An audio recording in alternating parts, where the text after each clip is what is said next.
It will be serious? 10 million. Saying she said 10 millions. Who can give more? Still missing. The number is really bigger than what you think. Al Hassan, he speak only 10 million language. Are you kidding me? This is Al Hassan, my friend. 60 million. We're getting close. Who can bid more? No, no, no. Close to 60 million. It's close to 60 million, but it's more than 60 million. More than 60 and 5. More. 70 million. He is the winner. Kim is the winner. You will get 70 version delivery tomorrow to your estate in Kuala Lumpur. Hassan, he speaks 70 million languages. What do you mean, no way? It says that. Okay, when Shia come here, I will ask him the same question. Even though it's not our topic, just for you. 70 million language. Do we have 70 million language in this earth? 70 million? This guy alone? I mean, what he will lose if he give me 7 of them? Saying you adopted? What I'm talking about? Are you saying you don't?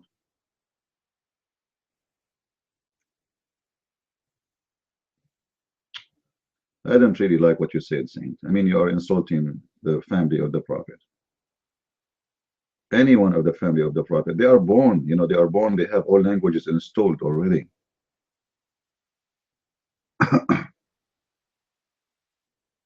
Why you don't believe the hadith? Okay, let's do this. Say something in Chinese, and Al Hassan will translate immediately. Because remember, they are alive. They are not dead. You remember what he said this time, Shia? He said they are alive. So you say something, he translates right now.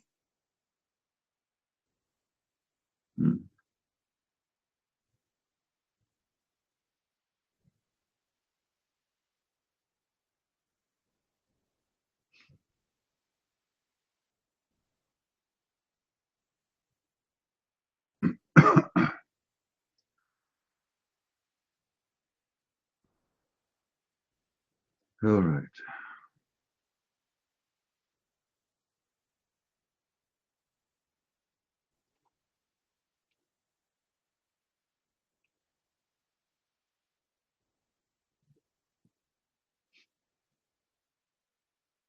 Yeah, well, he should be in his room. But we want him to come here because this debate is his request, so he have to come here. We went last time just because I don't want him to get away from it.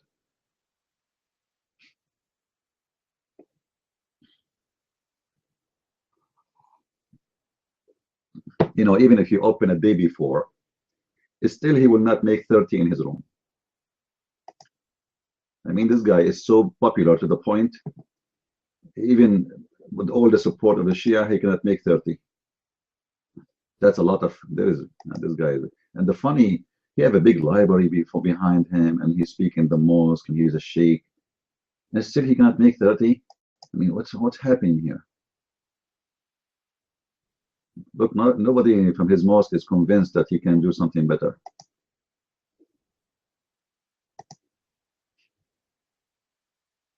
Actually, no, hold on. In his room, there's 13.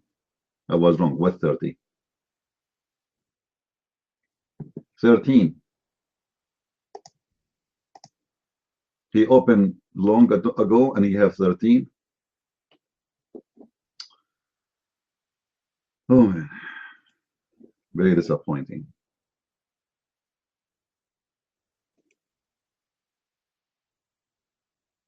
Only 11 now? Oh, okay.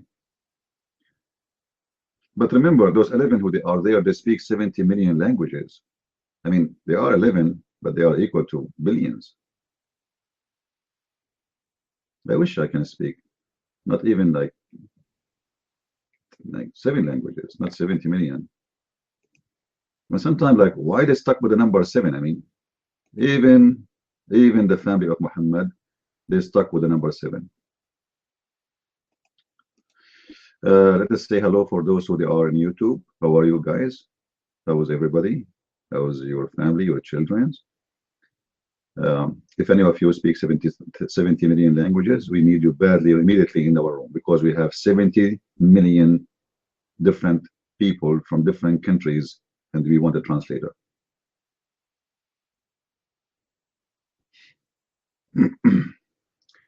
I promise to show you the manuscript.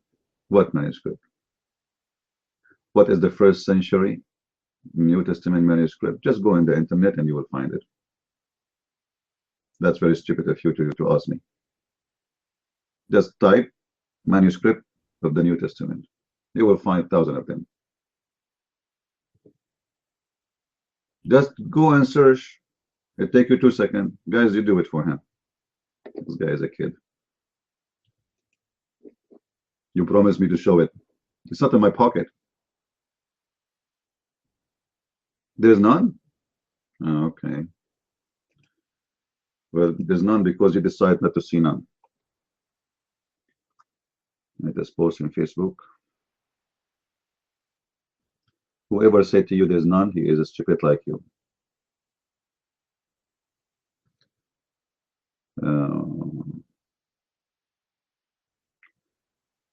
We are live in YouTube.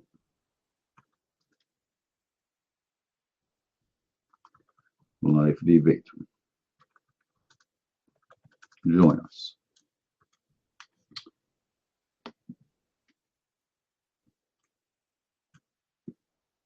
Okay.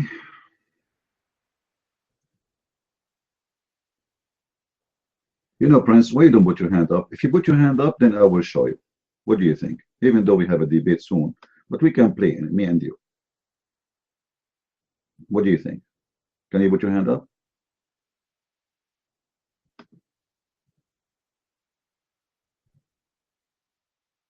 So what if English is not your friend? Somebody told you that I'm Shakespeare? Somebody told you that English is my first language? It's not. It's my 70 million number language. Like, I mean, I speak 70 million language like Al-Hussein.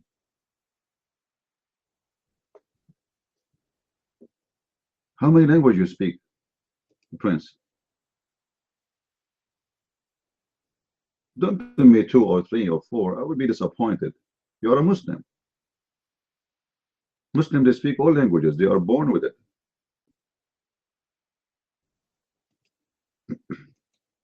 About 4? What do you mean about 4? Like you are so in the gibberish one?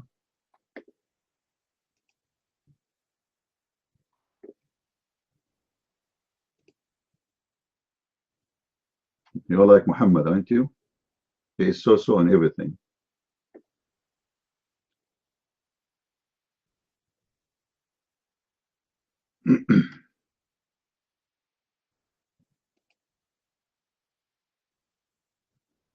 You know, when the Muslims they see the name of the YouTube, they will be really so happy. Christian Prince destroyed.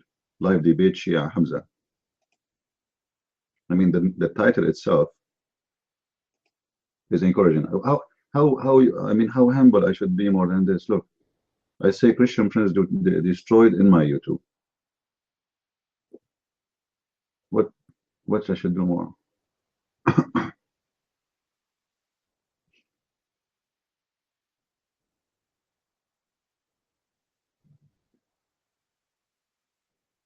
Today, Map has less follower online.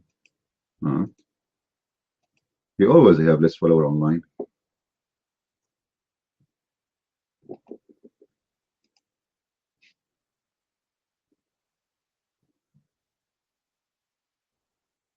Anyway, he have followers, you don't have followers. This is his business. He is the one who asked for a debate. Let him deal with it.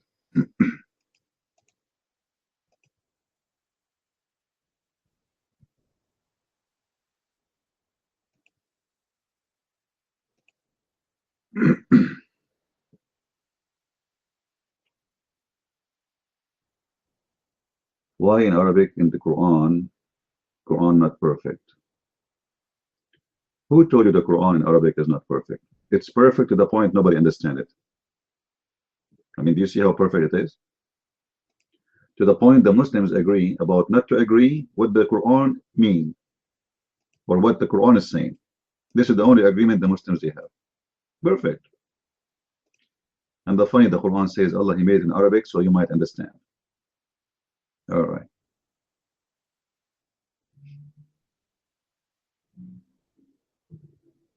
There's no contradiction in the Quran. Those things you think is contradiction, my friend, it is just because you see Allah is in a location and Muhammad in different location. So when they speak, they are speaking from different point of view. Let me explain to you. If you are in front of my house and I ask you what is the color of my house, you will give the color of outside. But if you are inside the house and I ask you what is the color of my side, you will give the color of the inside of the house. But both of them, they are right, my friend. It's not a contradiction.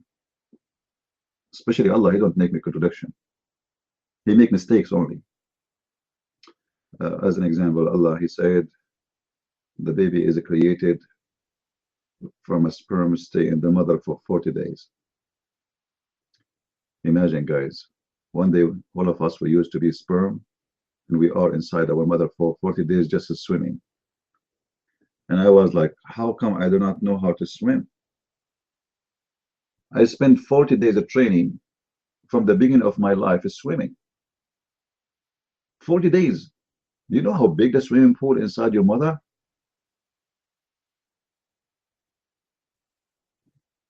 Yeah, this is Sunni and Shia are the same. It's the same garbage.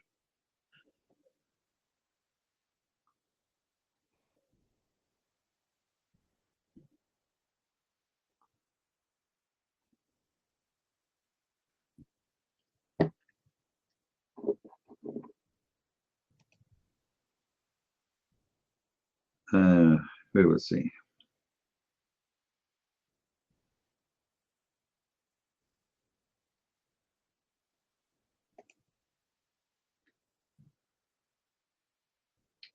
Do we have any Abdul until the Shia guy? Where is the time is 12:59. Where is he? What happened to this guy? It's 12 already.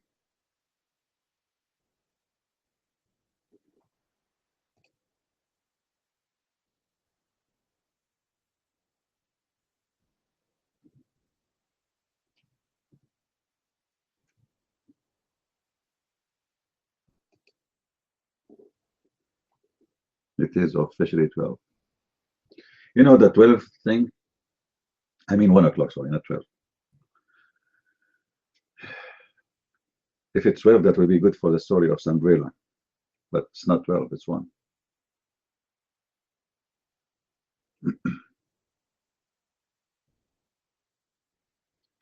Last time that will be in his room.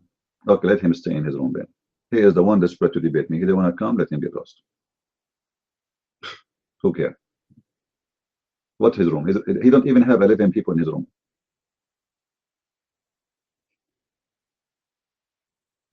And when we went to his room, he taught all the Christians. In our room, we taught nobody, not even the Muslims. Everybody can go and watch the debate. Even the Muslim in the text, they were free. Even the ones who was calling me names. I doubted no one.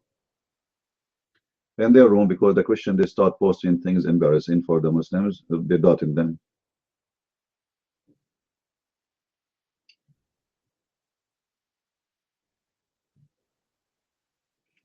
So he want to debate me, he have to come to me. The small guy, he come to the big guy. Last time, I showed him how humble I am. And I went to his room just to show him and not to give him an excuse to run away, because he was trying to make it an excuse so he would not show up. He don't want to come, tell him, take care. Have fun.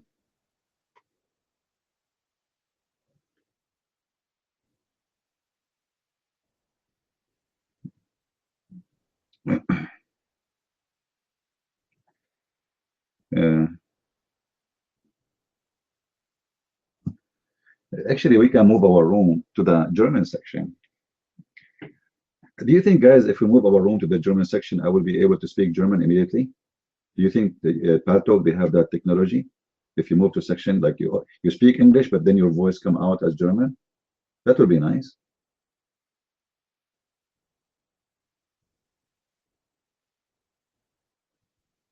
Yeah. Well, Saint, just tell them, Christian Prince, he came to your room last time. Come to his room. Otherwise, stay. He will not go anywhere. You are the one who was asking for the debate, not him. You are the one trying to fix what happened last time. If you want to do it, come over. Otherwise, we'll go nowhere. Your room is so small and so tiny.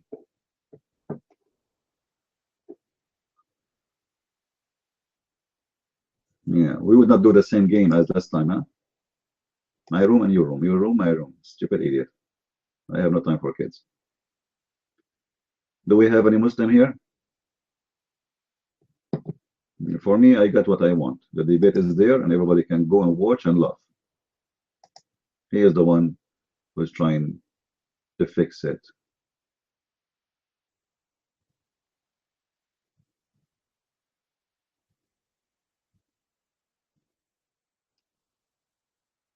Actually, we can torture him more if we move to the German section. Should I go to the German section? Should I do?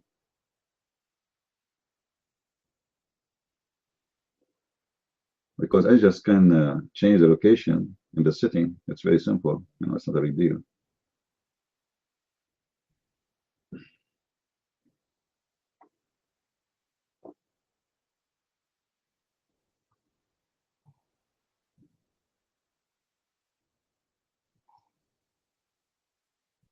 I'm not wearing any shoes. I just woke up from sleep. I was up until like 7 a.m. in the morning.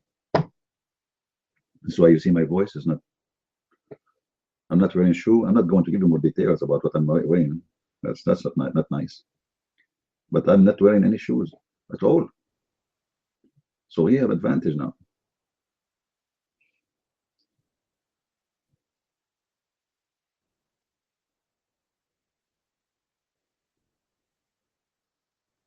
Uh, yeah, my feet is the same as the feet of Ali. Ali, he took the mule of the Prophet Muhammad, peace upon him, and the mule he walked 10 steps. 1, 2, 3, 4, 10. And guess where Ali arrived?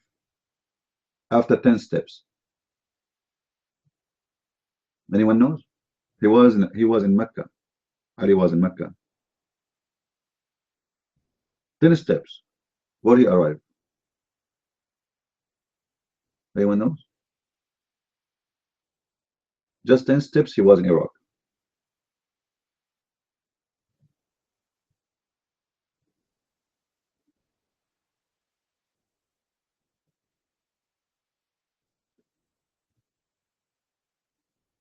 I can do the same, but not 10 steps. I need 11 steps. His Majesty Ali was able to fly to Iraq in 10 steps of his mule. But just to mention too, we don't forget this. He was using the mule of the Prophet.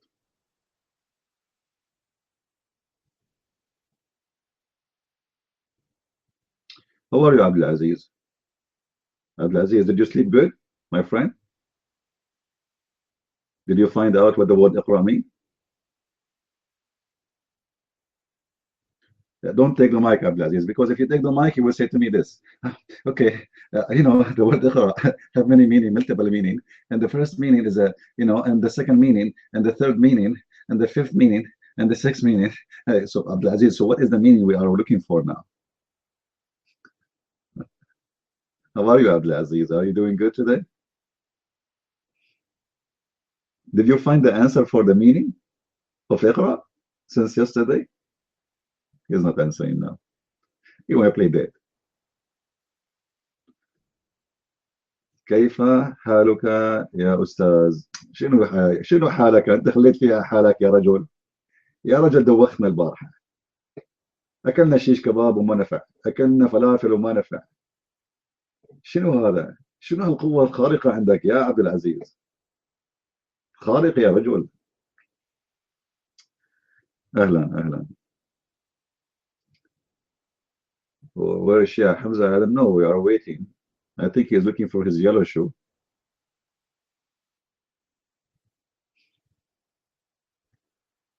Let us talk to Abdul Aziz as long Shia is not here yet. Put your hand up, Abdul Aziz. Because I will ask you a simple question today. You know what, Abdul Aziz, you ask me a question. What do you think? What do you think, guys?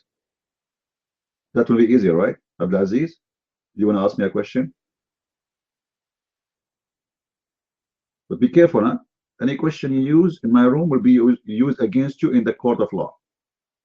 What do you think? I'm telling you, even though you are the one who's making question, but it's going to hurt. So what do you think, Abdul Aziz? You want to give me a question?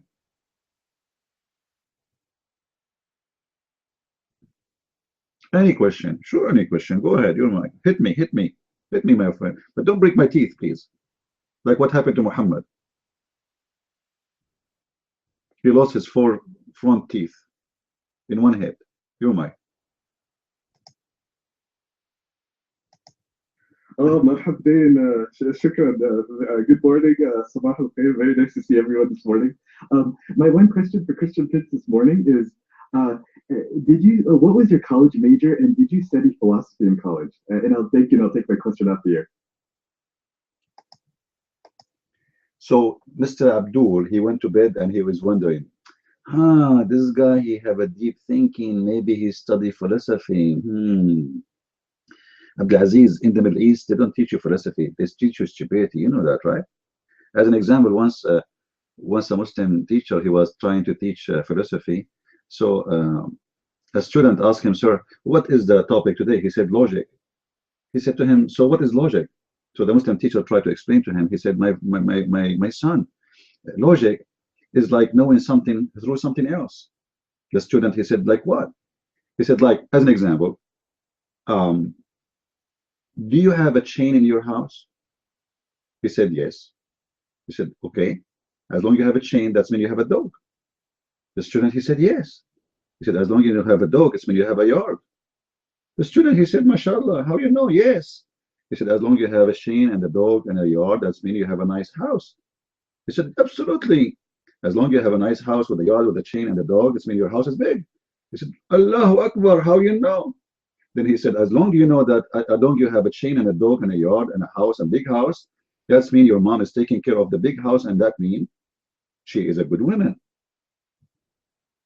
The student, he was astonished, like, wow, this is logic? From the chain, he was able to find that my mother is a good woman. So he went in the street, this Abdul, and he asked the first guy he met him in the street, he said to him, do you have a chain in your house? The guy, he said, no. He said, your mom is a whore.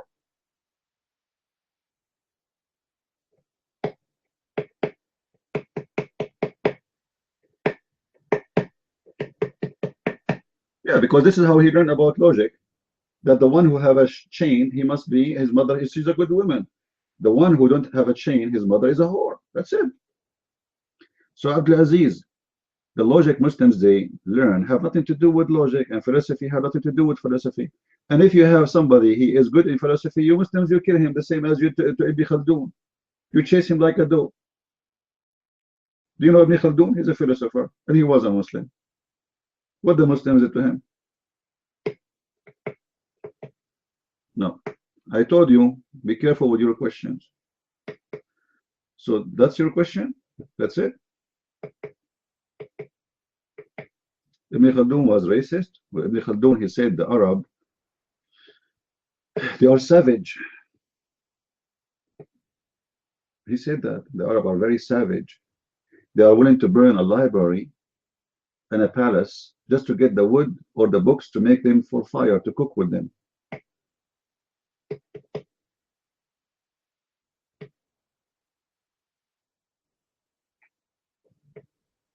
So that's it, Abdul Aziz. You do not study philosophy. Well, that's properly good thing anyway. Okay. No, I do not need to study philosophy, my friend. No. I have a surprise for you. I studied Islam.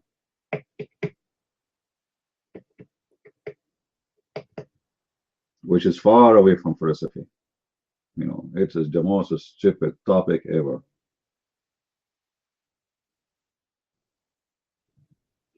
And my teachers, they were the best, man. Like you ask you put your hand up to ask the question. The doctor, he don't see you. He said, not you, not you. I have no answer for you. So just endorse it. No, no, no, no, don't ask me. Don't ask me. I don't. No, no, no. This is how powerful they are. As long as you ask stupid questions, silly questions, you are more than welcome to ask them. The second you ask something embarrassing, they don't hear you.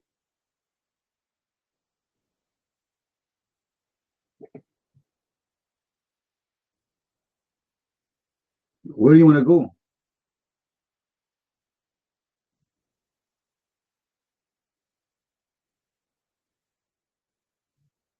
Where do you want to go, Abdul Aziz? We have a Muslim debate here. We have a Shia. We have Ayatollah coming to debate us here. Don't you know? We are waiting for him. And we will do mut'ah too. Maybe you can do mut'ah with us. Do you have money, Abdul Aziz? Do you have cash? Because Muslim women, they take cash. They don't accept normal, no check, cash.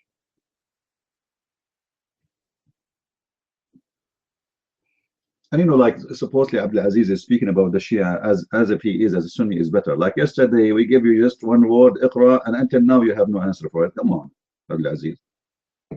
But do you think really you are better than the Shia?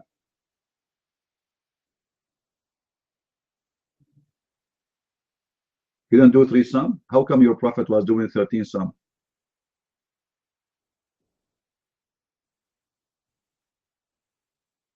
Huh?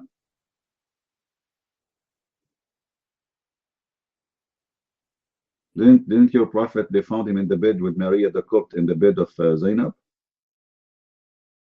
What was that? 2 Sum, 3 Sum, 5 Sum?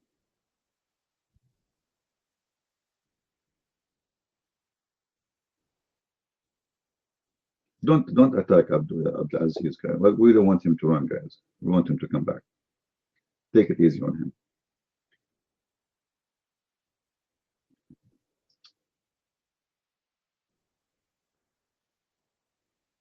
Do we have any Muslim here?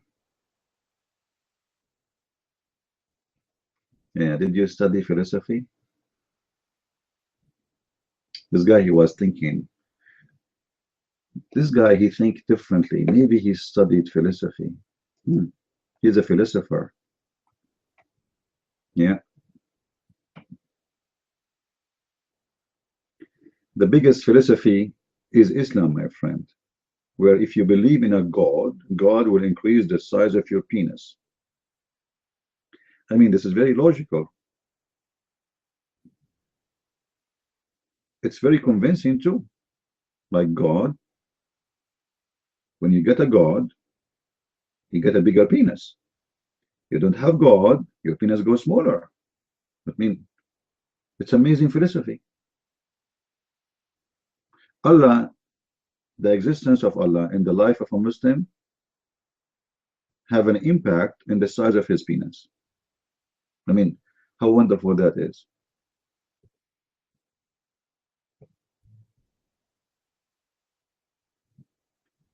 This Shia is coming. I don't know. We are waiting for him. You want to come? He's welcome. He don't want to come? Okay, we are here.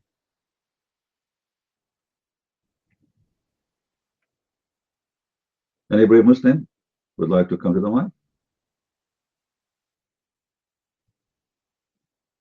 Yeah, just leave it, Saint. Leave it. He have 13 people in his room. Nobody want to listen to him. Poor guy.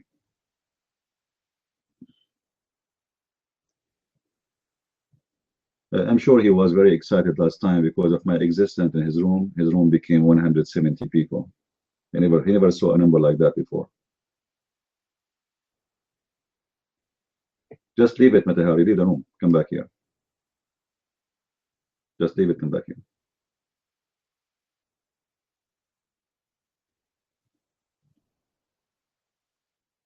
Do we have any Abdul?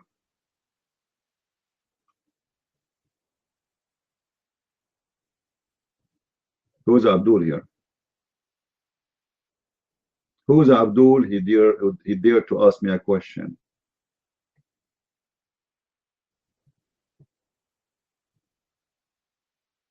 This is the good thing about Abdul. They don't dare to ask you a question. They don't dare to answer a question. I mean, how beautiful this religion is. It's very peaceful.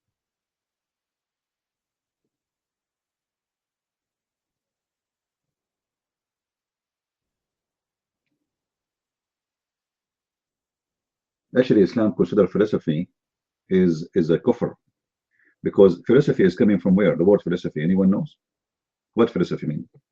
What the term philosophy is coming from? It's a Greek. So anything is coming from non-Arab and non-Islamic, for them is a sign of kufr. It is a practice of kuffar, and it's forbidden. You know, this is why you will see in Saudi Arabia, as an example, they don't teach philosophy because that is haram.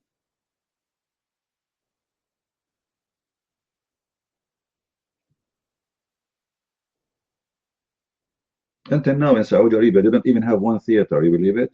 Not even just one movie theater. Until now, 2017,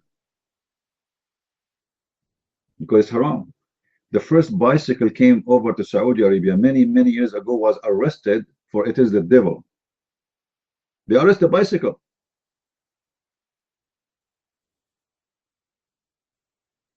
I'm serious. You can search on the internet. They arrest the police. They arrested the bicycle and start beating it. It's the devil.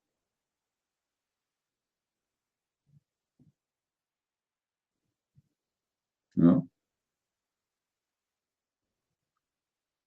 Once in Saudi Arabia, there's a guy. He have a, you know, in your yard you might put like some containers for flowers, right? So what he made it's handmade. He made at home. He made like in the shape of a duck. You know, this guy, he have like a nice art. So he made a shape of a duck to be a container for flowers. Somebody, he came to visit him and he saw him from the Muslims. So he reported him to the Mutawa, the Islamic police.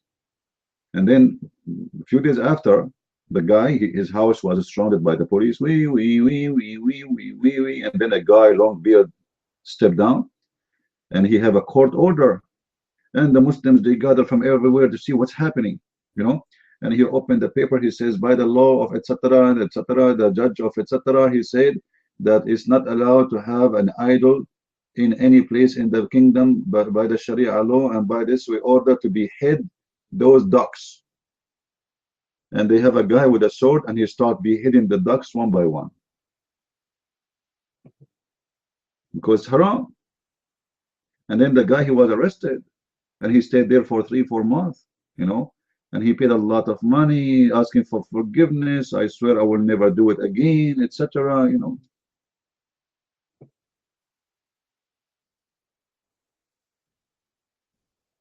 All of this just because he made a duck, made it from concrete or whatever.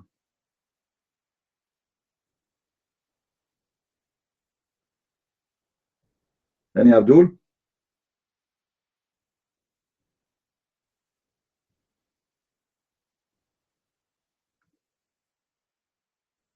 Robert Spencer say Muhammad never exists because Islam is the first 2 centuries was. You know, I don't go by theory. You see, you know, I understand what they are trying to say, but I don't go by those things because it's a waste of time. It's a waste of time. They cannot really prove what they are saying. Or what they are saying is a theory. Like they found, as an example, that's old mosque. They are facing Petra, right? Okay, but maybe J. Smith, he do not know that those are not mosques. You see, the problem is when somebody is a Western like J. Smith or James White or David Wood or whoever, when they speak about Islam, they are not connected to the culture and to the location, and they do not know much of the history of that area.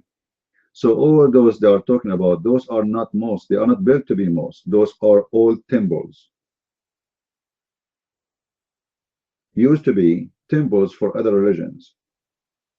And then whoever religion take over, it turned to be used by those followers. As an example, there's temples in the Middle East. They used to be to worship the sun. They are built to worship the sun. Then those who worship the sun became Christians. The same temple became a church. Then the Muslims occupied the land. Then the same temple became a mosque. You know what I mean? So the building itself is not built to be a mosque. So when they say what they are saying, they are ignoring a very, very important fact that those are not mosques anyway.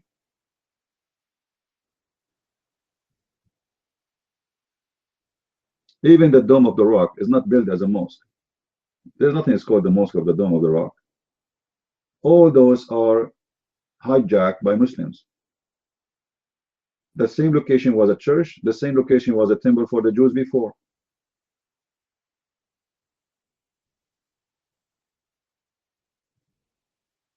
And I believe it was for other religion before even the Jews. Mostly.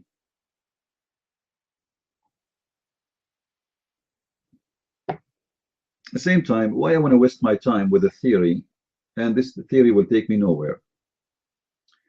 If the Muslims, they used to pray to Betra, or they used to pray to Mecca, is that will change anything? Like, is that how we can defeat Islam? Do you think that will affect the Muslim if you say that? They will not really care for it. For me, I believe it's a waste of time. You want to destroy Islam, speak about Islam today. Let us say Islam was really something before. But this is not what Islam is today. So you want to talk to Muslims who they are dead, or the Muslims who are exist today? Right?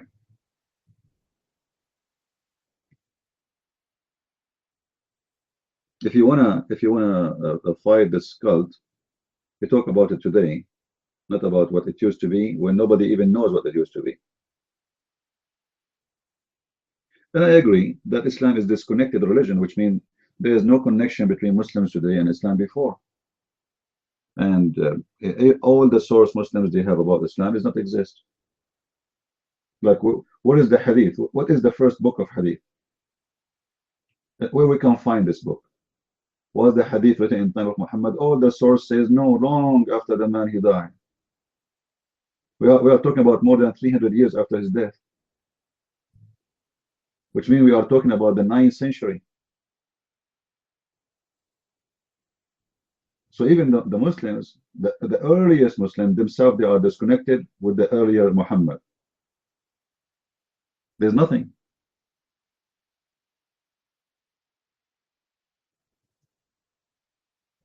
No, Muslim faith does not need Jesus. Muhammad needed Jesus.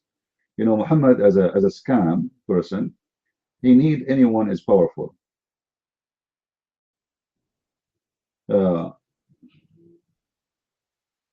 You know, I don't know, like if your account is like, or if you face some certain issue in your country, like if you go in the Middle East, you will see a guy from a poor family, not important family. He claimed that he is relative to someone is famous and powerful.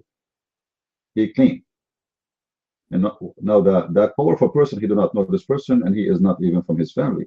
But the one who need an honor, he claimed that he have relative relationship with this person. Muhammad, he needed an honor. Muhammad is a man is born in the desert who have his unknown father.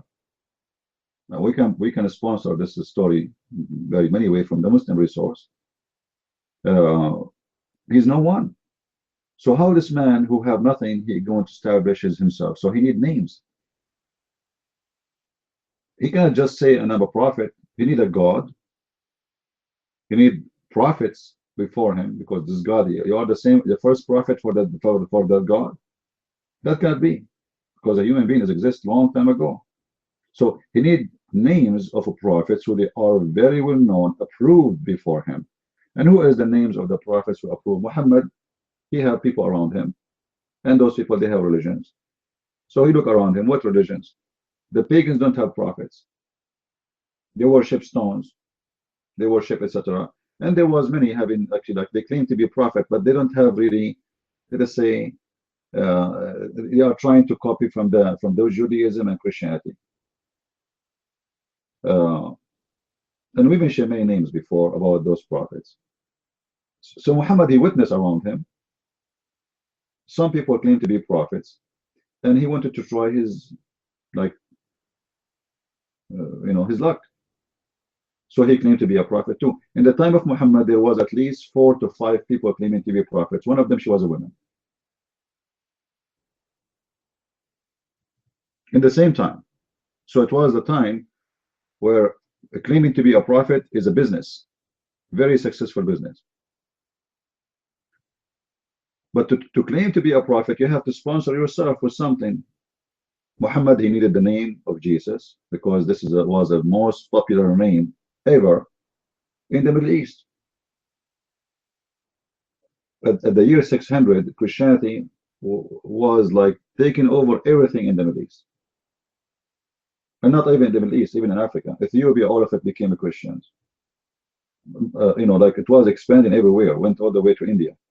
So Muhammad, he needed those names, approved name, because if I say to them Jesus, and Jesus is approved by tens of millions, then I got to stand. I got something to support myself. I'm not just coming from nowhere. So I needed the name of Jesus. I need the name of Moses. I need the name of Mary, so I can make myself look better.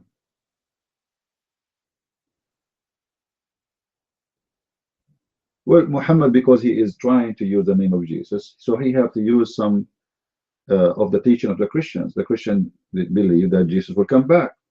So in order to convince the Christians that he is not far away from them, in the belief, he took that too. He said, okay, Jesus will come back. He put it in his religion. Mary is a virgin. He said, I took it in my religion. All right? Jesus, he raised people from death. I put it. So he was trying to get closer to the Christians so they would accept him. And the same he was doing with the Jews. So he was taking their law and he was implying his law, the law of Moses, in his religion. You will notice most of the things Muhammad he have in Islam is coming from the Jews. Why? Because he was trying to get close to the Jews. But then later, when Muhammad he noticed that the Jews are not going to accept him and the Christian will not accept him, so he cut everything with them, because now he's strong. He do not need them really no more, and he gave up. So suddenly he want to kill all the Christians and all the Jews, and the Jews and the Christians are kuffar. This is why you see in the Quran suddenly from Muhammad saying that the Christian and the Jews, they will go to heaven. Then later suddenly the Jews and the Christians are kuffar and we have to fight them. And this is why Muhammad was praying most of his life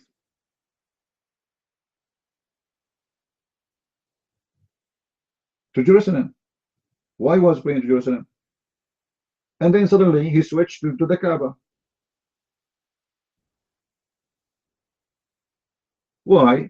Because simply Muhammad, he needed support. The Christian will not support him, the Jews will not support him, and that's it. He gave up. So who is going to support him? The Arab. Who is the Arab? The pagan who believe in the Kaaba.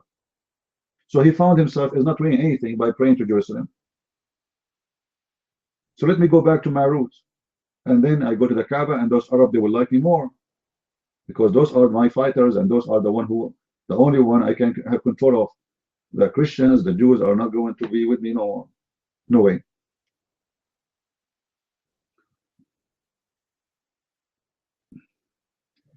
Johnny, just leave the room. Just tell him one message. Tell him this is a message from a Christian prince. Tell him this. Do you hear me, Johnny? Do you hear me? All right. Tell him this. Don't act like a kid. Last time he came to your room, and the excuse, you said you cannot leave your room, but later you left your room. So stop playing games. Be a man. You promise us. You are the one who asked for a debate, and we are waiting for you. You don't want to debate, go play with kids in your size. And tell him, look at your room, how small, tiny it is. You are no one for Christian prince. You want to debate him, come to him. You don't want to debate him, go play. Don't give me a headache with a kid. And then leave the room. Don't stay in there. He waited for me for an hour and a half. And I'm waiting for you here too. Oh boy. They are kids. They want to debate about where we will go. Come here. You are the kid for me. You are no one. Look at you.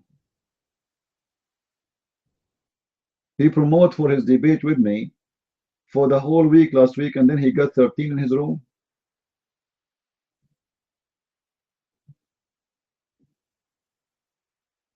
I just opened the room. I have 17. And I have 74 in YouTube. We have 140 people without advertising.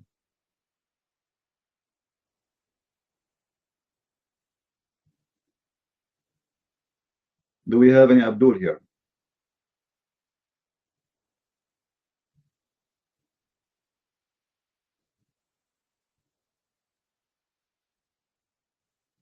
Any Abdul?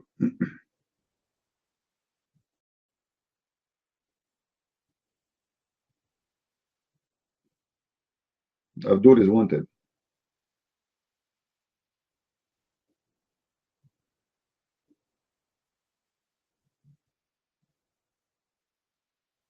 Like, if doing the debate in his room will make it better, I understand. But we went last week to your room, and it was horrible. And you are the one then who says, I want to go and pray. I want to go and pray. Yeah. Suddenly you want to go and pray.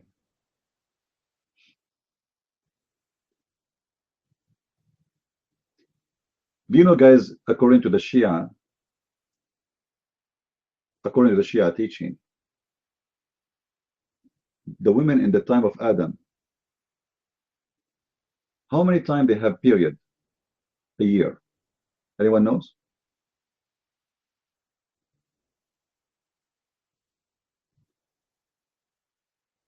How many a year? How many times a year? No.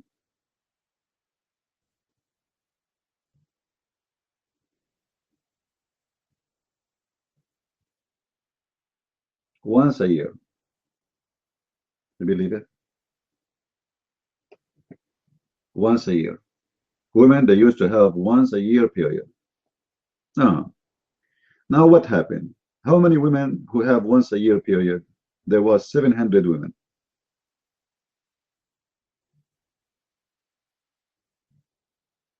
Then those women, they were going and associating with men.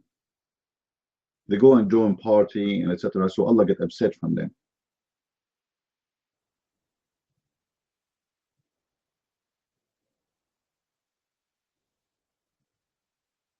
Some of them, not all of them.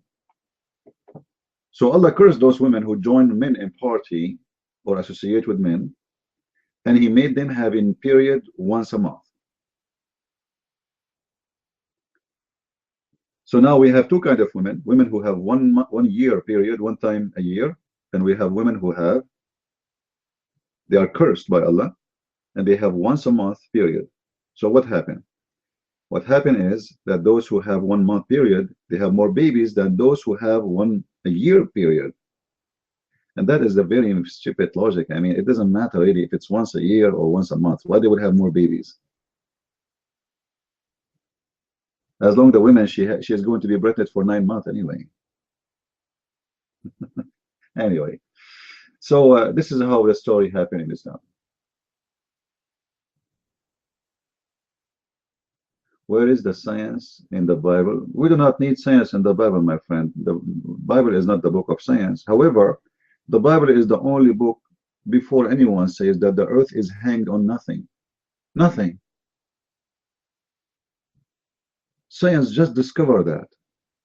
Imagine a book written thousands of years ago saying to you the earth is in the shape of a ball and its hand on nothing.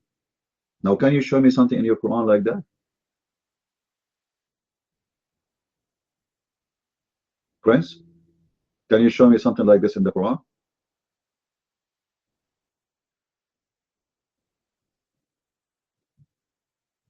Okay, of course. Okay, take the mic and show me. Go ahead. Guys, of course. Did you hear it? Did you hear of course? I want to see that. Your mic. You are our hero. Go ahead.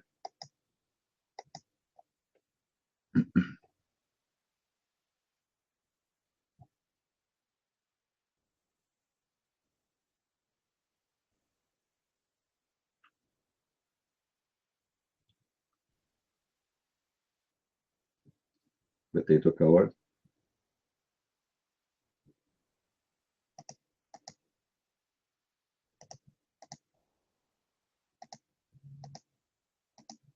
So, Prince, what happened? Are you searching Google?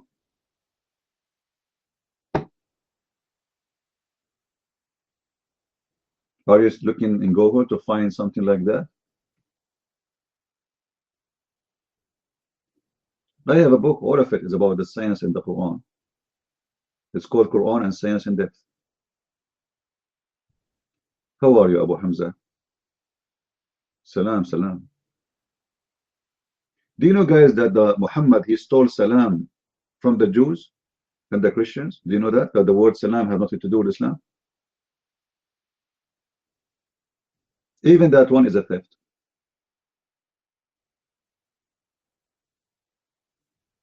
When the angel came to Mary, what he said to her in the Bible?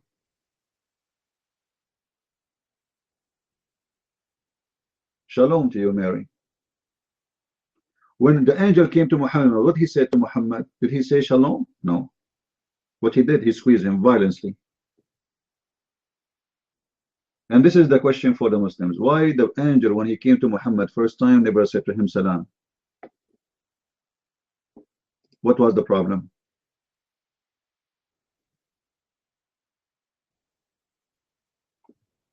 He was angry for Muhammad?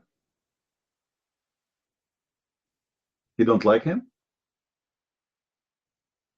If this is the greeting of Islam, how come the first time Muhammad, he met someone present Allah, the God of Islam, he did not say to him shalom, salam? But I will tell you why.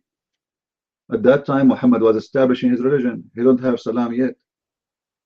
Later, he started copying from the Jews, so he add whatever he meet in his way. He saw the Jews, they are fasting the day of the Passover. He fast the Passover.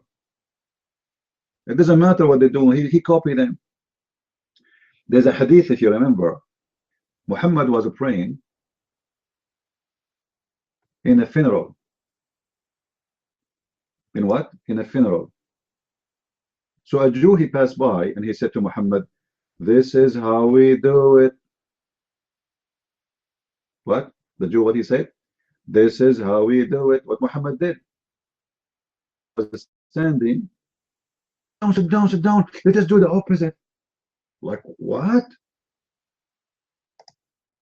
If Muhammad is a prophet of God, the prophet of God will change the way of the prayer, because a guy, he said, this is how we do it.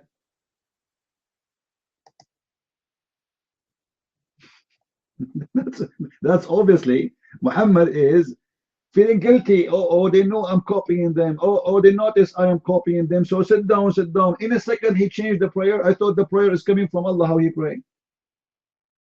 Can I change the way of a prayer in my religion just because somebody told me this is how we do it?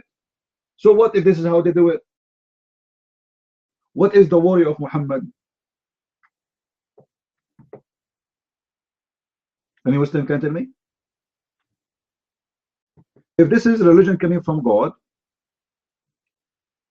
and this is how Allah he taught him, so what if this guy, this is how they do it, this was, who care? Why I need to change my prayer? And this is the hadith, and this is sahih. This is what? This is sahih. Here we go.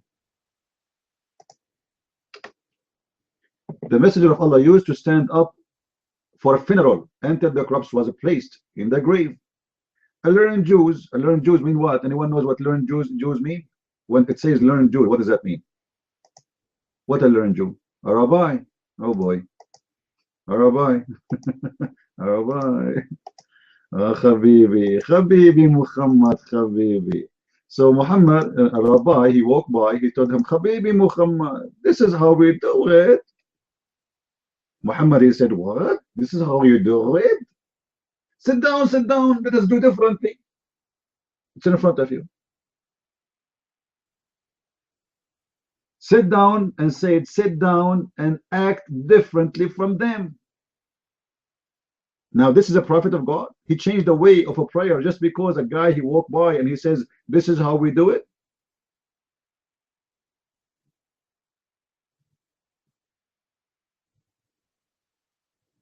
So this is the link. Well, this hadith can be found in many places anyway. You can search it all over. But this is the link if you want it. If you want, if I was exist in the time of Muhammad, I would drive him crazy. Each time he do something, I would say to him, "This is how we do it," and Muhammad do the opposite. "This is how we do it," and he changed again. And then I said, "Okay, and this is how we do it," and he changed again. Muhammad will be like a monkey, changing things like every day because everybody says to him, "This is how we do it."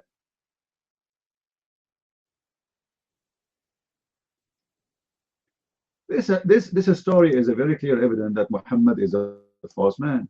Because if you are a truthful prophet, you do not need to change anything. This is how Allah He told you to do it. You do it. That's who care? Who care?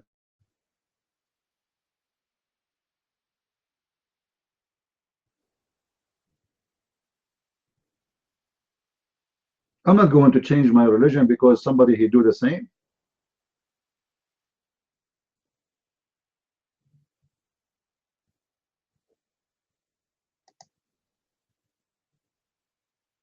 Another story. When Muhammad, guys, do you remember the video, the punishment of the grave? You remember it? Look what the hadith says. A Jewish woman, a Jew, she came to Aisha. She came what? To Aisha. In the front of Aisha, the Jewish woman, she said, by God from the punishment of the grave. Aisha, she heard that. She went to the Prophet and she said to him, if there is really a punishment of the grave. Let me pause the hadith so you can see what I'm talking about.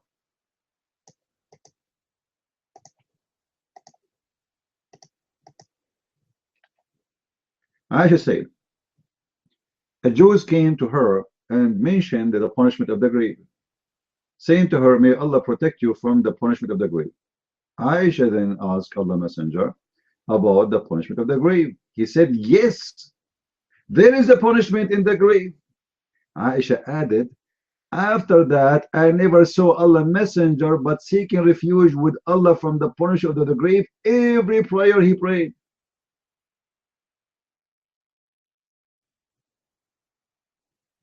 Do you see it, guys? Obviously, Muhammad is a scam because how come he never mentioned the punishment of the grave until he heard it from the Jew? You notice that? Because if Muhammad he used to mention it, Aisha she would know about it. But this is the first time Aisha ever she heard that there is a punishment of the grave, and this is a wife she lived with him. After she told him about what the Jews she said, Muhammad never stopped mentioning the punishment of the grave in every prayer he do. Any Muslim can explain to us that? Do you see what it says there? Do you see? After that, look carefully. After that, I never saw Allah Messenger but seeking refuge with Allah from the punishment of the grave in every prayer. But before that day, Muhammad never mentioned it and never seek refuge against the punishment of the grave. He like it. The Jews say it. It must be true. As long as the Jews they say that, it must be true, my friend. The Jews say that, so we take it. And Muhammad now he put it in Islam. And now the Abdul are terrified because of the punishment of the grave.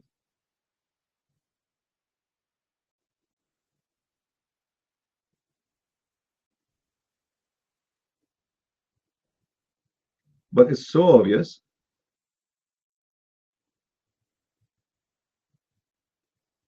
that Muhammad is copying the Jews.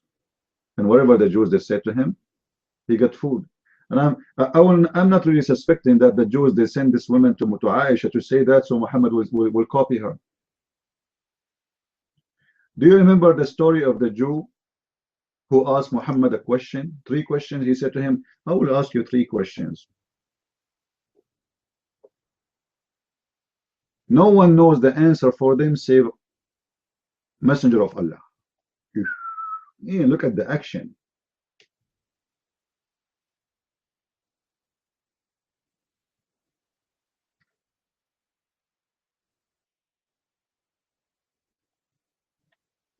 Three questions. Nobody knows the answer save a prophet. Look at the intelligence here. The prophet, he accepted the challenge. Go ahead. Go ahead. I'm Muhammad. Look like Muhammad at that time was a Christian prince. So the Jew, he gave him the first question. What is the first meal a human being will eat in heaven? Oh no, that's the sign. Yeah, what is the first sign of etc. and Judgment Day? And what is the first meal they will eat in heaven? How the baby resemble his parents as a boy or a girl, which means how the girl became a girl and how the boy became a boy. All right, and etc. So he asked him the three questions, and Muhammad, he received the inspiration from Jibreel. So he said to him, Jibreel now just told me. Like what? Who is the one who told him? Jibreel. Real. He told you that the first meal of people in heaven is the liver of the whale. And the Jew, he said, wow, Allahu Akbar. Okay, what is the second one? He said, regarding how the baby resembles his parents, if the woman orgasm first, the baby will be a girl. If the man orgasm first, the baby will be a boy. And the Jew like said, unbelievable. How you know that? How you know? Habibi Muhammad. Habibi Muhammad.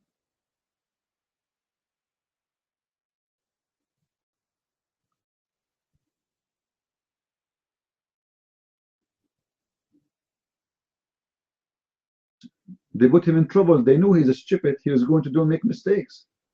He would say stupid things. And look how stupid the question is. If the guy is saying to him, nobody knows the correct answer save the Prophet of Allah, and he knew the correct answer, the guy who's asking the question, that means he is a Prophet of Allah too.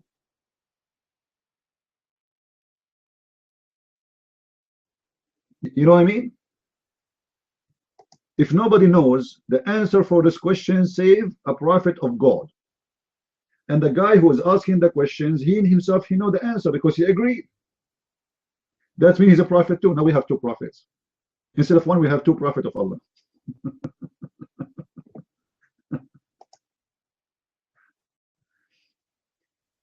And we know that, what Muhammad said about orgasm first, the baby will be a girl, and if the man have orgasm first, it will be a boy. That's very stupid, Stupid. What is Muslim Prince? Do you agree with the science of your prophet?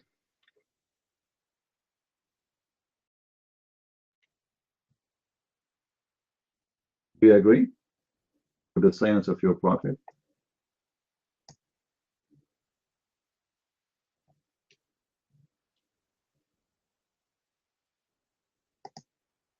Who is here a Muslim? He agree with the science of his prophet. But if the women have an orgasm first, the baby would be a woman, and if the men have orgasm first, the baby will be a boy. Who agree with that? If I ever get married, I will never have orgasm first. I don't want to have a boy look like me. That will be disgusting. I better have a girl look like her mom. We don't want to have a son look like Ahmadinejad.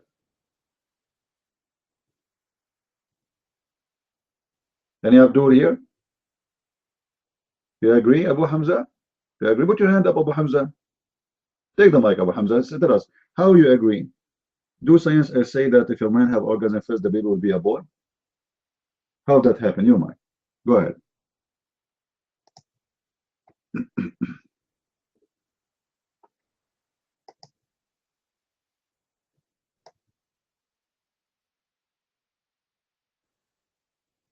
They will not take the mic.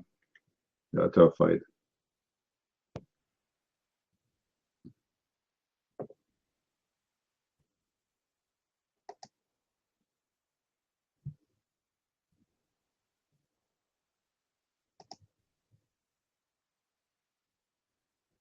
Just take the mic. Don't worry about that. Don't put your hand up. Take the mic. Go ahead. It's yours.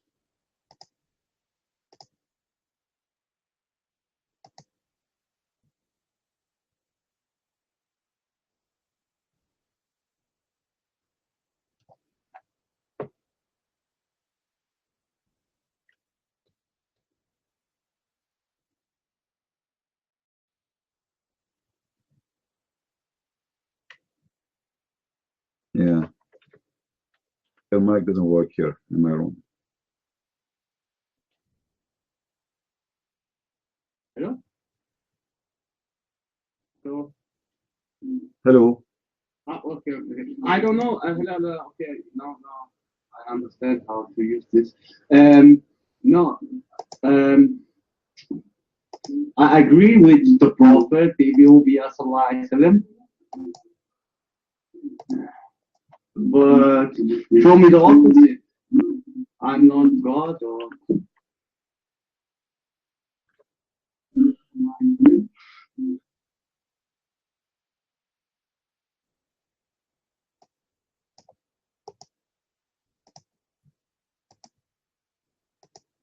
What do you mean show me the opposite?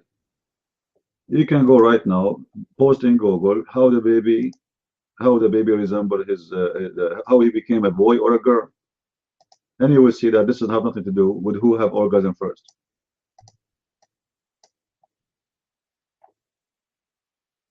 A woman, she have no orgasm, she might get pregnant and have a baby girl, but according to the hadith, if the women have orgasm first, the baby will be a girl. So what do you mean show me the opposite?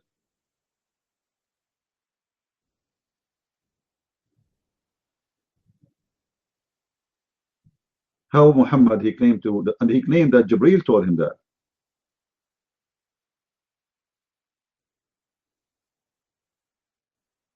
Like he's not saying this is coming from me. He's saying Jibreel just told me.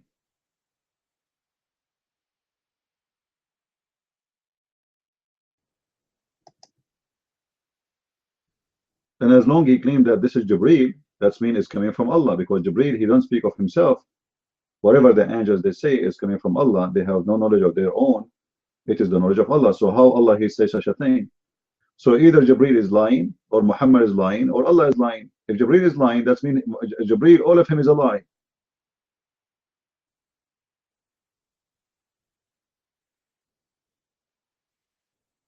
Right?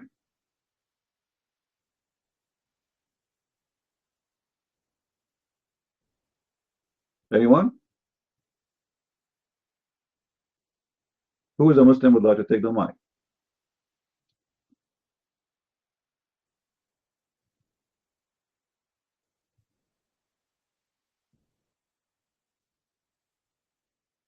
Who is a Muslim would like to come to the mic?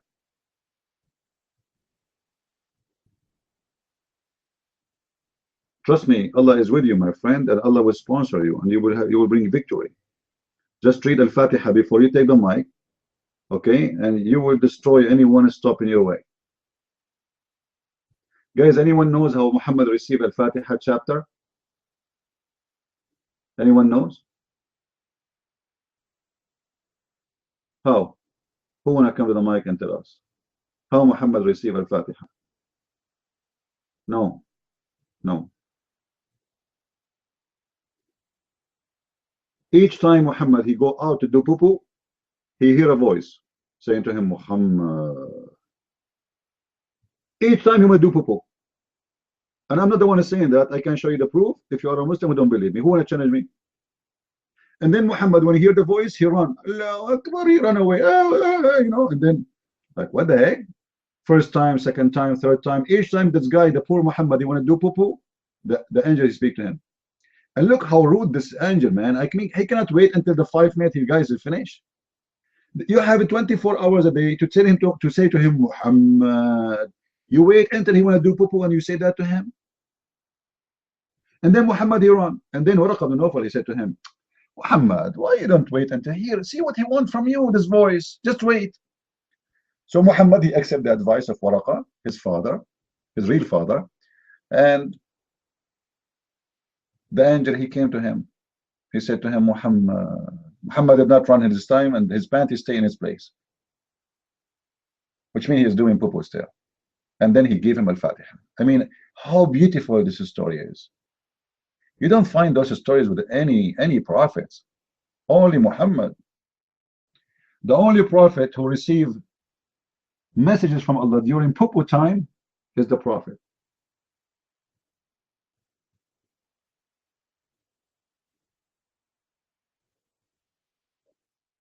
Actually, to be honest with you, once I was in the bathroom, I heard voices. First, I was terrified. I was like, what? Oh boy, looked like it's happening. But then I noticed that it was gas. So it was okay. Any Abdul here? You see, like Islam is very convincing. I mean, who can really stand for this religion? Who can debate this religion? This is an amazing, beautiful, powerful religion.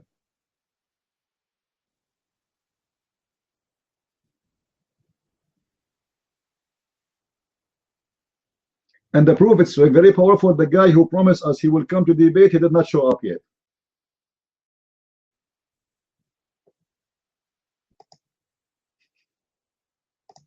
You see how powerful it is? The Abdul, it was him who asked us to debate. It was him who set the date. It was him who won the debate, and yet he don't show up. Very beautiful. And guys, do you know how many people he have in his room? Guess what? The Sheikh, guess how many have? 15 people in his room.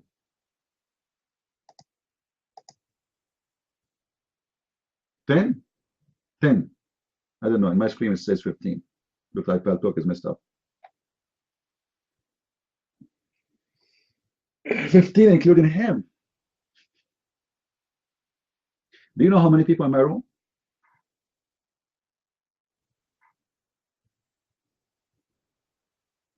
How many people in my room?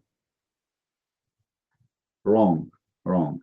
In my room only there is 5, because I am equal to 70. We prophets are equal to 70. 70,000, 70 prophets, you know. I'm from the family of the prophets. Yeah, I'm an Arab. Yeah. If you take me out, we have only 5 here. Any Abdul? And how many languages I speak? Anyone remember how many languages Al-Hussein speak? How many languages? 70 million. I mean, this guy, I feel sorry for him. If he go to any country in the world, he have to use Google Translator, because he knew only 70 million languages. Only.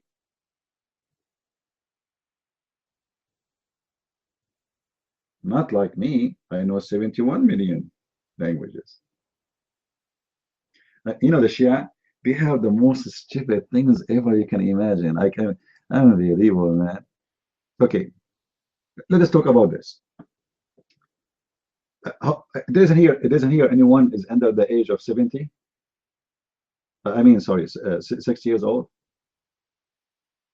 Because in Islam, you know that women, they get matured in the age of 6. That's what happened to Aisha.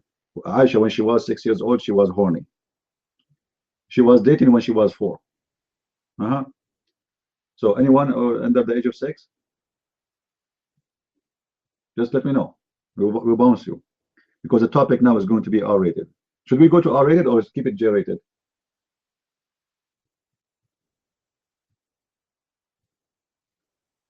Abu Hamza, you are a Shia, right? Don't tell me you are waiting in my room, your room. What waiting in your room? Why he is waiting for in his room? There's only 13 people, my friend. Come here. You want 140 people to move to go to you? Who are you? Oh, little tiny in front of Christian Prince. Look at this. Ali alayhi salam, he said, if you want to have sex with your wife, read 3 times the chapter with a noon. You have to read it 3 times, that verse. 3 times. Okay, 3 times. 2 times will not work. 3 times. And then he continues saying, if one of you, he has sex with his wife and she gets pregnant, and she is 4 months pregnant, he should face the Kaaba when he is having sex with her. and he have to read the chapter of the chair, and then he have to spank her in her side, and then he say, Allahumma inni qad sammaytuhu Muhammad. Oh Allah, I called him Muhammad. Why? Because he want his wife to give a baby boy.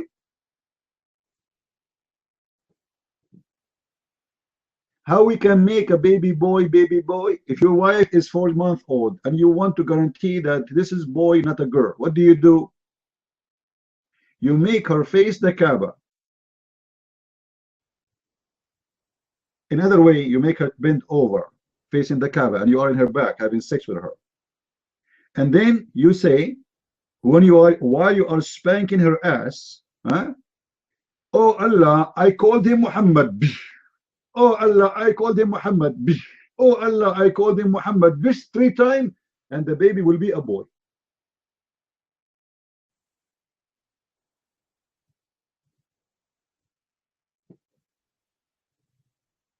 No, Abu Hamza, we never tell the same. Trust me. People always hear they learn something new. So guys, now you know how to make your baby a boy.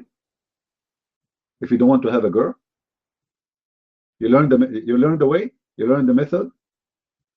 You make your wife bend over and you are having sex from behind, and then you spank her in her ass and you say, oh Allah, I called him Muhammad. Oh Allah, I called him Muhammad. And you have to spank hard, by the way. Okay, be careful. If you don't spank your wife hard, the baby will not be a boy. So just take a note. No, it's not anal. We're not talking about anal. He's doing it from behind. Come on, we don't want to go in details. This is embarrassing. Okay, let me with my yellow shoes. That will give me more courage to talk about those things.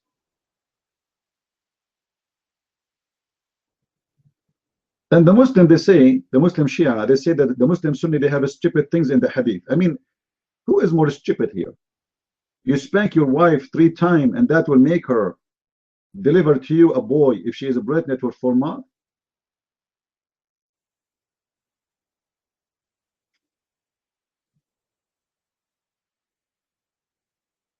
Should I give you another method to make the baby a boy, or we have enough? Do you need more method? Do you need more, or we stop here?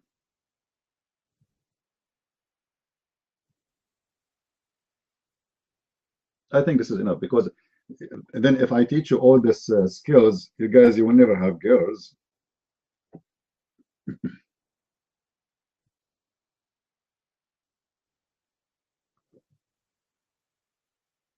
Well, the Muslim, they circumcise women because they don't want her. The woman, she is just a sex toy. She is not allowed to enjoy sex. This is the whole point.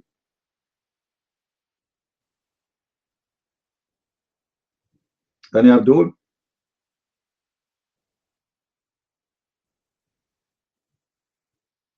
Yeah, actually, you know, according to the Muslims, Shia, that Muhammad used to suckle Al-Hussein by putting his finger in his mouth. And imagine, after he suckled it, Al-Hussein do not need food for 3 days. I mean, have you ever heard of a prophet? You suckle his finger and you do not need food for 3 days. That's amazing. Once I left my finger out of my car, you know, and then I was like, and then I looked like there's a Shia boy was suckling my finger.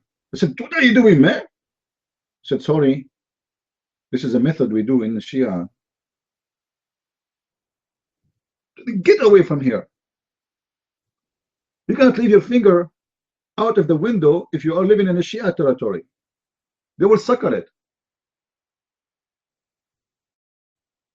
Just watch your finger.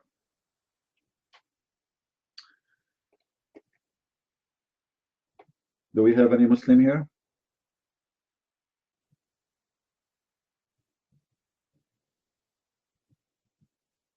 Sagith, I am sad.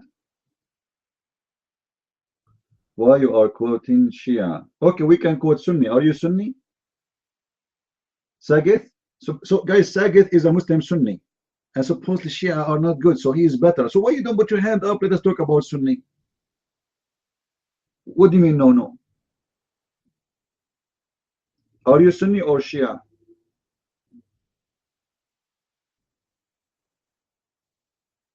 Neither? Okay. Who is a Muslim here?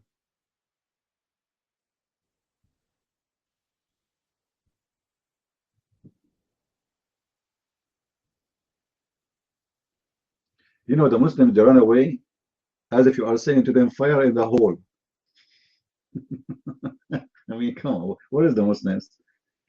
There's no fire in the hole. Just take it easy. Come on. The Quran told us about the expansion of the universe 1400 years ago. Okay, Abdul. Okay, hold on, hold on. Where the Quran told you about the expansion of the universe, Abdul? I mean, how Muslims, they do love to lie. Hmm? The Quran says, وَإِنَّ لَهُ لَمُوَسِّعُونَ. Muwassi'un, go and read the interpretation, mean Allah is capable of doing more. Have nothing to do with the word expansion, you liars. Do you Muslims have a dignity? Muslim prince, I challenge you to show me one Islamic interpretation say that this is mean the expansion of the universe. What do you say? Do you accept the challenge? Potatoes. So what the Muslims, they do, they try to change the meaning of the word to make it fit with something. However, Abdul, the expansion of the universe is exist in the Bible. Isn't it the Bible say that the Lord extend the space like a curtain? It's in the Bible, written thousands of years before Quran. But even though it's not in the Quran, and you Muslims are a bunch of liars.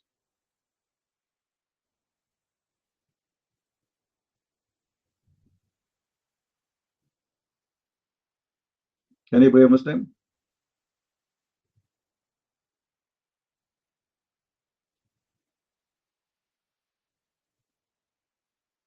Give him my book for free of cost. Truth seeker. If every Muslim want to give him my book for free, I would go bankrupt, my friend. But somebody have to pay for it. $35 they charge me for shipping a book to Germany. Unbelievable. Very expensive. This is why if you order it by yourself, it's going to be a lot cheaper because they print it locally in Germany. To ship from USA is really became very hassle. Before it, the shipping used to be a lot cheaper.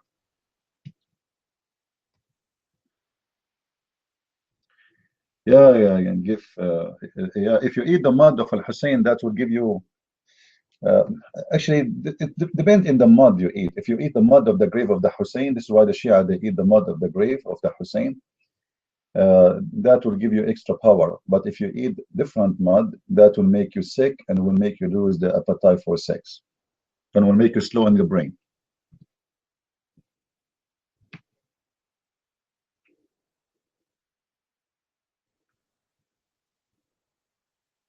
Any Abdul here? Who is a brave Muslim when I come to the mic?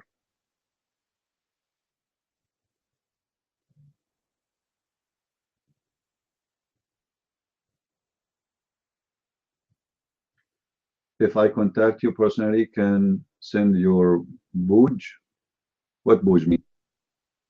Ah, book.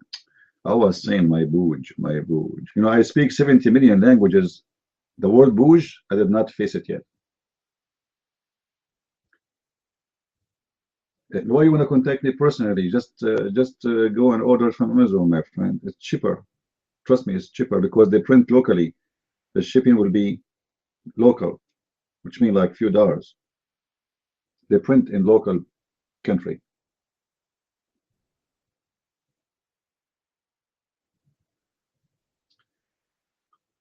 Do we have any Abdul here? Yeah, not only they send the whole world because you see they print locally. It's Amazon who's printing the books, my books. So they print it locally for you. This is why it's a lot cheaper. Uh, and not only this, in some locations, Amazon, they don't even charge for shipping.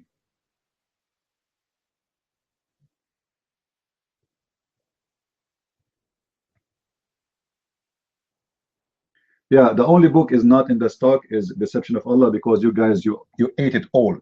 I mean, we printed many of them, and you guys you bought it all. What I can do? So now we are out of it, but soon it's going to be back in Amazon, and you can order it from there in just maybe a day or two, maybe. I hope so.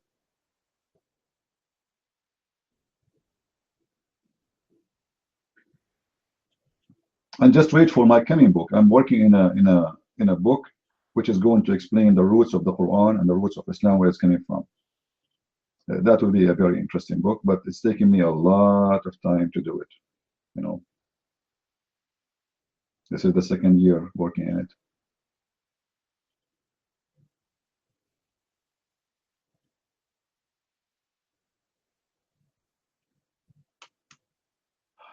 Do we have any Muslim? How the paperwork? You can go to Amazon, search Amazon.com or Amazon.de if you are from Germany, depending what country you are from. Search Amazon of your country and search for Christian Prince. You will find my books. I have my book in French too. Actually, the translation of my book in French is the best translation. The gentleman who did the translation is a very, very professional person. Le Secret du Prophète Arabe. So if you speak French, you can get it.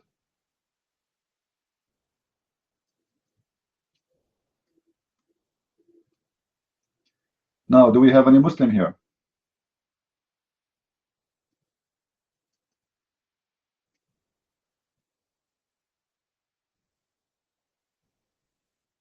Yeah, Kindle is the easiest way to have the book, but some people, they like to have a physical book to put it in the library, you know. And, you know, for me, I like more a paper book from Kindle. Kindle is more easy to carry, like you do not need to carry books with you if you are traveling around or the train, or, you know, if you have a tablet. But still, I like real books more.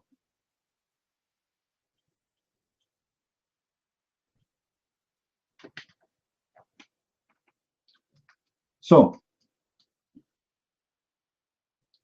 we don't give PDF, my friend. You have to order it in the way it is.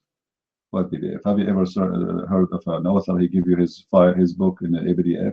Nobody do that. Do we have any Abdul here?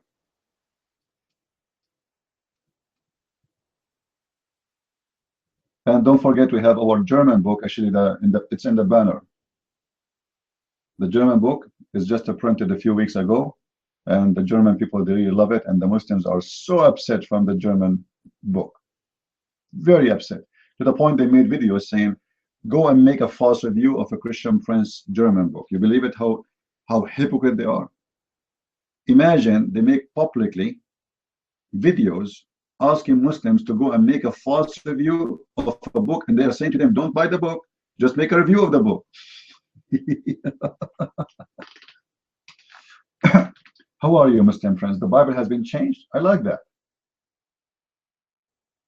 Muslim friends, do you want to talk about that? The Bible has been changed. Are you saying to us the Bible of Allah been changed, my friend? Are you saying that? I mean, do you see how stupid the Muslims are? They are telling us that Allah, He sent the Bible and His book is changed, so what is our problem? Guys, Christians, when the Muslims, they speak about the Bible changed, they are not talking about your Bible. They are talking about a book sent by Allah. It's called the Bible. We don't care. That's not our book. That's your God the problem. What kind of God you have? He sent a book and He cannot protect the book. This is the book of who? This is the book of Allah. And Allah could not protect His book. That's mean this is additional proof that your God Allah is a false God, because if it's a true God, He will be able to protect the book. See, I protect my book. I protect my book. How come Allah cannot protect His book? I have copyright over my book. Allah, the God of Islam, He sent books. He sent 124,000 prophet with 124,000 messages, which mean books. But yet, Allah only want to protect the Quran. Only the Quran. Only. You know, Allah remind me of somebody who was playing chess. Who played chess here? Do you guys play chess? I play chess. But look how I play chess. If I play chess with Muslim, I use my toes. It's like, it's easy to win with a Muslim. Anyway, so Allah, He sent 124,000 prophet with 124,000 books. So imagine this. Allah playing with the devil chess, and He played with him 124,000 times. And Allah lost all except one. Who is the winner?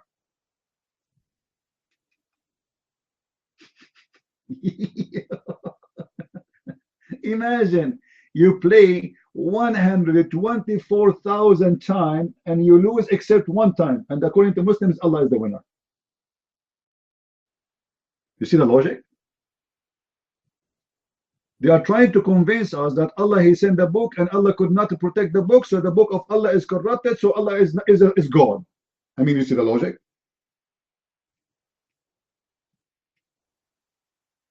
Look at this guy. Are you a Muslim Christian, friends? I mean, you must be super intelligent.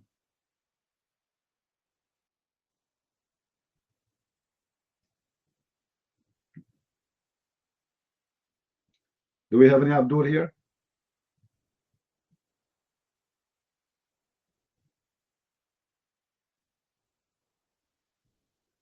Any Abdul?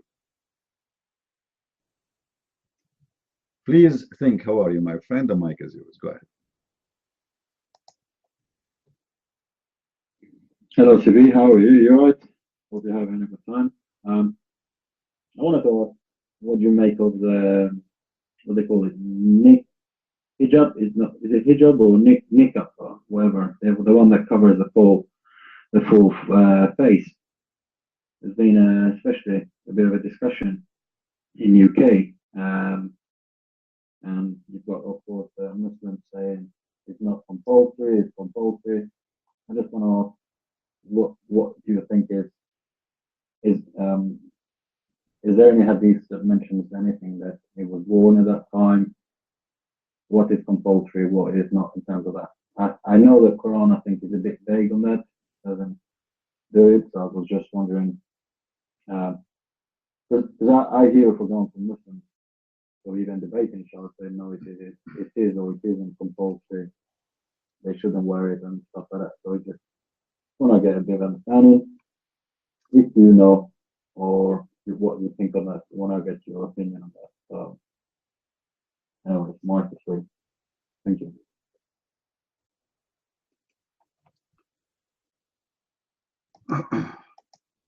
Yeah, well, there's many hadith actually, but none of the hadith speaking about the women, she have to cover her face the way they do it today. The way the cover, you know, the Muslim women, they cover themselves as a face with like only the eye can see through, or even they put a cover even at the top of that. This is something happened during the Ottoman Empire, because the Ottoman, they used to kidnap women.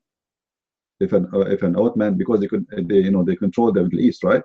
So if they walk in the street and they see a woman, she look beautiful, they kidnap her.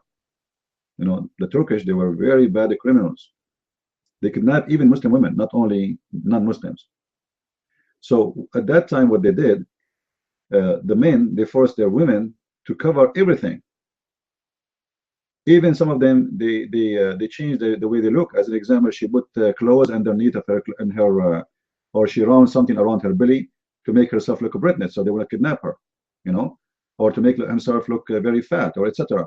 So they change their shape and they wear the burqa, so that the Turkish soldier will not see how the women look like and the way she is, and he will not kidnap her.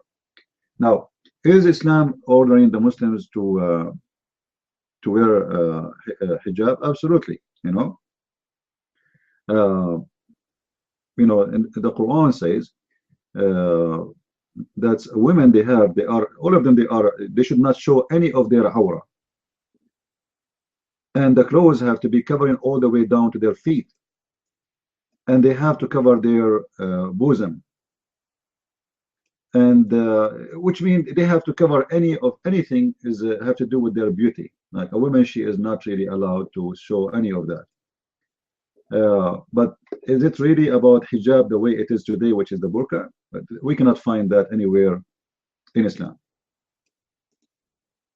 And as I said, mostly this is something have to do with the Turkish Empire, because the Turkish always they used to practice their crimes and all the people they occupy. You know, if you go to chapter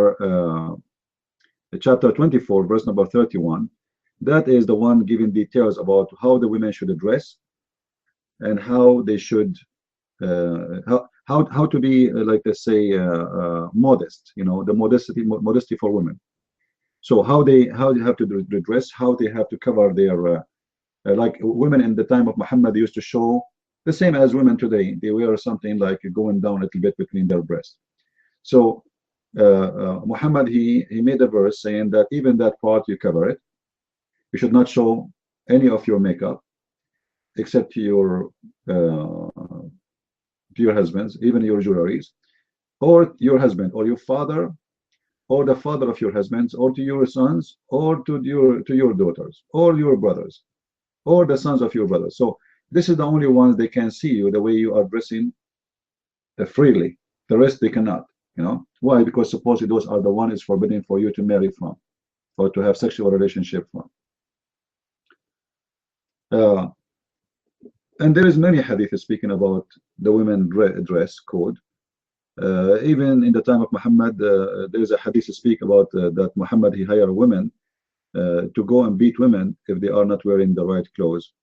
All right, for like a dress code. When Islam became more strong, the women they were forced to wear the right clothes. But all the story of the hijab anyway is coming from the story of Sauda bint Dama.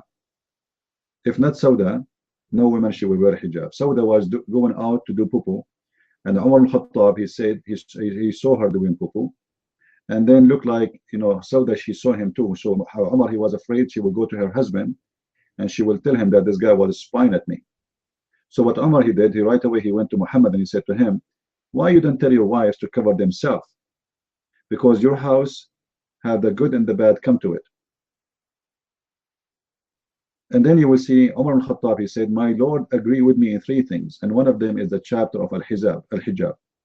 So Allah, he agreed with the Umar regarding al-hijab. So the founder of the hijab is not really Muhammad, is not even Allah. It is Umar ibn al-Khattab because of the ass of Sauda bint Dama. All right. Where is this guy? Okay. Now you are chosen for sure, because you are the only one who have a red dot. I hope you like it. No, he's not a Jew. He's a false person.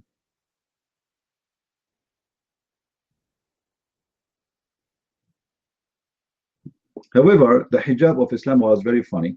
As an example, Aisha, she used to take a shower totally naked, and she have only a sheet between her and two men, and her top is showing and her bottom is covered. How that can happen, I have no idea. You ask the Muslims.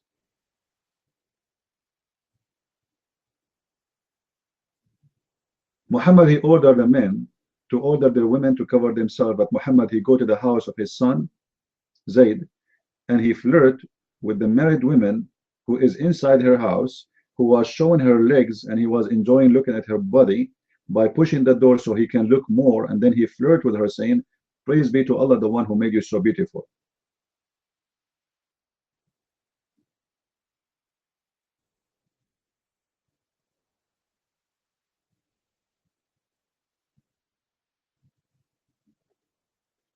Any Abdul? So to make it short for you, the hijab, the way they do it today, the burqa is not really exist in Islam.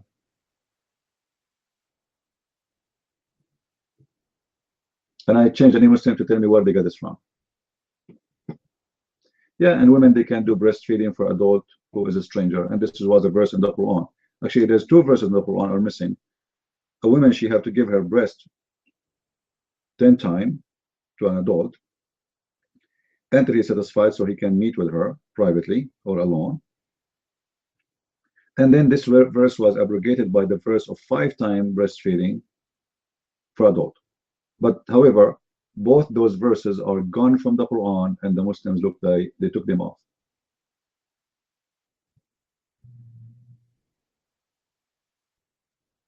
Can someone ask CP to comment of P Fender's last video called after debate discussion to expose Adnan Rashid? Who's Adnan Rashid?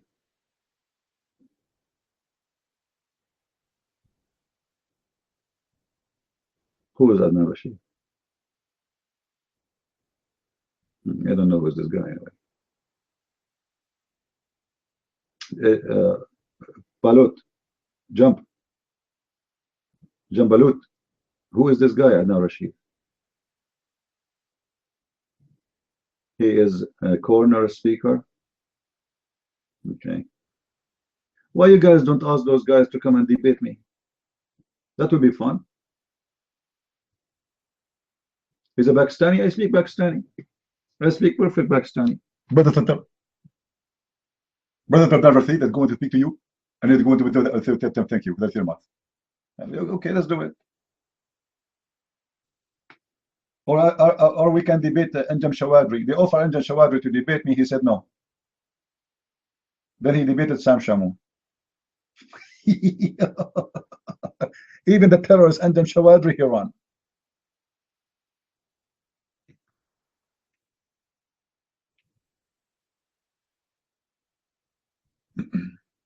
My friend, nobody can deceive the Christians anywhere unless they decide to deceive themselves.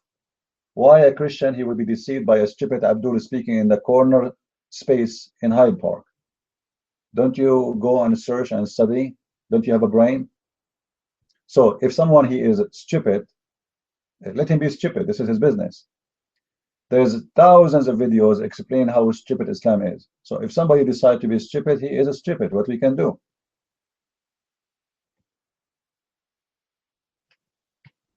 Nobody can deceive you, my friend. You deceive yourself. And nobody can deceive a Christian if he is a real Christian. Only donkeys can be convinced that Islam is from God. With all the stupid things this religion has, how in the world someone he can accept this religion to be a true religion? Unless you have a mental issue. Or you are a sex maniac. Right? First of all, there's no marriage in Islam. Who said there's a marriage? I challenge a Muslim to prove to me that there is marriage in Islam. Even the word marriage in Islam does not exist. It is inkahu. Inkahu means the F word. I can prove it easy. Muhammad, he said,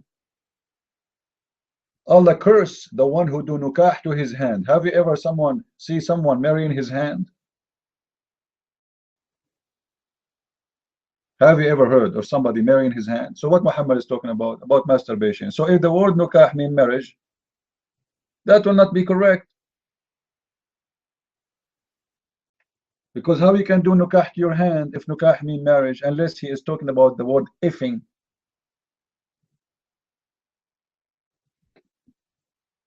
You got the point? Now, who is a Muslim here when I come to debate us? The coward Abdul who said he want to debate me, he did not show up.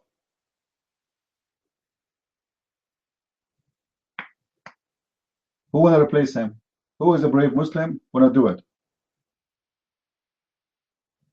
And imagine I called my YouTube Christian Prince Destroyed by Sheikh Hamza just to give him some support. This is what the YouTube name. I'm trying to help him.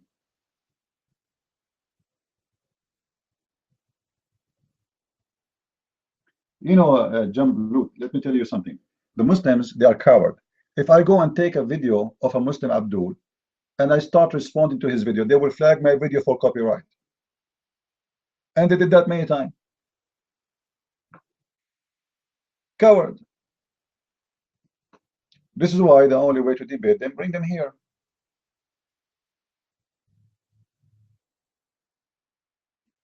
I cannot use their videos. They will flag it. Well, then you have to give me permission from the Christians to use it too, because how I can guarantee that those Christians will not be upset? Because some Christians, they are not working for God, they are working for their own self. There's many names you know in YouTube. If you use their video and yet they are Christians, they flag you. And yet they claim that they are working for God and they are making videos against Islam supposedly. But if you use their video, they flag you because they want their video to be only in their channel. They are selfish people. Not like me. I ask every Christian, go and download my videos. I don't want them to be in my channel. I want them to be in your channel.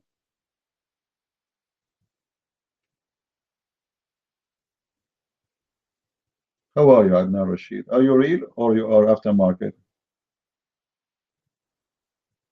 Take the mic. Let's see if you are real. I think you are fake. You are fake.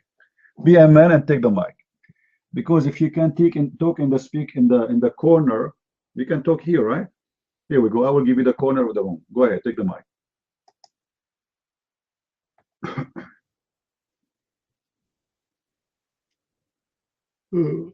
Oof, man.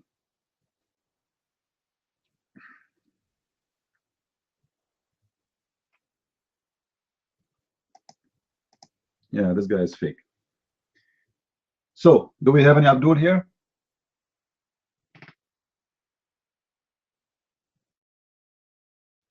Yeah, fresh air, right, right. Do you have a toilet seat in the corner too? Because you will need it a lot. Do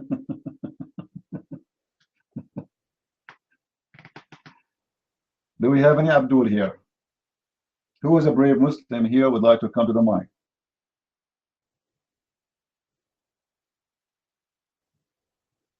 Who is a brave Muslim would like to come to the mic?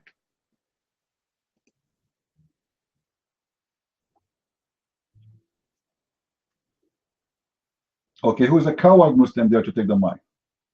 As long as brave Muslim is not here.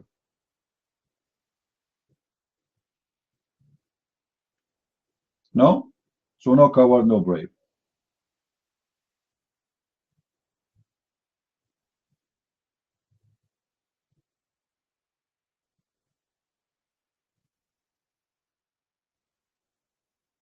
Anyone?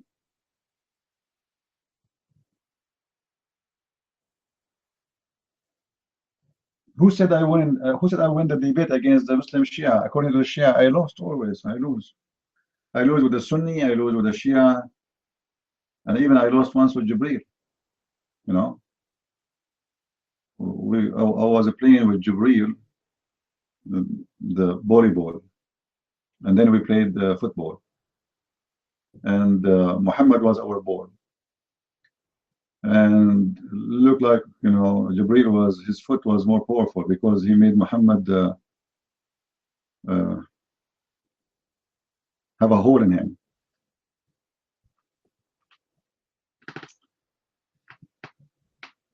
Any Muslim? Look, we open our chat room for 7, 8, 9 hours, and we keep saying any Muslim.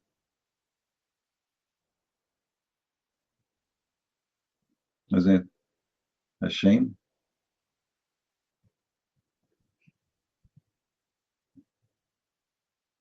Very shameful.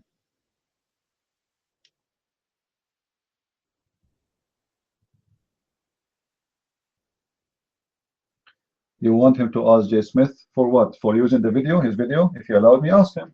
Sure, ask him.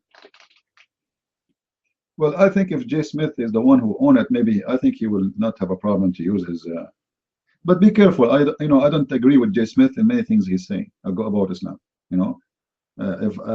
If you see, I don't support a Christian just because he's a Christian. If you don't say something is correct according to what I know, I don't agree with you. I'm not like Muslims who agree with Muslims whatever they say, even stupid things. I don't do that. Like, when Zakir Naik, he speak to defend Islam, he said the most stupid things ever. But Muslims agree with him, whatever he say, because nobody even listening. All what they knew, that this guy is defending Islam. And this is very important. The rest is not important. So whatever he say, we agree with him. I don't do that with the Christians.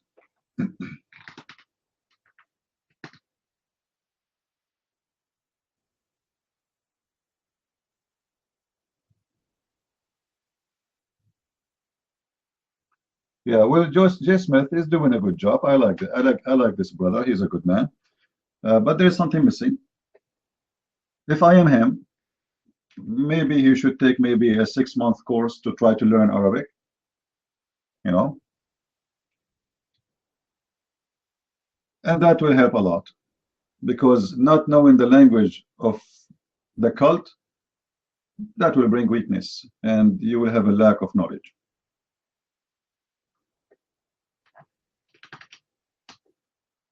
No, he didn't have even 0 Arabic.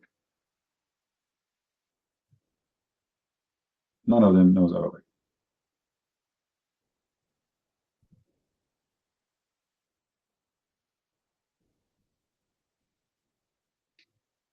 Any Muslim here?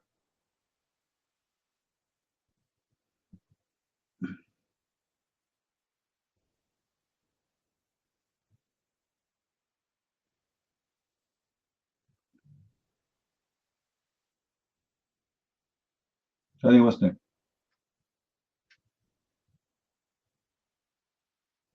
No, I should. I know. I don't believe I should team up with anyone because I don't agree with them. I cannot team up with people who I don't agree with them.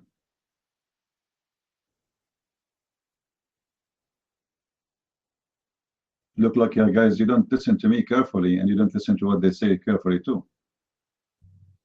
There's many things they say I don't agree with them at all. So I cannot team up with any one of them.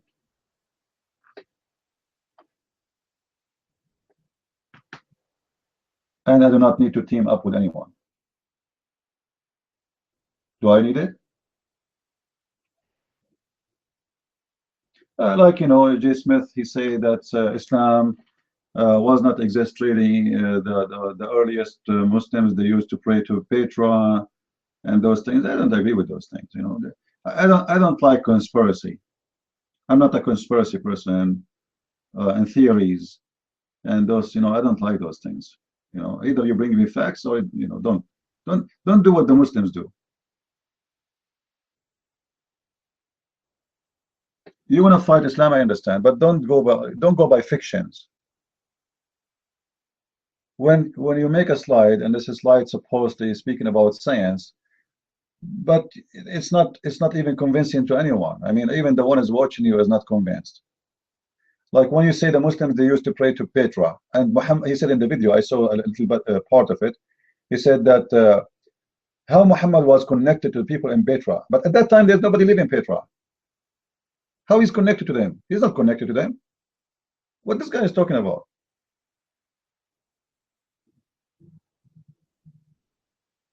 Petra is empty, and Muhammad is not connected to them. Those are stories used to exist, legions spread between the Arab. He is not connected to them, and he do not know them, and he never met them, because simply those people are supposedly dead from all generations. So there is a misunderstanding, and there is, like, I don't know, you know, what some people do is copy paste from each other, and then, you know, supposedly we know, and we make a book or we make a lecture. How in the world he got the conclusion that Muhammad, how he was connected to those people? How he never be connected to them? They are dead. There's nobody there. Even the Quran mentioned they are dead. They don't exist. They are destroyed. This is why I don't agree with things, you know, people say, you know, either you bring facts or don't talk. Don't mention things that don't exist.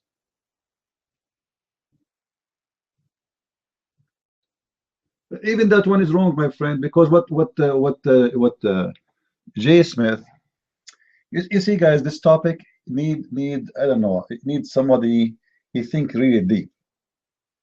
What J. Smith do not know, that those are not mosques. Those to be used as old temples. They are old temples, have existence long before Islam. And when the Muslims occupy the land, they hijack the building because they cannot build a building like that. They are Bedouin. So they turn it into mosque. So what J. Smith said this, okay, look at this satellite, this building facing Petra. It's not them who built the building. This is why you see inside the mosque, the Qibla is not the same as the direction of the building itself, because the Muslims later they change the building from being a church or being a temple for the sun or a temple for whatever to be a mosque. You know what I mean? So those are old buildings exist before Islam. As an example, the biggest mosque in Damascus is a church. The Muslim hijack it and they make it a mosque. But if you go inside the mosque, you will see that the direction of the church is different from the direction of the prayer of the Muslims. Why? Because this was not designed to be a mosque.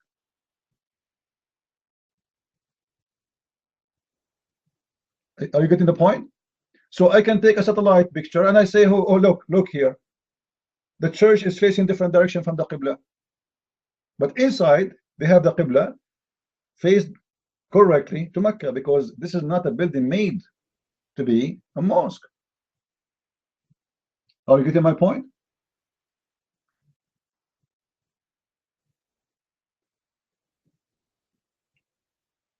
So what J. Smith do not know, that he is talking about temples, they were not a mosque. Many of them, they are even exist long before Christianity. You know, like even the one I'm mentioning, the one which is supposedly the biggest church in Damascus. Before that, it used to be the temple of the sun. So when the people convert to Christianity, the temple became a church. When the Muslims occupied Damascus, it became a mosque. This is why that church is facing the sun. The direction of that church is facing the sun, because those people, they worship the sun.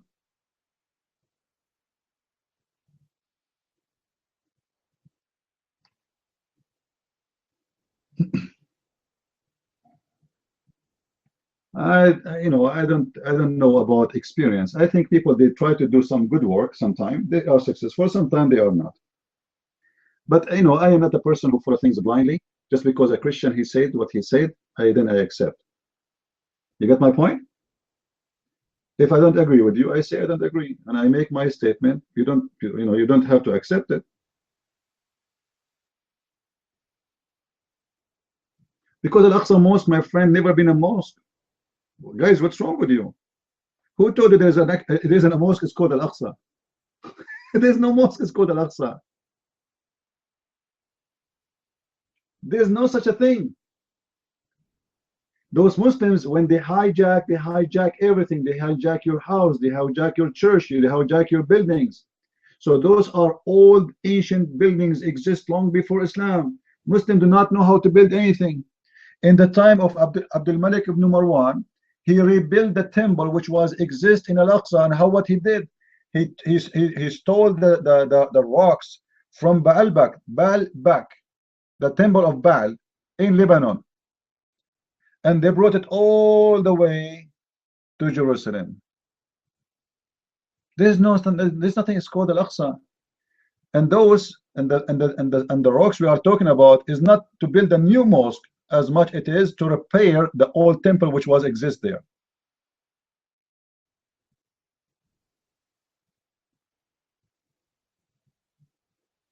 Now anyone knows why Al-Aqsa is located in that location? Anyone knows what is that rock have to do with Islam? Anyone knows? There's a rock. There's the Aqsa, and there's the Mosque of the Rock, right? Okay. The rock is what in Islam? What is the connection of the rock with Islam? Yeah, the Dome of the Rock, as they call it, correct. What is the connection of that? The night journey. The fact this has nothing to do with Islam. You see, there's legions exist before Islam and before even Jews and etc. A human being carried the story of the flood. There was a flood for real. This has happened. Flood covered almost all the earth, right? So The legends is that the flood of Noah came from under that rock.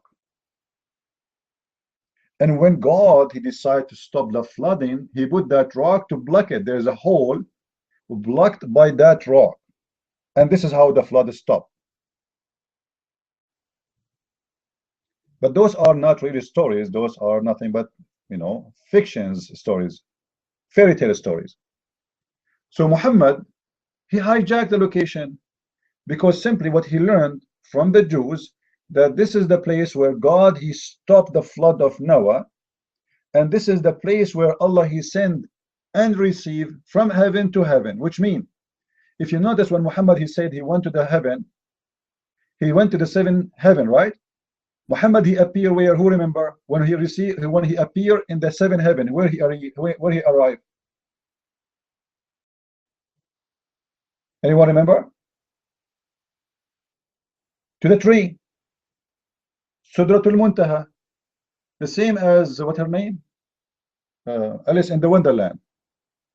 So the root of the tree is the airport of Allah. This is Sudratul Muntaha. It's a tree have 100 years width of walk. You can walk under the tree for 100 years.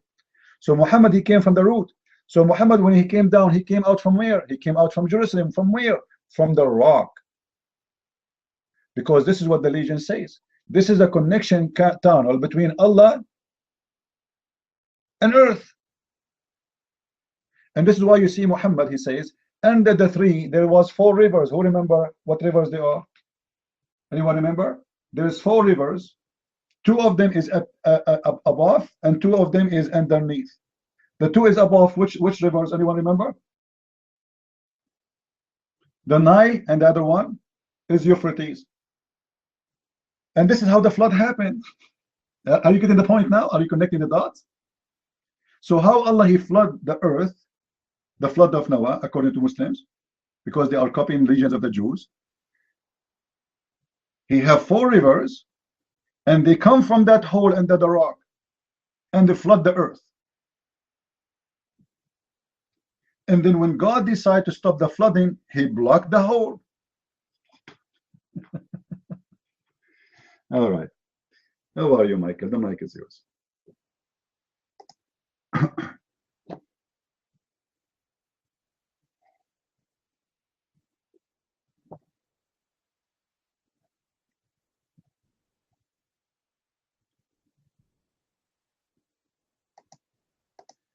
I guess he is not here. Are you there, Michael? Wendler? Somebody texting, guys. Okay, take the mic. Your hand is up. Go ahead. Yes, thank you. Assalamu alaikum wa rahmatullahi wa barakatuh. Ya Ali, Ya Hussein, Ya Imam. The Shia, the German section, they called me to ask you for an invitation to start a debate with them. Are you interested? The room is in the German section called Al-Batul. They are waiting for you to destroy your whole essence. Are you ready to get destroyed, Mr. Christian Prince? It is not a joke. You can come there. They are waiting for you to get destroyed. It is your mic, mister. If you're interested, you can try to prepare your theology stuff, and then you can come and get destroyed by them. It is your mic. My friend, we have a debate last week, and already they destroyed me. So it looked like it was not working, right? This means the Muslim Shia, they admitted that they are the one who were destroyed. Otherwise, if you did it already, why you want to do it again? Secondly, as long as they are brave and they will destroy me, come over here. We have 100 people here. I have 109 people in YouTube listening. Come over in your room. You have 15 people, including the admins. What kind of invitation this invitation is? Imagine somebody have 200 people in his house, and then he will take them all to go to a people, have a room, have 15 people. So be brave, Muslims, and come over here. We are waiting. Where is this guy? He is the one who asked for a debate. Isn't him who asked for the debate? Okay, here we go. I'm here. Be a man. Stand up. Last time I went to his room. Why he don't come to my room? humbly, right? Last time I went to his room so he will not find an excuse and run away. Can he do it? No, don't take the mic and tell me blah blah blah blah. I want him to come. Tell him to come over. All right. So take the mic and promise me you will go to your master and tell him people are waiting. Be a man. Be brave. Wear your yellow shoes. Go ahead. Michael, are you wearing yellow shoes or black shoes? No, man. Ya Ali, Ya Hussein, Ya Imam Raza. Ya Allah, Ya Allah, Ya Ali. First of all, let me try to explain. The big problem we have here is that we are in a specific kind of period where our sisters, they have special contracts according to the teaching Muta, what you maybe know, and they are not allowed to come to other rooms or houses because of this special contract, which is according. All right. Look like Michael is just joking here. I thought he is serious. Do we have any Muslim here? Let's go back to our topic. So there's 4 rivers, and the 4 rivers are coming from under the rock, and this is why they built a temple there. So a person, he want to make an argument about Al-Aqsa. If you do not know the background of Al-Aqsa, he will make a mistake, right? And this is why I don't agree with those theories. Having a picture of satellite of a temple, well, this is the old religion. This is long before Islam, and maybe they used to face Petra because simply they have a religion have to do with Petra. And actually, the Bible speak about that. Doesn't the Bible speak about the city of the cliff or the city of the rock? Right? So it was a very popular religion exists in that time, and it looked like it was centered in Petra. And this is explained why there is many temples. They were facing Petra. But this is not an argument to use against Islam, because Muslims, they hijack those buildings and they use them. And that's why I don't agree with those statements. So now I hope you understand what I'm talking about. But you know, I noticed that most of people, they like conspiracy, they like mystery. You know, you have to make some actions. Go and make a video right now about you seeing a dream of the judgment day and see how many people they will watch it. Just say whatever, say anything. There's a video of a guy, he said he saw a dream and he was driving in Florida with his wife in his car, and then a whole flood covered whole of Florida, and like millions are watching the video. But there's nothing there. It's just a stupid dream. The guy here, nothing. People, they love mystery and they love conspiracy. Make a video, Trump is an antichrist. A year ago, it was Obama. The year before, it was Hillary. A year before, it was George Bush. A year before, it was etc. Just make a video like this and people will watch it. You know what I mean? They like conspiracy. They love conspiracy.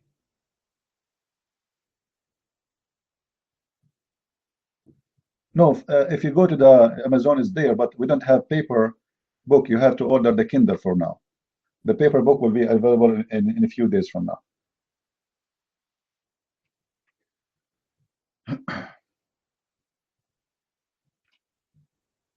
So are you getting, guys, my point? Like if I make a video right now and I put in the title the Judgment Day, you will see how many people watch it. People love mystery. This is why you see many, especially those who try to get audience, they have some keywords for their audience to attract them. As an example, if you make a video speaking about the book of Revelation, the book of Revelation, because it's speaking about symbolic and certain kind of images and etc. So it's kind of like we're trying to discover what is that exactly, what will happen, and there is like a kind of a mystery. So they spend a lot of time talking about it, and a lot of people will watch it and follow it, even though they are saying stupid things there, but still people, they will come. You will see how many people spend a lot of time talking about the book of Revelation, but in the same time they speak too much but they say nothing. For the book of Revelation is not meant to reveal anything except revelation in the future. You will not know it unless it is going to happen. It's a prophecy about the future. You know, when in the Old Testament it says that the virgin, she will have a son. That verse does not make any sense. But when the Messiah was born, it makes sense. Correct? So those are prophecy for the future. We will not know really what they meant until they happened. But those who they try to make a a reputation of getting let us say audience or a business, I don't know, they try to make a lot of fictions around the story, which is not even in the story.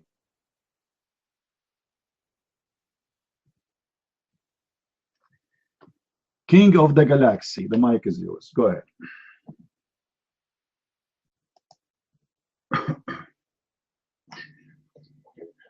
Yes, you are absolutely correct, and I'd like to share my dream.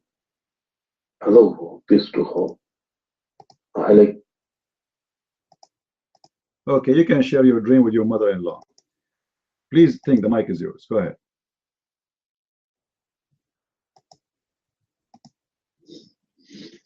Yeah, it's true. See, people things end days and stuff, and the Book of Revelation. It's funny when they try and talk about the Book of Revelation, as you mentioned. The Book of Revelation is supposed to be revealed. It will make sense. Most of it will make sense in the end days, when prophecies will come to will be fulfilled. So the Book of Revelation is not a book that you can read it now and understand it. There are parts that you will, and there's parts that you won't. And also, what's funny is that people talk about the end days, and people just type on YouTube and you find loads of videos like that. And all those people there put a date into it. The end days, or the latter days, is not a sort of a year period or something. It could mean a whole couple of generations. So I could say, example, we are living in end days, but it doesn't mean that it's tomorrow. It could be in 100 years, 200 years. Is a generation that it is. Now, the thing I wanted to talk is that as you mentioned, that Muhammad supposedly went to heaven, right? As far as I understand, or as far as I know, is that he went onto a donkey, he went to Jerusalem, and then from Jerusalem, he went supposedly to heaven. Why did he need to go to Jerusalem? Wasn't Mecca enough? So this is a question I'm kind of asking, is that why did the guy have to go to Jerusalem? Doesn't mean that Jerusalem is a better place than Mecca, even though Muslims see that as a third holy place. So these sort of things, whenever I read these hadiths and these stories and stuff, it's just, when you ask the questions, when you question these things, nothing makes sense. Why did the guy have to go to Jerusalem? And then from there, he supposedly have to made it to heaven. And yet today, Jerusalem is nothing to Islam, really and truly. Anyways, mic is free. Thank you. All right. Well, as we said, he have to go to Jerusalem because this is how the story should work. Because remember that the rock is there. And this is the connection tunnel between the earth and the heaven. So Muhammad, in order to go to heaven, to come back from heaven, he have to go through a certain way. Like, you have a highway, you have a bridge, you have an airport, So Muhammad appear in two locations. One is Sudratul Muntaha, which is a tree in heaven. And the other location is underneath of the tree. You go to it, you go down, and then you go down, you appear from the rock. This is why you see Muhammad speaking, or Muslims, they speak about Muhammad. He appeared under the rock in his way coming back, not in the way he is going up. And that because they claim that when he went up to heaven, he was using the mule. And the mule did not take him from the same way of the return direction. The return direction was different from the way of going. Oh, this is how it appeared.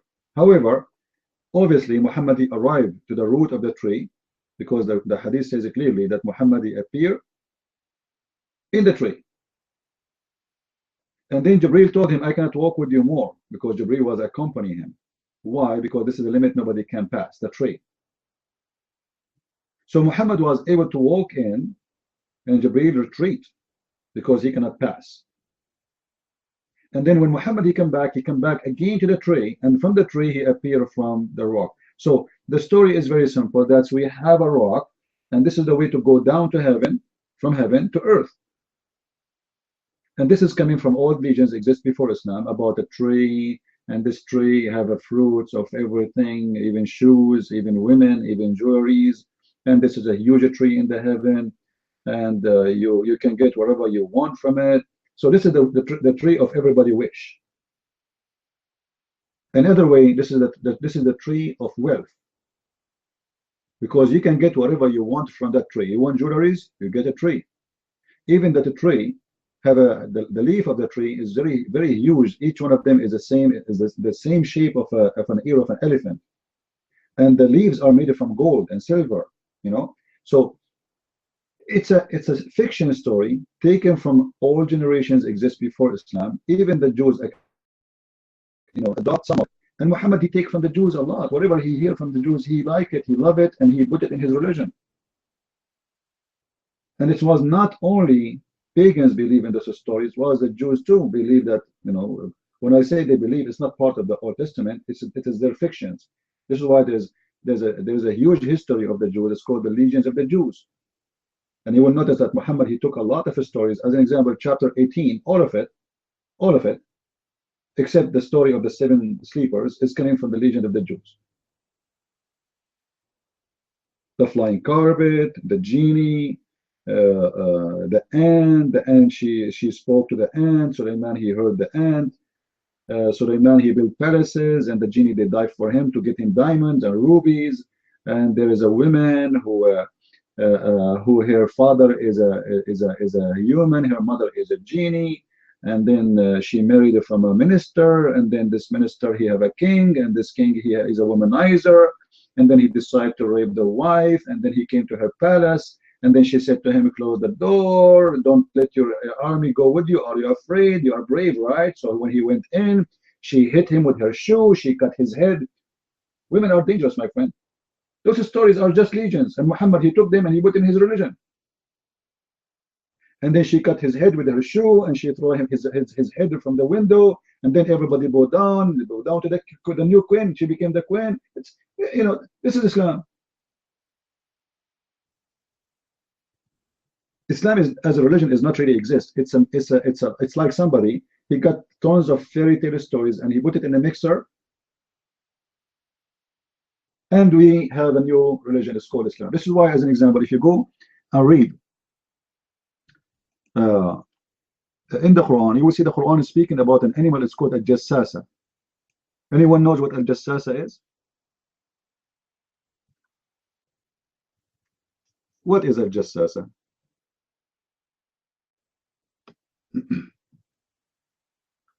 No, a jassasa simply is a beast which have a mix of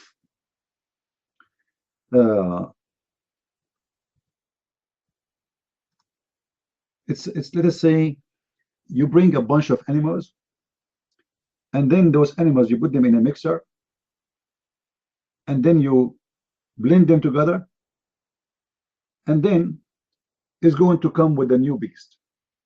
So if you go to chapter 27 verse number 82, and then you go to the interpretation of chapter 27 verse number 82, let me get you the interpretation from Ibn Kathir. Hold on.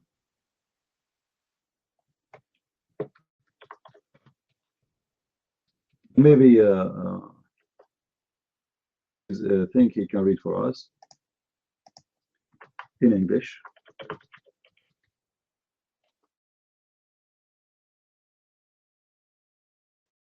Because when you see the interpretation, you will see how stupid this religion is, how the fictions work in Islam. So we go to chapter 27 verse number 82. The chapter of the ants. Even the chapter name is the ants. I mean, imagine.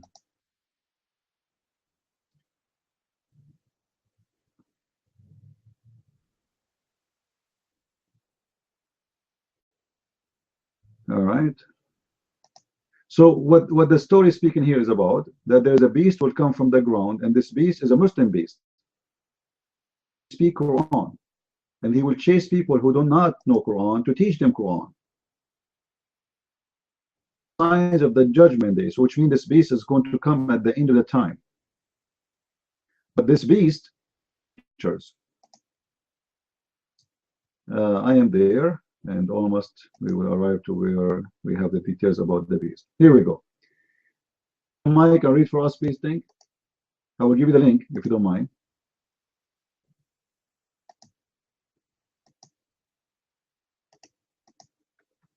Actually, let us hear what Muslim friends want to say, and I will give you time. You cannot? Oh, okay, it's okay. Guys, I want everybody to open this link, and then we go back after we listen to Muslim friends. So let's see what you want to say. Go ahead, Muslim friends. What do you want to say to us? Go ahead.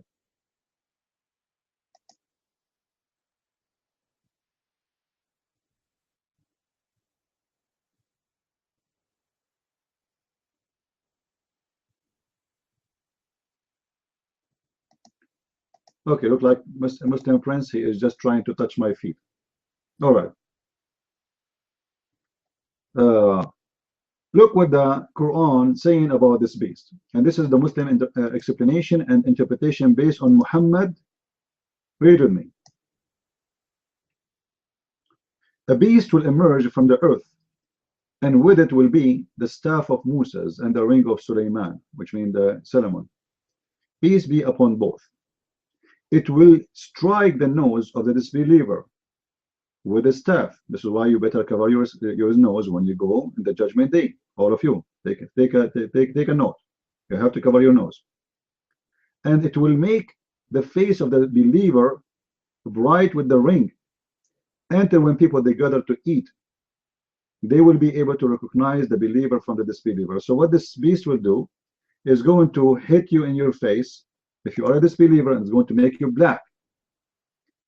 And is going to hit you in your face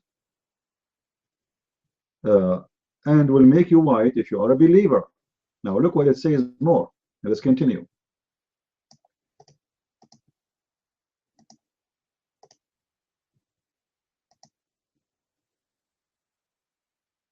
It will strike the nose of the disbelievers with the ring, and it will make the face of the believer bright with the staff, until when people they gather to meal, they will say, oh, one to another, oh believer, oh disbeliever. It was also recorded by Ibn Majah, Ibn Juray, etc., reported that Ibn blah blah blah blah described the beast, and he said, description of the beast, guys, read carefully the description of the beast. All right, its head like the head of a bull, its eyes like the eyes of a pig, its ears like the ears of an elephant, its horns like the horns of a stag, its neck like the necks of an ostrich, its chest like the chest of a lion, the color is like the color of a tiger, it is haunches like the haunches of a cat, its tail is like the tail of a ram, and its legs are like the legs of a camel. Between each pair of the joints is distance of a 12 cubit. It will bring out the staff of Moses and the ring of Sulaiman, and it will be no believer left without making white spot in his face, and then he will become all of him white. All right, and then it will make all the disbelievers black. If we continue reading.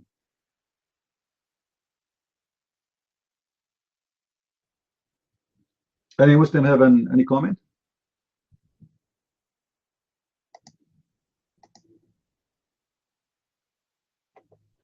Any Abdul?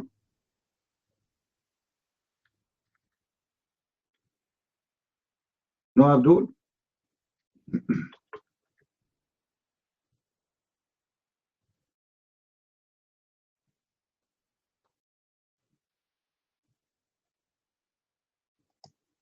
Any Abdul?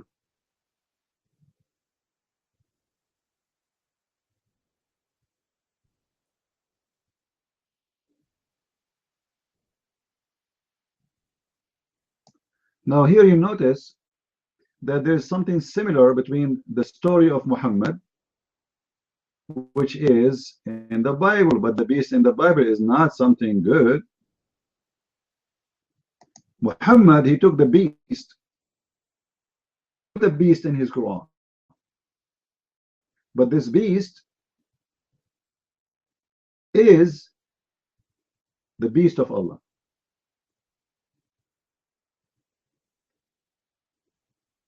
And this beast, he have a special features and he have a special job to do.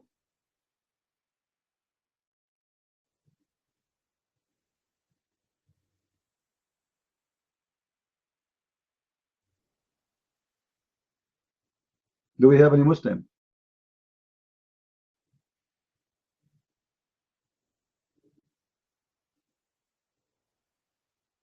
Any Abdul?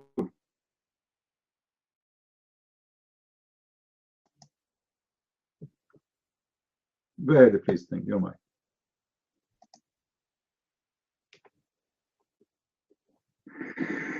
Yeah, is there any Muslim who will be able to draw the description there is there on that place? What kind of description is that? You know, the eyes like a pig, this like a that, and all this. So it's just, how can somebody draw that? What's the purpose of that? It looked like it is a stolen thing from the Revelation, and as you mentioned, it doesn't make sense why the beast is supposed to be the good guy. So how can the beast be the good guy? So it's a bit nothing. This is the thing that nothing makes sense in Islam. And then why the Solomon and the staff of Musa, and why not something from Muhammad today? You know, why is always the Jesus, Musa, Solomon?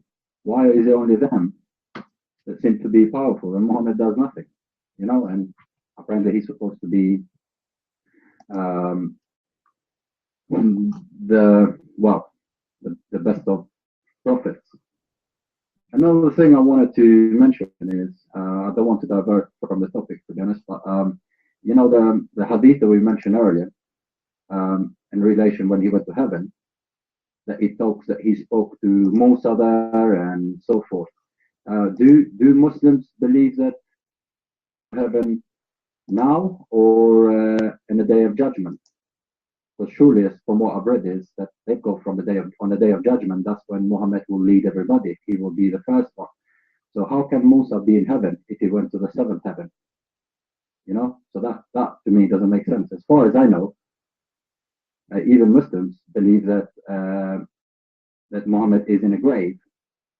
So how can all other prophets apparently be in heaven according to that statement? If you know what I mean. So as far as I know, is that they will cross the bridge and Muhammad will be the first one and so forth. Else is in heaven, but Muhammad is still in a grave.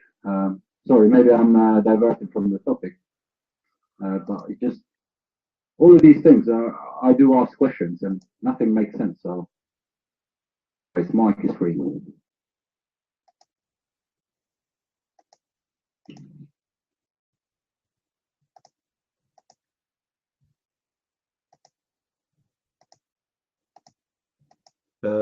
Igor, you want the mic?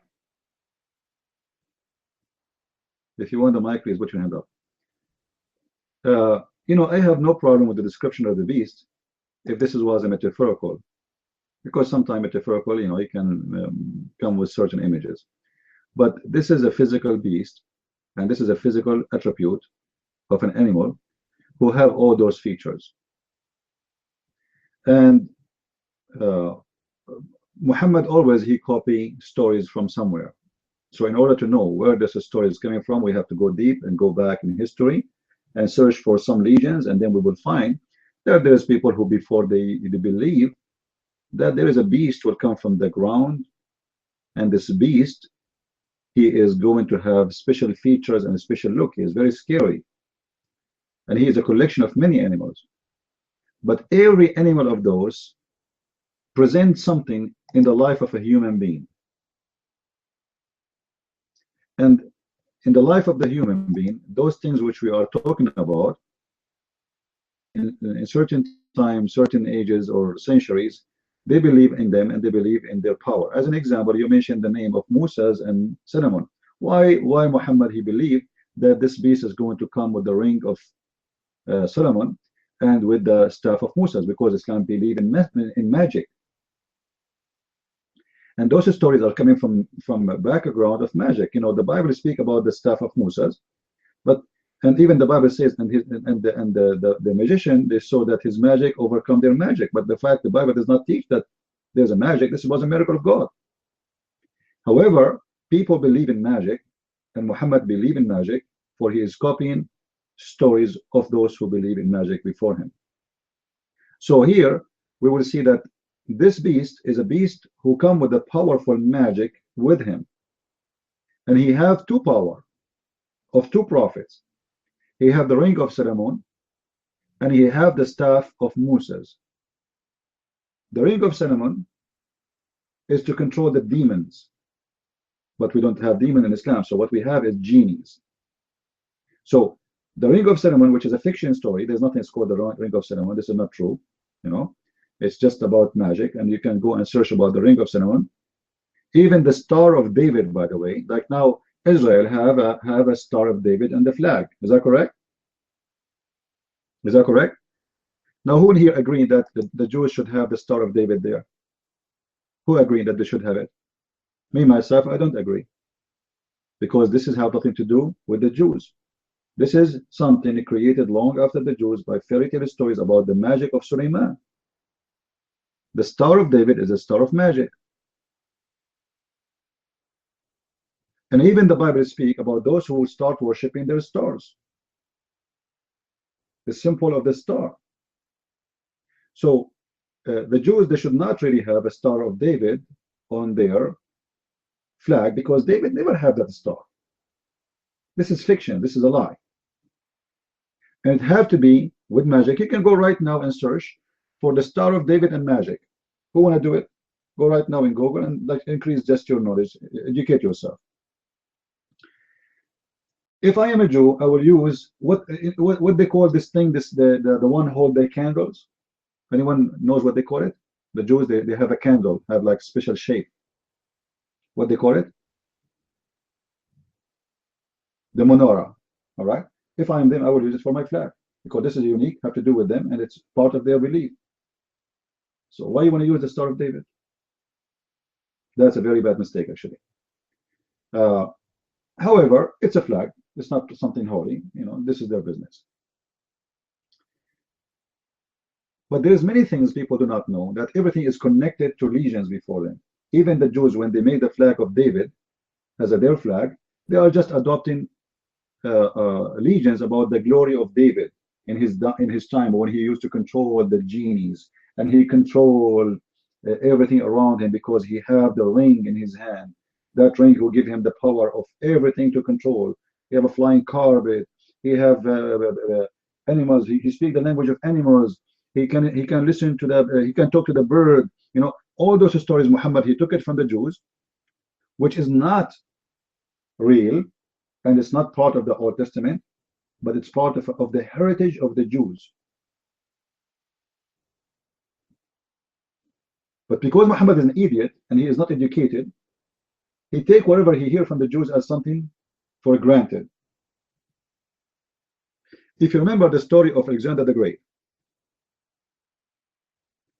where we can find the story of Alexander the Great, which chapter? Anyone remember?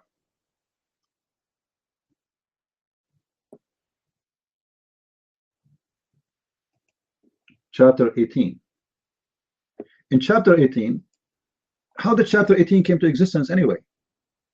Because the Jews, they came to Muhammad and they asked him, who is Dhul-Qarnayn? What? Who is Dhul-Qarnayn? It was a question asked to Muhammad by a Jew. And Muhammad now, he had to come with an answer. You see, Muhammad, he was always concentrating in the Jews because those are the ones who have real religion. The rest are just bunch of dumb pagans kissing stones. So when a Jew he give you a question, you have to be alarmed. This is a Jew, especially if he's a rabbi. So they said to him, only prophet of God know the answer for those things. So who is Al-Qurnayn? Muhammad, he squeezed his bum harshly, and he was looking to see what the Jews believe in their heritage, and then he come with something he heard from people around. Legends about Zulqarnain. There's a book written long after Alexander the Great. I forgot the name of the writer, but this is a fiction book, and every Greek person he knew that the book is a fiction. Like, you know, let's say we have, you know, Alexander became like you know, the hero of the Greek, or those people who they are his people. So they start making stories about him, but they knew that those stories are fictions. You know what I mean? This story spread all over in the Middle East and even in Europe. And the story is saying that Alexander the Great, he went all the way until he found, I will try to find you the name of the story. It's like, it's a Greek name, so I cannot really pronounce it correctly. So the story spread all over. It's a fiction story. Muhammad, he got that story. And because he's a stupid, uneducated, he believed that this is a true story. And then he starts saying things about, from the story, he quoting from that story, from that fiction story, about Zulqarnain, which is Alexander the Great, about he went all the way until he found where the sun rise. And he went all the way until he found where the sun set. And he found the sun set in the murky water, in hot water. Those stories is nothing but fiction stories coming from the guy who wrote this story. It's a book. Muhammad adopted the story, he make it as part of his religion, and then this became Islam. And because Muhammad he claimed that Allah is the one who is talking there, then that must be true story. There's nobody can say, oh, this is not really, it was metaphorical. If you go to chapter 18, verse number 83, it says, وَيَسْأَلُونَكَ عَنْ ذِي الْقَرْنَيْنِ قُلْ سَأَتْلُ عَلَيْكُمْ مِنْهُ ذِكْرًا. They are asking you about the man with the two horns. Say, I will tell you something about him. Who is talking? Allah. So this was an answer for a question. This is confirm what we are saying, that the Jews is the one who asked him. You know what I mean? You know what I mean? It was an answer for a question, a request. Somebody asked him a question. Muhammad is trying to answer, and he got the answer. Now, if you go and read the interpretation of this verse, you will see very funny interpretation coming from the Muslims. Why this man he have two horns? Because Zulqarnain means the man with the two horns. Anyone knows why he have two horns according to Islam? Who remember?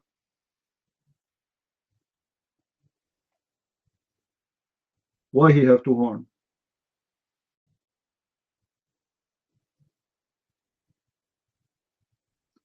This man, he went to his people to invite them to worship Allah.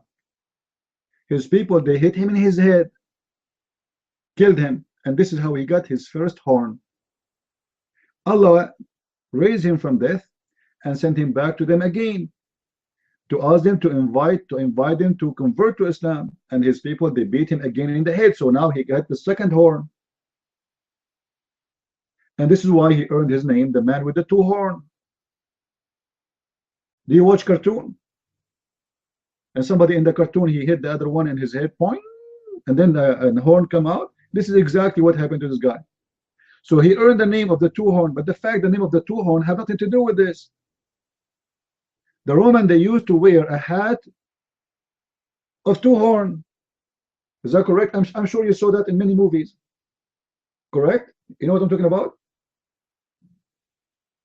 To scare their enemies, they make a hat to look like a beast, you know, like this guy is really scary. So the leader of the army or the leader of the group, he have a special hat, horn, because he's different, you know, I'm the leader, I'm the king, or etc. So this helmet have horn. Muhammad and Muslims, they took it literally that this guy, he have really two horn, because in the story they call him the guy with the two horn. Then Muhammad, he continued with the story. And what this guy he did, what okay, Allah is going to tell us about the guy with the two horns. What Allah he knows about him, he know what we do not know. Allah he says, and we gave him power over the earth. Chapter 18, verse 84. And then he went in his way, 85. And then in 86 it says, until he arrived where the sun set, he found it. Look what? He found it sitting in a hot spring of water. And he found it sitting next to it people who live there. There's people who live near where the sun set. Take a note. So this is the location of the sunset location, and there's next to it there's people who live. This is very funny because anyone the sunset there's people next to it. Here we go. I live here. The sunset next to me too. So then he found people lived next to the sunset murky water or spring of water, which is hot water. And then those people, they said to Zulqarnain, the man with the two horns, they said to him, Allah he said to him, sorry, O Zulqarnain, either you punish them or you give them reward. I mean, this is stupid. What do you mean either you punish them or you reward them? I mean, is there a third option? And why you want to punish them for what? And why you want to reward them for what? We don't know. Then he continued. Then Zulqarnain, he said, oh, the one who did, in verse number 87, the one who did like unjust, I'm going to torture him. And then I will send him to his Lord. And Allah will go on to punish him. Verse number 88, and the one who did good deeds, he is going to get a reward from me, and we will let him go. Then Alexander the Great, he changed his way, Zulqarnain. He changed his direction. And now he is looking for a different direction. He's looking for what? In verse number 80, it says, until he found where the sun rise. Oh boy. So Zulqarnain was like a guy from Discovery Channel going between the east and the west. He found where the sun set, but now he need to find where the sun rise. He will not stop until he find where the sun rise. So he went all the way, and then in verse number 90, he arrived where the sun rise, and he found it rise on the people who have no cover over them. Why they have no cover over them? Because simply those are African. If you go to the interpretation, they will say that those are Negroes who have no shelter and wear no clothes. In the site of Harun Yahya, the scumbag, he says that this is the North Pole. Allah is talking about North Pole. And he's speaking about the ozone. He made this verse about the ozone. You believe it? The whole story is about fiction and stupidity. It suddenly became about the ozone. Look how they try to fool you. So he arrived and he found where the sun rise, and he found it rising on people who have no cover over them. And then he changed his direction again, and he arrived to a location, verse number 93. You see, now we have two directions, east and west. But now Zulqarnain is changing direction again. So he arrived between the two dams. What two dams? And he found between them people. They understand nothing. This is verse number 93. I want you to focus in the word they understand nothing. Please post it. Yeah. Until when he reached and passed between the two mountains or two dams, he found beside them people who could hardly understand his speech. This is fast translation, by the way. This is fast translation. Hardly understand his speech is not what it meant. It's meant they are stupid. They are really dumb. And then verse number 94, look what it says. They said to him, O Zulqarnain, there is people of Gog and Magog, and now here we go. Muhammad is copying from the Jews again. Gog and Magog. But Gog and Magog in the story of Muhammad is about a people, it's not about a location. It's about the people who they are not human. As an example, the description of Gog and Magog people, according to the Muslims' reference, they have a right ear which is so huge, and the guy, they speak inside his ear. It's like his ear, like a tent. And every person of Gog and Magog in his lifespan, he will have more than 1,000 kids before he died.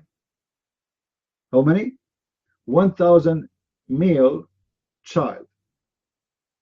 Because Gog and Magog people, they are very horny people. They don't stop having sex. Like every 5 minutes they have to have sex, and their wives they give babies right away, you know.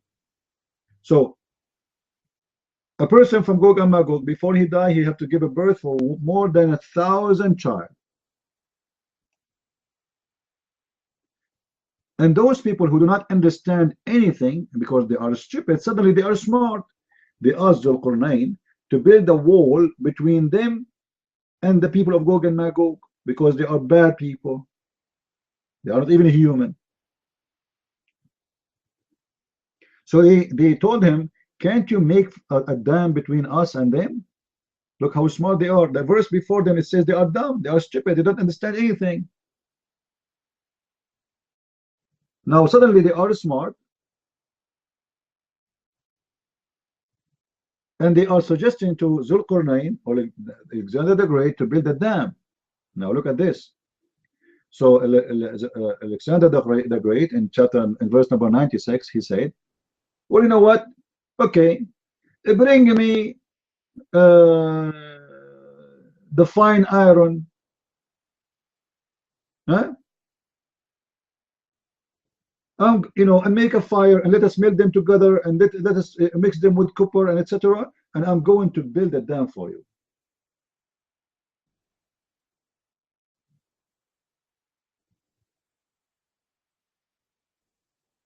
So now they start making bricks made from iron and copper, and then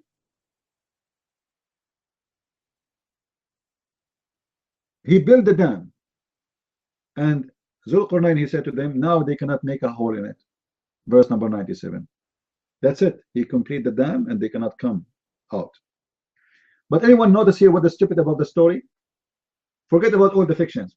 There is something here very stupid. Anyone knows?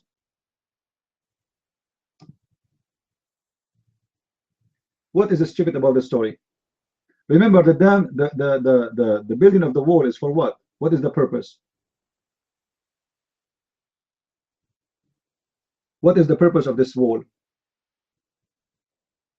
To prevent the Gog of Magog away from the human, right? That's mean what? That's mean if we build a dam, that's mean the earth is separated to two parts, and this is mean we have to build a dam between all the earth because they can go around it. You know what I mean? Like, what the point if we build a dam between two mountains? Okay, we will go around the mountain and come to you. Unless the earth is divided to two walls, one side is the human and the other side is Gog and Magog. However, there's other stupid part of the story here, because Gog and Magog is not one nation. There's Gog and there's Magog. So now we have to build how many walls?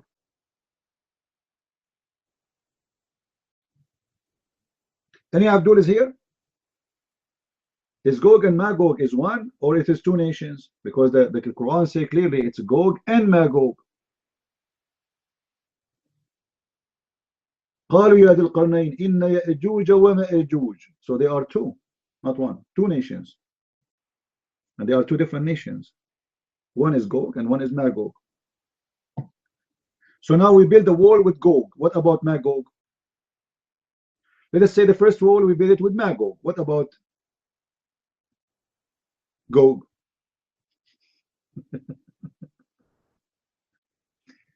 And then the story continue.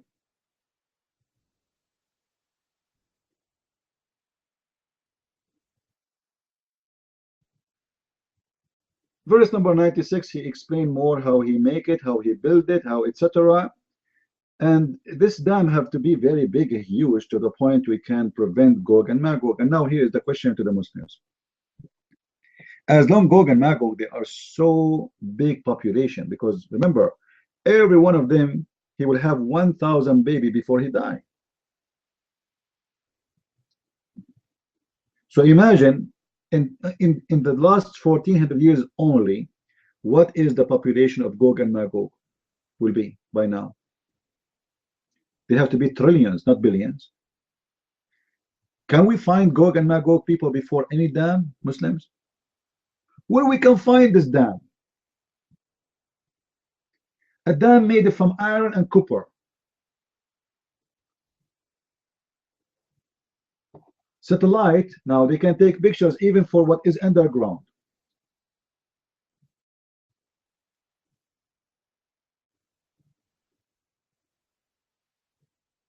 Any Muslim can tell me where we can find this wall?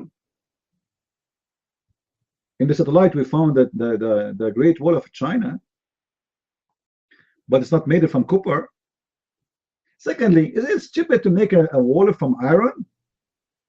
Because it's going to rust after a few years, and we are going to have hole in it anyway.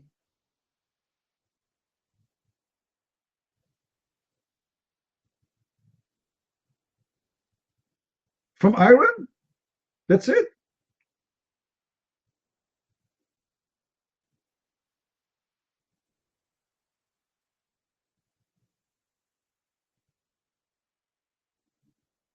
Any Muslim have any comment? For sure, this is a clear proof that Islam is from God. I mean, come on, look at this. A lot of a proof. Why you cannot see it?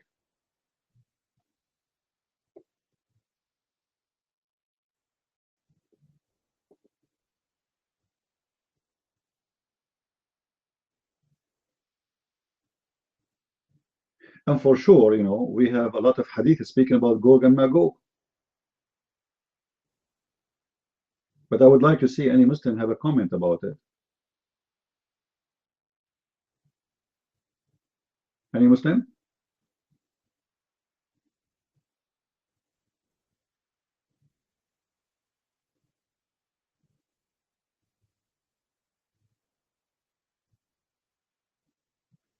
Yeah, he should not, you know, Christians should not debate this guy. He's a kid. And, you know, they will take advantage of you because you do not know Islam. You see, when you debate about Christianity with Muslims, they would be happy to see a Christian who want to debate about Christianity only. And you know what? I'm going to do harassment for this guy. Should I? I'm going to move my room to the German section.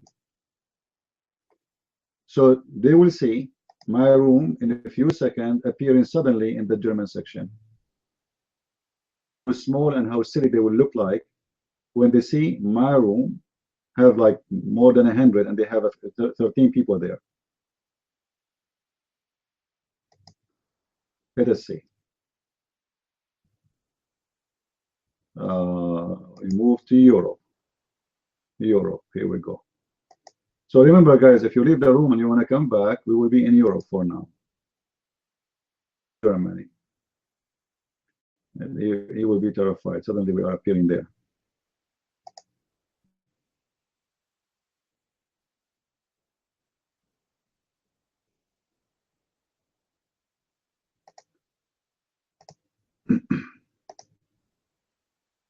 Here we go.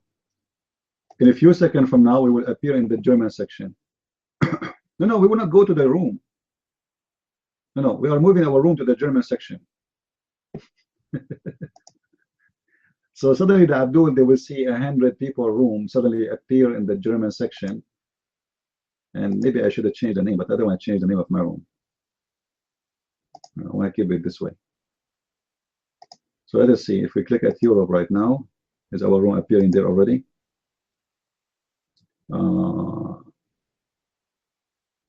Not yet.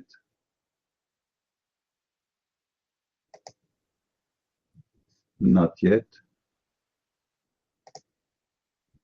It looks like it's taking time to move.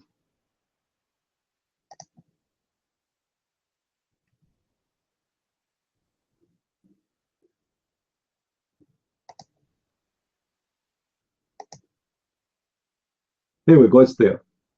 What is Allah and what is Islam? And we are now in the German section. Let us see if any Abdul dare to come.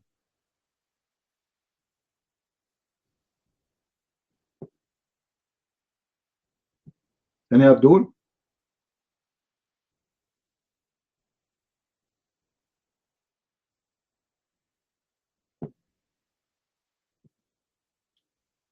Who is Abdul when I come to the mic?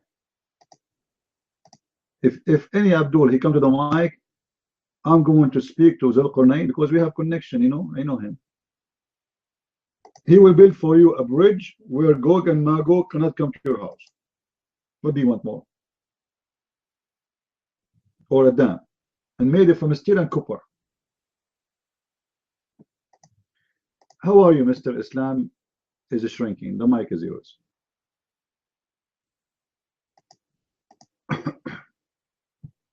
Okay, the voice. Dhul Qarnayn, or the great king who built the dam to suppress the danger and the harm of Yagog and Magog. He built the dam, and the people were behind the dam, not under the dam. You don't build something on the people. You know, they were not in a hole, and he started to build the dam on the hole. No, okay. the dam was between two places, two locations. Maybe Yagog and Magog, most likely it refers to the Mongolians or savage tribes that used to attack those people. They said to the king that they were very savage and they would attack us and steal our food and harm us. So Dhul Qarnayn said, I will help you, and he built a dam. And for me, I think the prophecy that Yagog and Magog will be open and they will appear in the future already happened. An invasion for the Muslim world. Yagog and Magog refers to any Yagog and Magog means in Arabic something, you know, something ablaze, something on fire, something like that. It is not the name, it is the meaning, it is the description of a savage nation. Already the Mongolians, they attacked the Muslim world and almost all Asian, big parts of Europe, destroyed everything and destroyed the Islamic civilization, Baghdad, and everything. That doesn't mean that in the future, before the end days, another Yagog and Magog tribe, savage nation, will attack people again. Maybe that time will be America, maybe it will be Russia, China, who knows? But right. Generally speaking, Yagog and Magog, they don't live under some dam. So we need to ask the Muslims, we have satellites and we can travel anywhere and we can find it. No, there are no Yagog and Magog under the ground or anything. No, they were behind the dam, and they did it one time. The savage nations did it one time, and before the end days, I believe that they will come again, and they will be savage nations. So Yagog and Magog is not like a specific group of people. No, it refers to any savage nation. It is a description. If Israel, if the Jews are savage, they become Yagog and Magog. If America is savage and barbaric, they become Yagog and Magog. So this is the meaning. Maybe Christian Prince is speaking about Muslim folklore, understanding of Yagog and Magog, the real meaning that is mentioned in the Quran, which is very clear. It says, فَمَا اسْتَطَاعُوا أَن يَظْهَرُوهُ وَمَا اسْتَطَاعُوا لَهُ نَقْبًا in the Surah Al-Kahf. They could not pass, they could not penetrate the dam, and they could not jump off the dam. They cannot pass to the other side and do the harm that they used to do, steal the cattle and kill the people and take the people as captives, and all the kinds of evil and harm they would do. Prima. Assalamu alaikum wa rahmatullahi wa barakatuhu. Can you hear me? Yes. All right, look like we have to. Did you know that Muhammad was married to his own cousin? He fucked his own cousin. Okay, we don't want to speak bad language here. Behave yourself. Now, where is the guy here? Did he leave, the Muslim Abdul? The one who was speaking in the mic a second ago. Did he leave? Coward. Guys, he said that those are the Gog and Magog. They are the people, mostly the Mongolian. But this is stupid to say. Because the Mongolian, they live in an open space and nobody can put them between walls. I mean, what kind of mountain we can put the Mongolian behind? How we can squeeze the Mongolian when they are connected all the way from China to Russia? Do you know how big the Mongolian land? We can surround them between a wall, behind a wall. What wall? Same time, this guy, he did not explain to us where he got this from. Is that a Muslim interpretation? Is that a scholar interpretation? Look what his prophet he said. Too bad he ran away. Somebody can invite him. This is the hadith of Muhammad. The Gog of Magog are going to come in the end of the time after the Messiah he appear. Do you see it? Muhammad, he said there's 10 signs will happen before the judgment day. 10.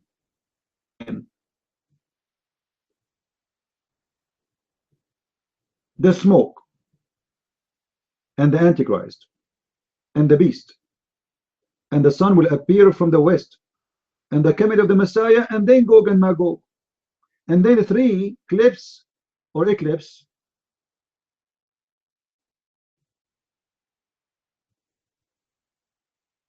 one in the east, one in the west, and one in the Arabian Peninsula. So what this guy is talking about? Suddenly it became the Mongolian, and suddenly, and look what he said. It's not under the dam. Who said it's under the dam? The wall is, it says clearly, wall between them. I would not say under the dam.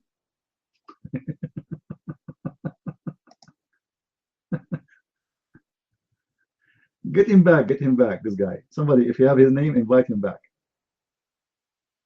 So supposedly he's trying to be smart, but this doesn't work. And supposedly the Quran say clearly they will not be able to go through. And their prophet, he said, they will be able to go through when time come in the judgment day. In his time, he claimed that they were able to open a small tiny hole, but they could not go through still.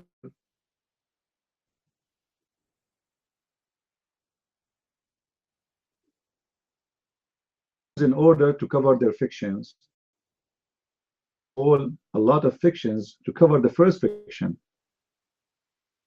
became about the Mongolian.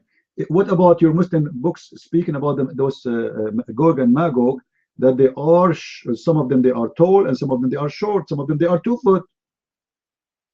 They sleep inside their ears. Their penis is hardest than a rock. They can have 1,000 babies before they die. Those are not human. And not only this, those people, they will arrive, they will control all the earth except Mecca. Except what? Except Mecca and Medina. Napoleon control all the earth except Mecca and Medina. What this guy is talking about?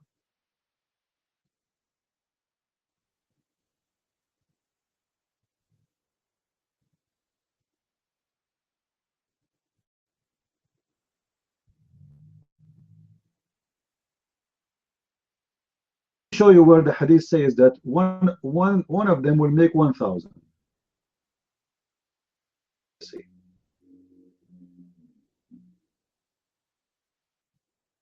the number of Gog and Magog will be the, let us say, the, what they call it, like the percentage between the number of Gog and Magog and the Muslims will be 1,000 to 1.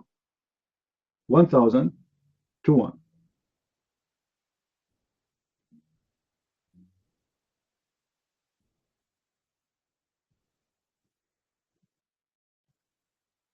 Let me pause the whole hadith here, and you can read a lot about Muhammad, his fiction about those Gog and Magog. Actually, somebody posted already. Who is that one? Polaris. Look like he is reading my computer. All right. And look at the percentage between Gog and Magog. From the Muslims is 1, from Gog and Magog is 1,000.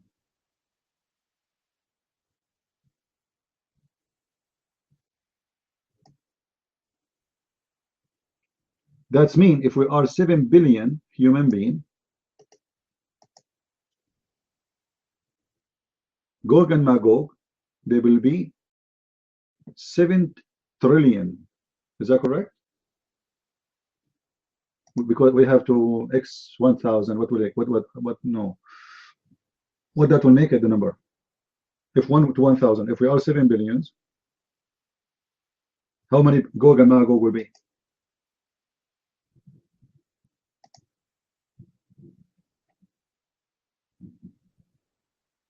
Time of 1,000. Right. So 7 billion. This is 7 trillion. Right? Because trillion is what? All right. So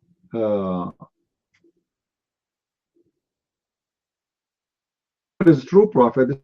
This prophecy have to happen. This is mean if the Muslims are 1.4 billion, and this is only count the Muslims, that's mean we should have right now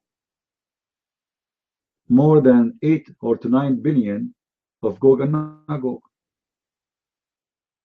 This guy, when he spoke about the Gog and Magog, and he said those are the Mongolian, but the Mongolian are Muslims now, because the Mongolians simply are the Turkish.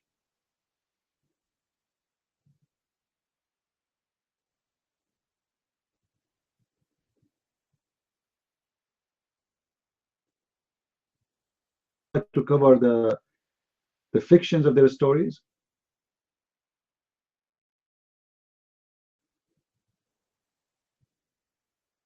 And look what Allah He said. Each time the people of Gog and Magog, they dig their way. You see, Gog and Magog, they are people who they are really working hard.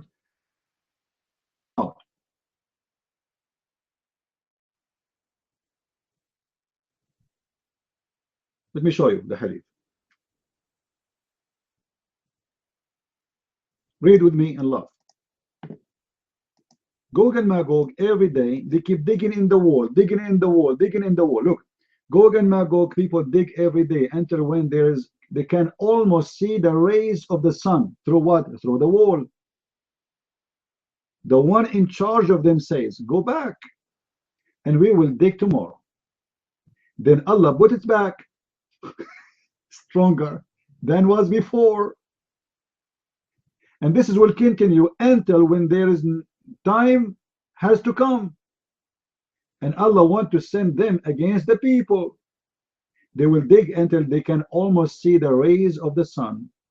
Then the one who is in charge, he say, go back, and they will turn to dig tomorrow, if Allah wills. Now he said Allah wills. You see, before he wasn't saying Allah wills.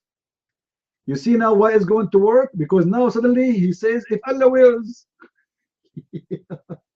Then it will come back and it will be, say they left it, which means it's going to be open.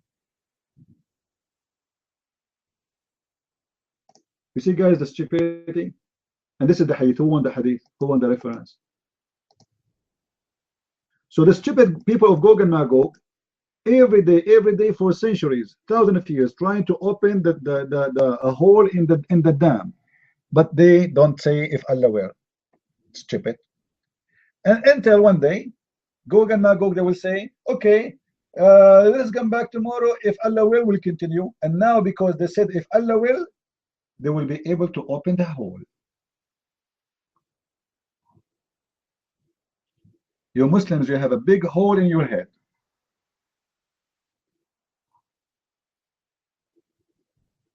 Any Abdul?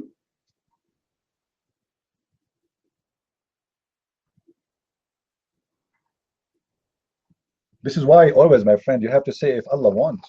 Otherwise, oh, we have a storm is coming here. Do you think that the whole of Gog and Magog open? Oh man. Do you hear the rain? I think Gog and Magog. How are you, Abdul Aziz?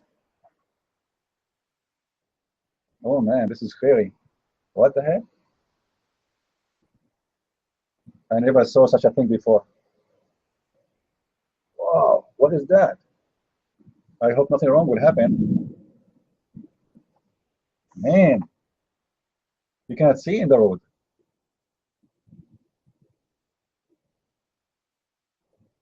Honest to God, you cannot see even like 10 meters away. I hope we don't have a tornado.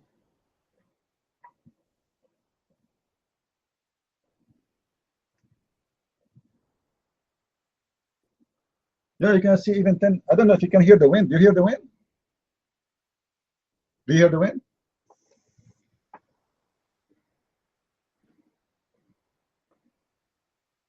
Scary. The trees are shaking like crazy. I think we should not talk about Gog and Magog no more. We better change the topic. I think they found the secret, the password, and they just said Allah if Allah will. Oh man, that's really scary. What is that? And maybe I need to check the news. Maybe they have a warning. This is not normal.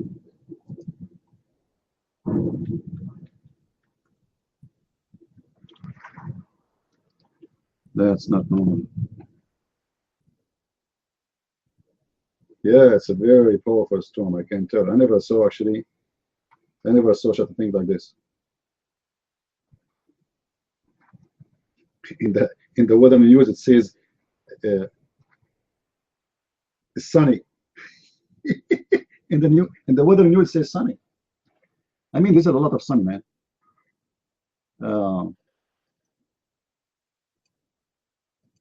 Actually, I should record that in video because this is I never saw this before. It's scary. It's sunny. You believe it? There's not even a warning about anything.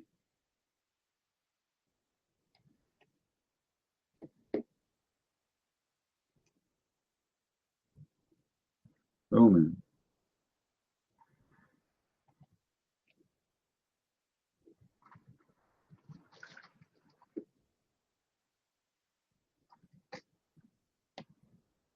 Wow, that's amazing. The drop of the rain, guys, the drop of the rain is like, you know, in English when they say it's raining cats and dogs. This is not cat and dogs. This is elephants. I'm glad that my house is not in the flood zone or anything. But I hope nobody will get hurt. You know what? Let me check the windows if they are closed. Hold on, guys.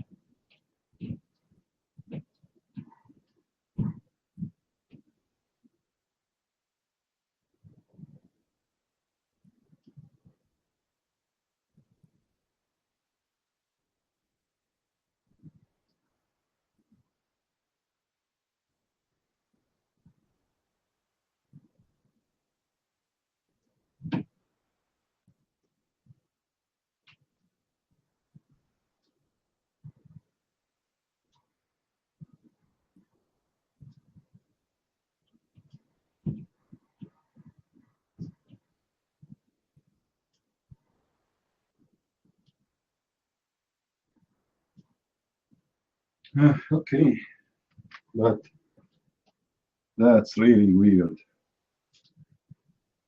Even the drains cannot take rain, like the rain is coming over.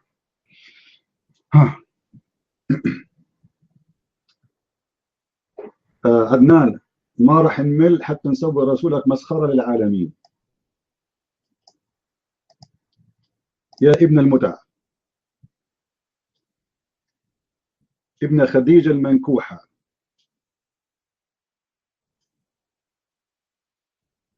Any brave Muslim?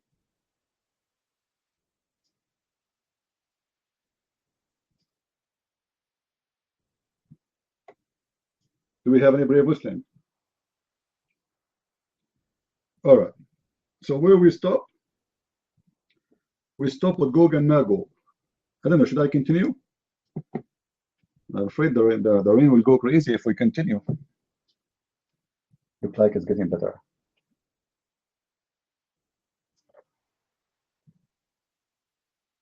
Man, the street has a river of water. Should I go do fishing?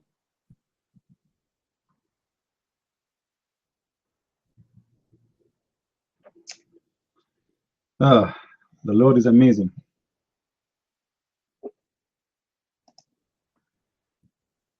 Do we have any brave Abdul here? Any Abdul?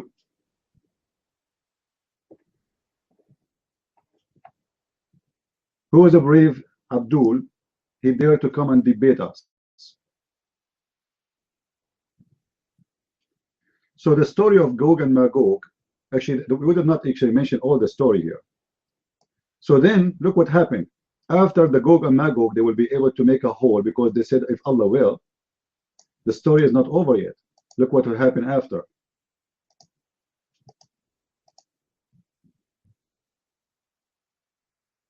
So they will say, if Allah will, then they will come back and do it.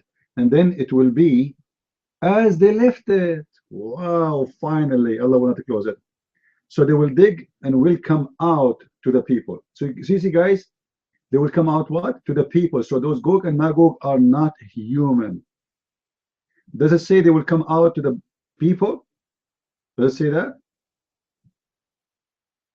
So the people are the human. Gog and Magog are not a human.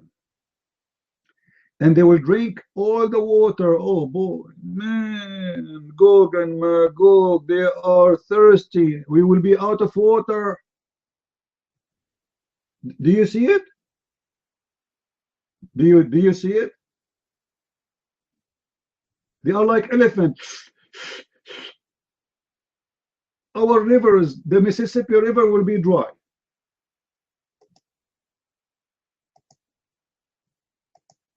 You will not even have water to take a shower. They will drink all the water. Does it say all the water?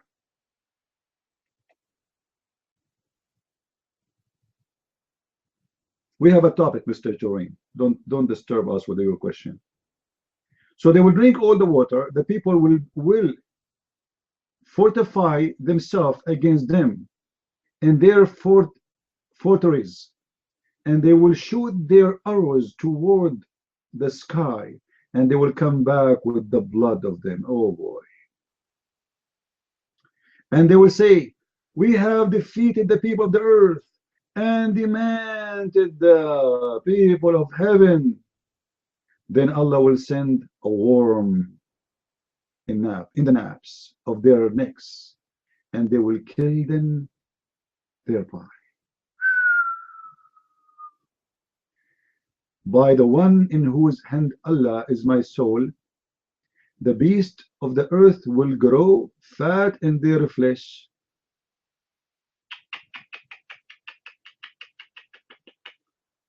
That's what a bad end for the people of Gog and Magog. Allah will place worms in their necks and they will grow like beasts. And this is how Allah will kill them. And the story for sure make a lot of sense. Anyway, guys, what we learned from this story, I mean, what's the point?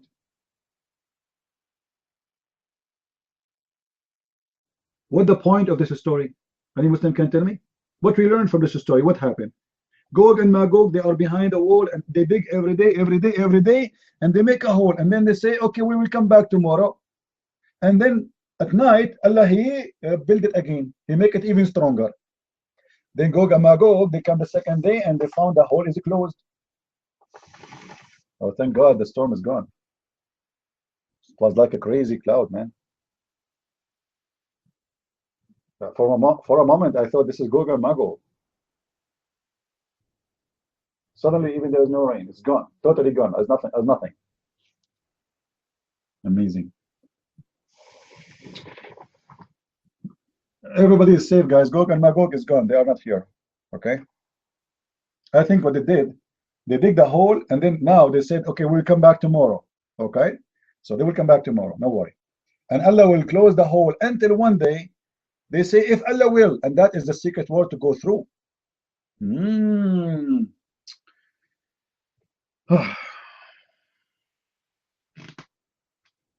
Any Abdul here?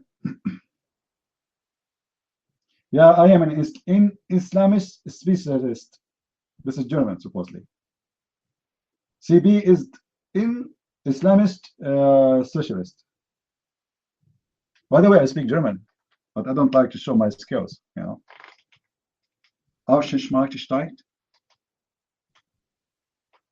Anyone can translate? I am like Al-Hussein. I speak 70 million languages. The God of the Shia. 70 million languages. Don't you think this is a little number? Except German. Thank you very much. I speak all the languages except the one you know. Just to let you know. Oh boy.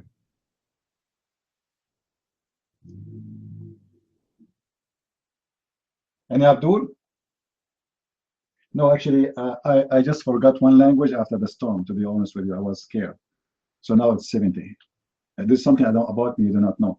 If I get scared, I lose some memory. But again, like if later I say if Allah will, and then I get it back.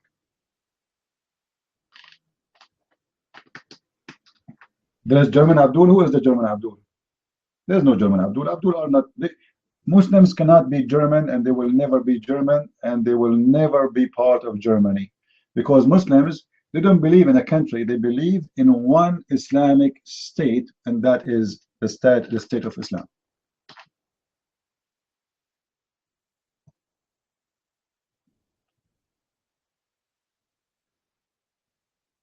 This is why no Muslim should be given any citizenship in any country, because he don't belong there. Go and watch the videos of those who Muslims from Syria, supposedly. You know, all of them the same. Allahu Akbar, we want to kill the infidel. And who is the infidel, by the way? Anyone knows who the infidel? They are the Muslims. Right now, there's a war happening between two armies in the north, or sorry, in the south, in the east of Damascus. The army of Islam and the army of Ar-Rahman. Hold on. Who is the army of Islam? Jayshul Islam. They are Muslim Sunni, sponsored by Saudi Arabia. Who is the army of Ar-Rahman? They are Muslim Sunni, sponsored by the Prince of Qatar, and they are Muslim Brotherhood. And they are slaughtering each other like a crazy. And everyone, he make a fatwa. Allahu Akbar. The army of Islam are an infidels. They are kuffar, and we have a duty to fight them and do jihad. Allahu Akbar. And the other army say the same. So now we have two infidels, both of them are Muslims, which mashallah, beautiful. And each one of them is a true believer. Right? Do we have any Abdul? Who is a Muslim here? He have the courage and the knowledge to come to the mic. Do we have any Muslim from the people of Gog and Magog?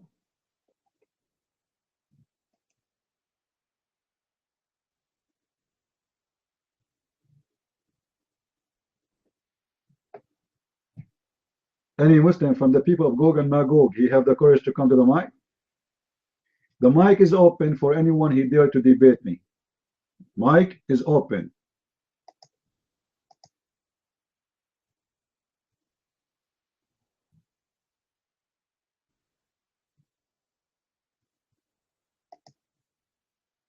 Well, if you cannot speak in an open mic, we can give you a closed one. I don't know what the problem. Are you offended because I said an open mic? Okay, a mic with hijab. We will give you the mic with hijab and burqa. Take the mic.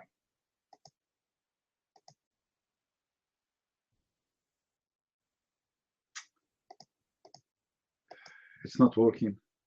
Okay, pork-free mic. Pork-free mic.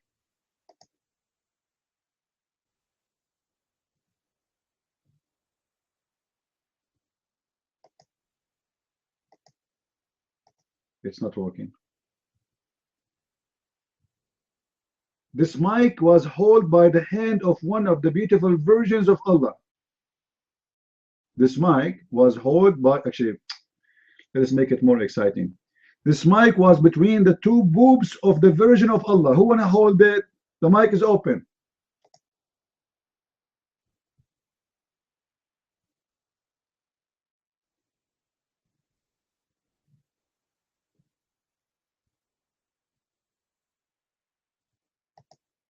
It's not working. I don't know what to do. I give up. You see how brave they are? Do you see how brave the Muslims? They have a big mouth to say, who wanna debate the Christians? Who is a Christian wanna debate us? You know, but when a Christian prince he step on, Muslims they hide under the couch. Are you holding the Shabbat? No, I'm not holding the Shabbat. Because the Messiah, he said, Sabbath was made for the man, not man was made for the Sabbath.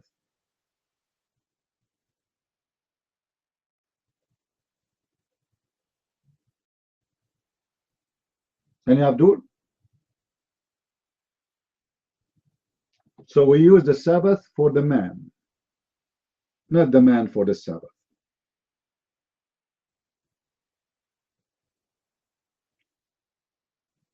Any brave Muslim?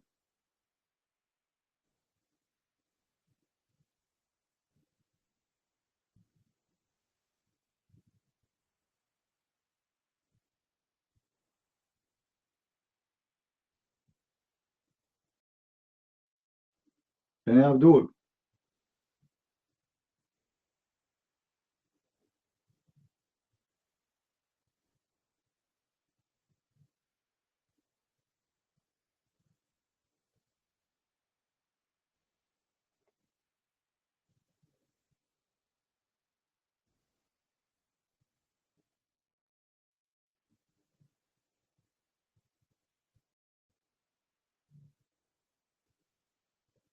Okay. How are you, Mr. Anno?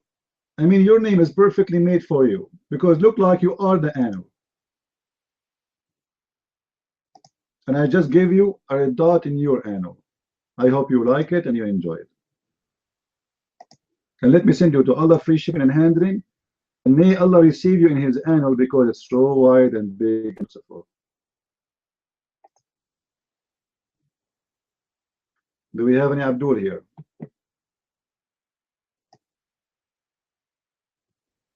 And you know the funny, the Muslims they say to you that they are people who respect Jesus. Do you see what do you see the name they come with? You see how they lie? They say to you, we Muslims we respect Jesus. Big fat liars. Jesus is their enemy.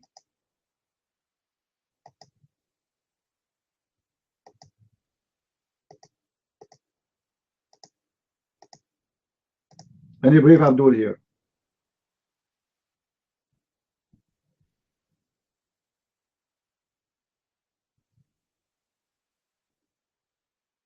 Well, every Muslim is an antichrist, my friend.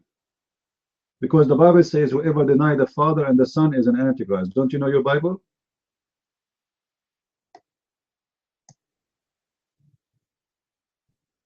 And every Muslim he denied the Father and the Son. So every Muslim is an antichrist. Period. There are people who follow the devil and their God is the devil and they worship sex and violence and hate. And this is why they rejected the Messiah.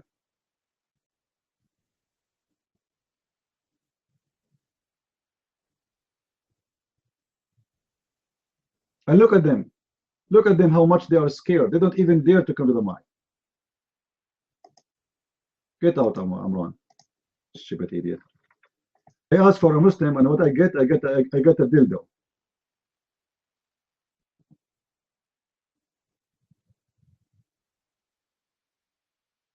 Any Abdul here? Who is a brave Abdul? He have the courage and the knowledge. What a chicken religion. All of you Muslims are a bunch of a chicken. Big mouth, challenging the Christians, and when we are waiting for you, you don't dare to come.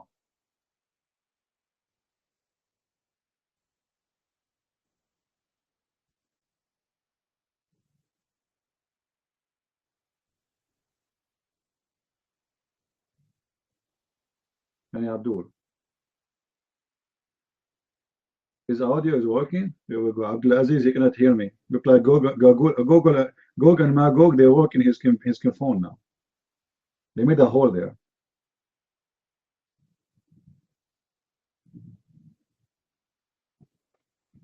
I wish I put my car outside so the storm would wash my car. This is how I wash my car, by the way. When it's raining, after the rain stops, the car is wet and the dirt will be so easy to take off. Just wipe it, bingo. 5 minutes. Yeah, learn how to do it.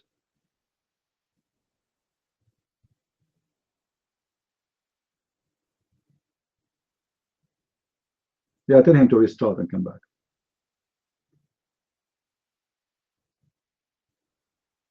Any Abdul?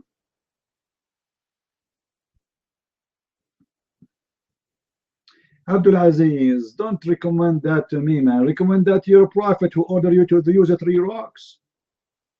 I mean, you're telling me about how to wash? Like, come on.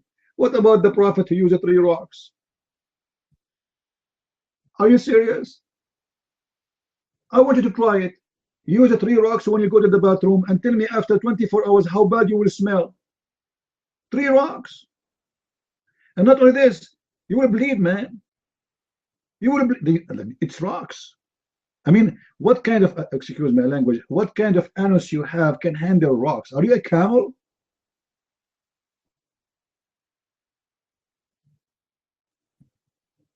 Rocks? I mean, seriously? That's scary, man. And the funny, it have to be odd number and it have to be 3. It can't be 4. Like, what if your ass is not clean yet? What do you do?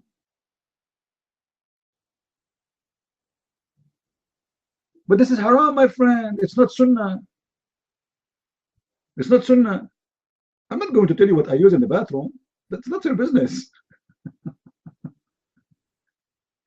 However, my friend, what happened always, Abdulaziz, do you know that your prophet, he said, if you go in the bathroom and you don't say the prayer of Allah and you enter with the right foot, Shaitan, he will play with your anus and even you will go inside it?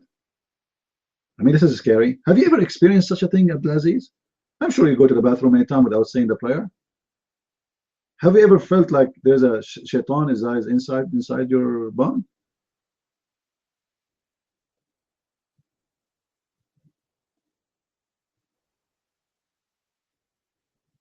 Why you Muslims don't question what your prophet is saying? Like, how this guy can be a prophet? How you can take him even seriously? What kind of a prophet he say that if you enter the bathroom without saying a certain prayer, Shaitan, he will play with your bum?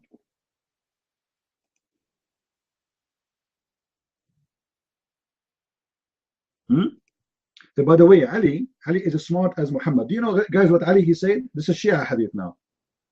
Anyone knows what Ali he said about talking during the sex? Anyone knows what Ali he said? What will happen if you speak during the sex? Guess what will happen if you do that? If you speak during the sex, your son will be born mute. That makes sense. You talk, he mute. This is pure science. I mean, why people cannot see it? Another statement of Ali. Ali, ya Ali, the Shia, ya Ali. Look what Ali he said. And I change any Muslim to say this is a weak hadith. He said, if a man he look at the anus of his wife or her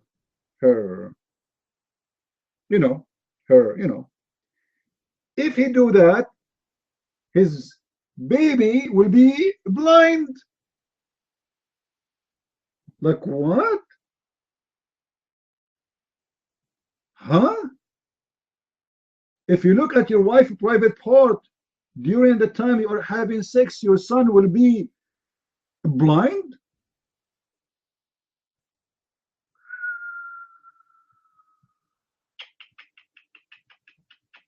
How are you, Azur? Adur, how are you? We have a Muslim in the room. He's posting for you what Moses did.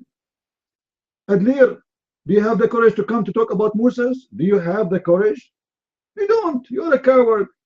Isn't it your Quran says to Moses, go and kill the Palestinians in chapter 5, verse number 21? At least those people, they are attacking the Jews, and they did the same to them. He said to them, go and do what they did to you. Go and do to them what they did to you. Now, Allah in the Quran, He ordered the Jews to kill the Palestinians for what reasons? Absolutely, Jesus said not to bring peace, He brings sword. What is a sword? Did Jesus kill anyone with a sword? No one. So what does sword mean? That's because of me, people will discriminate you and people will kill you. And this is what Jesus said. Time will come and filthy people like Muslims, they will kill you thinking they are doing a favor to God. This is what Jesus said. Post something else, faster, faster. Copy paste. Abdul, copy paste. Let's go back to our topic. Abdul, he will not come to the mic, he's a coward. You see, we asked them to come to the mic, but they don't have the courage. They are potatoes, potatoes, and I am the one who fried them. We continue. So guys, now we learn two things. That if you speak during the sixth time, your son will be what? Anybody tell me? Who remember? Your son will be what? Adler, you wanna post verses from the Bible? No problem. Come to the mic and ask me questions about the verses you are posting. You are a coward. Sit down. So if you have sex and you talk during the sex, your son will be mute. Now, if you know a friend, he is a mute. With my respect to him and my love to him, this is what happened. His father and his mother, they were talking during sex. What a shame. And that's me, when my dad was having sex with my mother, both they were like my dad, he said to her, and she said, and then he said, and which means like, can you bring me something before we go to bed? Because if they talk, Christian Prince will be mute. I mean, this is a pure science. It's a miracle. How Ali he knew that? How? You see, I spoke now 4 languages. How? This is a pure science. Yeah, Ali. This is why you should worship Ali. He's made it from light. Look at the wisdom. The wisdom is the wisdom of light is coming from the knowledge of the light man. Okay. Ali, he said, another story. If one of you have sex with his wife and he is in the bed, he should not read the Quran, because if you read the Quran, what will happen? Who knows? Who knows? What will happen if you just had sex with your wife? You are not clean yet, and you read the Quran in the bed with your wife. What will happen?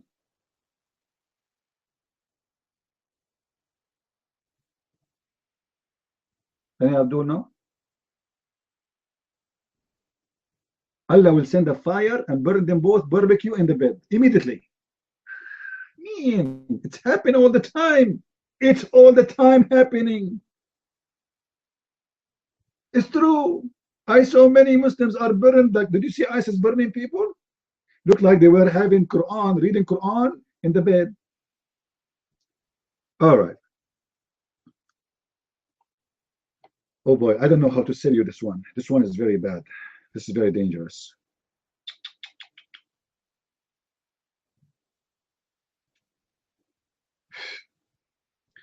Okay, I don't know how to describe this one for you. Guys, if we have a piece of fabric, what they call it? Like little piece of fabric in your hand, like a small towel, what they call it? Hand, a piece of a clothes, a piece of it's not a clothes, it's like, you know, something you can wipe things with it, like a little rag, yeah, little, but it's small, something you hold in your hand. So Ali, he said, if you want to have sex with your wife, you should hold that rag in your hand, and she should hold the rag in her hand. Okay. Otherwise, what? What will happen? Huh? And don't clean yourself with the same rag, both of you. So each one of you clean himself with the rag he have. Otherwise, divorce will happen and you will become an enemy if you use one rag to clean yourself. Now we know why people getting divorced a lot. They are using the same rag. Allahu Akbar, wisdom, wisdom, wisdom. I cannot hold myself from this wisdom. Ali said, who said? Ali, and Ali, this is Ali, you know, Ali, he knows, Dr. Ali, sorry. Don't have sex with your wife standing. What? Don't have sex with your wife standing. Why? What do you think will happen if we have sex with the wife and we are standing? Ali said, because this is what donkeys does.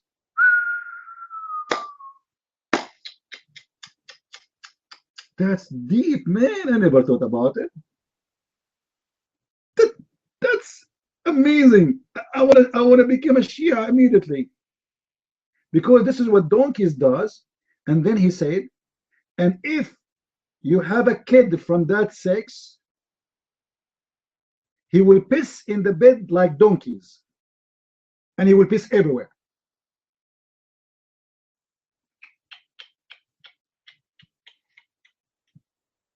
Guys, I told you, the position in sex is the most important thing you do during that time, because that will affect your child. As you see, if you look at the anus of your wife, your son will be blind.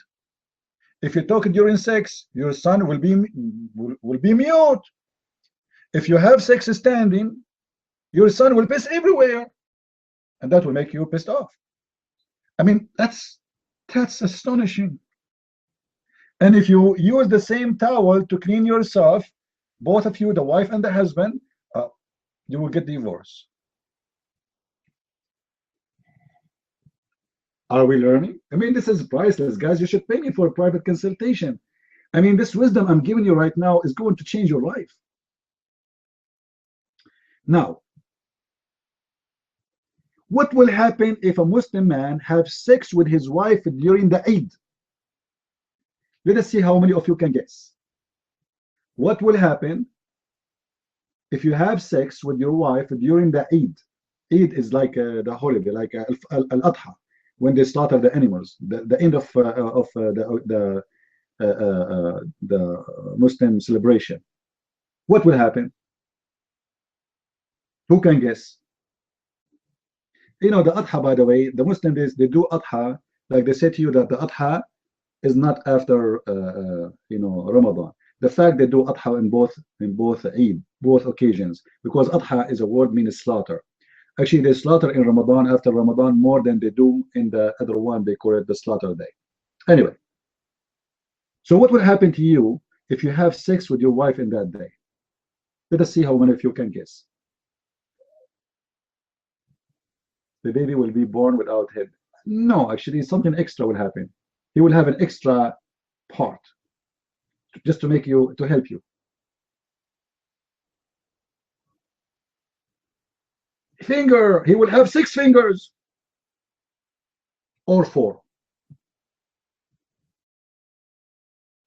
I mean, this is astonishing. How Ali he knew? If you have sex with your wife in the day of Adha, the Eid, your son will have 6 fingers or 4. I mean, why 6 or 4? Either one more or one missing. Okay. Now we have, who is here a farmer? Who here like to have a romantic moment with your wife in the wild? Who of you like to do that? Don't be shy. It's okay. I'm like your dad. I like your grandfather. I'm like Ali. You do. Okay, let me give you a warning, my friend. Ali, he said, not me, Ali. He said, Don't have sex with your wife under a tree have a fruits. So what we have a tree and have a fruit, which means if you have sex under the tree, it's okay, unless the tree have a fruit. If you do that,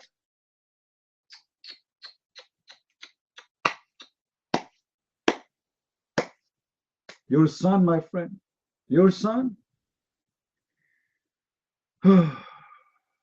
your son will be born and he will be a butcher.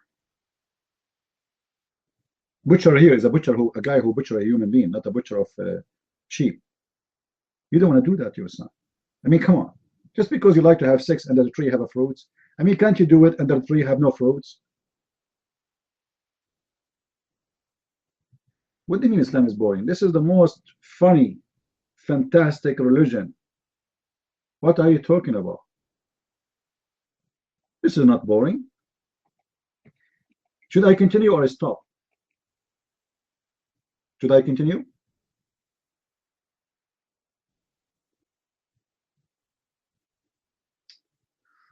Oh.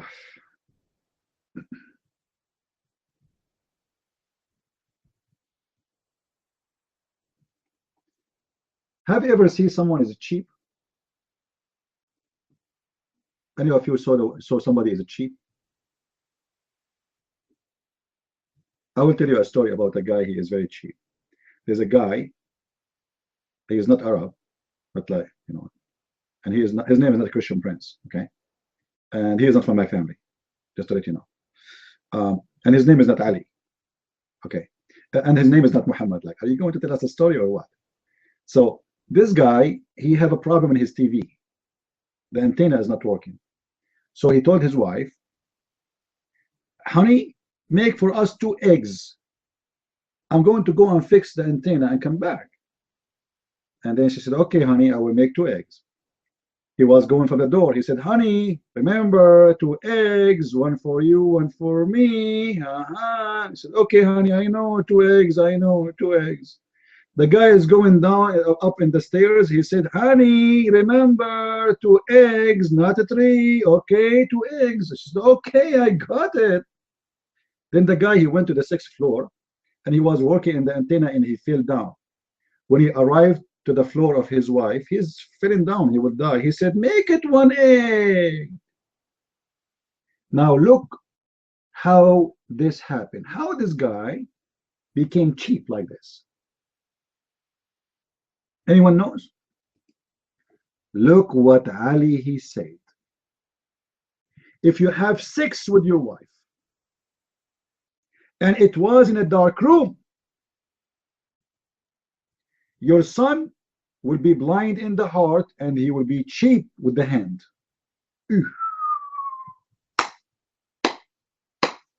All of this because of a dark room. Do you want to have a son who's cheap? He will not even help you when you get older. You don't want that. So what do? You turn the light on. Look like the more light you have, the more he is going to be like giving. Look like my dad. He was turning all the headlight in the house when they had their moment. In my case. All right, let us continue. Should I stop here or more? Should I stop? More? Okay, because you said more, I'm going to stop. We are Arab, we are stubborn. You say yes, we say no. You say no, we say yes. Don't you know us? You say Islam, we say Christianity. You say Christianity, we say Islam. Let us continue. Don't have sex with your wife at the end of the month. In the last 2 days of the month. Why? Any Shia here can tell us? What will happen if we have sex with our wife at the end of the month?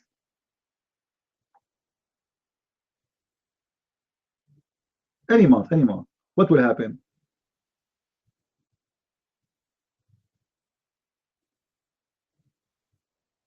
If you do that, your son will take interest and he will be a helper for the unjust one. And many people will die in his hand. All of this because the father and the mother, they have sex at the last days, 2 days in the month.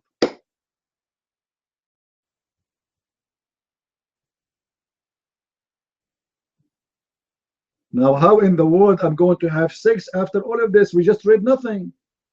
Because if I want to practice all of those, like we have to keep the light on, she have to hold a towel in her hand, I have a towel in her hand, I cannot look at her private part, she cannot talk. Like, I mean, how we can do it?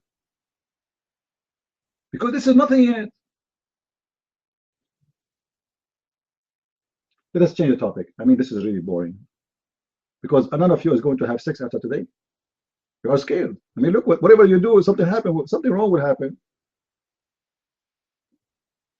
Once upon the time, Ali, Amirul Mu'mineen, the Caliph of the Muslims, the one who made it from light, from the family of Muhammad, who Allah created them before mankind, they are light from light, they are gods, said, bring me a watermelon. Watermelon again. What? Bring me a watermelon? What Ali will do with the watermelon? This is fishy. We saw that the Sunni, they have sex with the watermelon. So do you think Ali is going to have sex with the watermelon? No way. Ali is better than the Sunni. No way. So Ali, they brought him the watermelon. He cut the watermelon. He started eating the watermelon.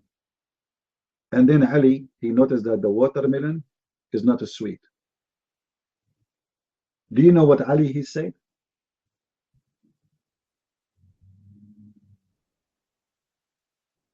What is the explanation of not having a sweet watermelon? Why the watermelon is not sweet?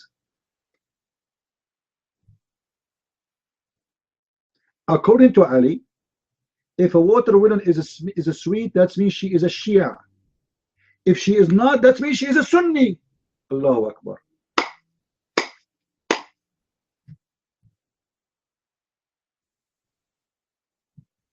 Take a beer. Sunni watermelon versus Shia watermelon. The sweet watermelon is a Shia. What is the proof? Visual. Are you a Muslim? Are you a Muslim? Put your hand up and I will give you the proof. I will give you the reference immediately. Okay, don't tell me that. It's in Arabic. You know, I want a Muslim who speaks at least Arabic. So this is why we want Shia to come here. Shia, Hamza, the coward, they run away. Potato. Do we have any Abdul? Should we continue, guys?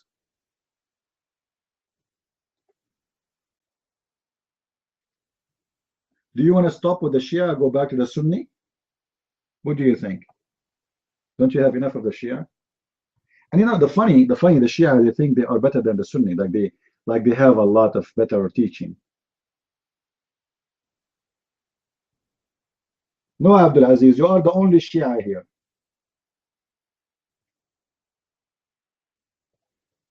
Like Abdul Aziz now is a Sunni, he's happy. Any Shia here, like supposedly he's better. Like, come on, do you want to show you what the Sunni believe, man? Seriously, do you want to see what the Sunni believe? I mean, it's more crazy than the Shia. Actually, you guys are both in competition. There's a book, it's called Kanzul Ummal, Abdul Aziz. Have you ever read it? Have you ever read the book of Kanzul Ummal? You speak Arabic, right? Go and get it, man. You will die from laughing. But don't sue me if you die after reading it, okay? I'm warning you, it's very funny and you might have heart attack. Because most of those stories you will find it there. So you Sunni and Shia share the same garbage, my friend. It's the same stupidity.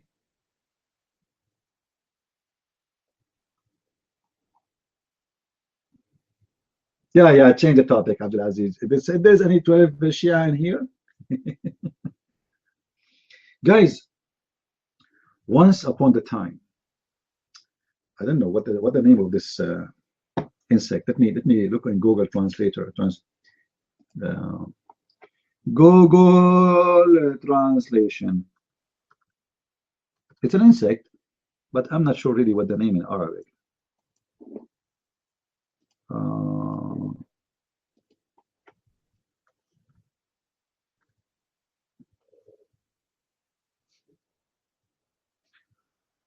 Locust.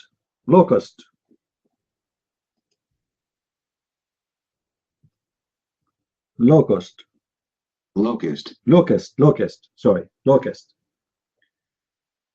Once upon the time, the prophet was eating, and the locust fell down in the table.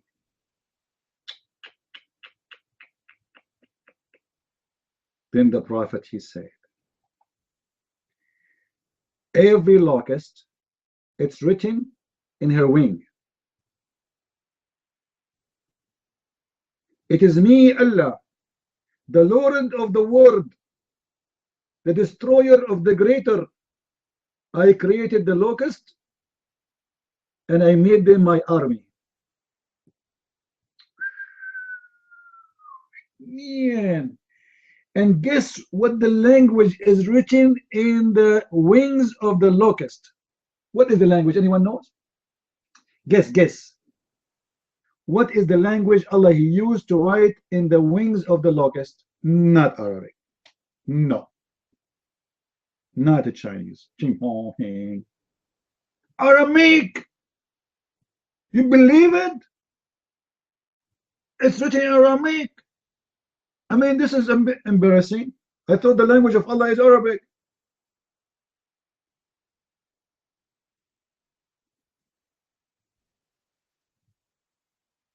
I want you, this is your homework for the coming week. I want you to go when you have an off day from your work and start looking for locust. And then take pictures of the wings, open them. I want you to find me what is written there in Aramaic. Who want to do it?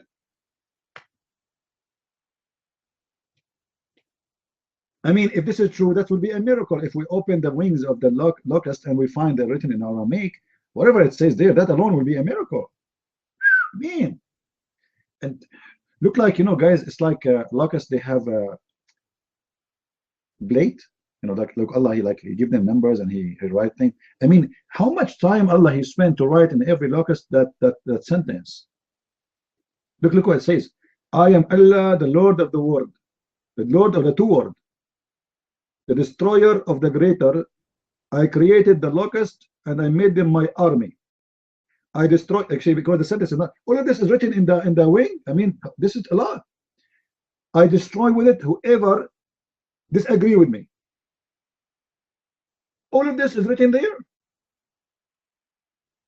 Okay, you can get this book from Amazon, the locust book. I mean, let us continue. Who of you like to eat fish?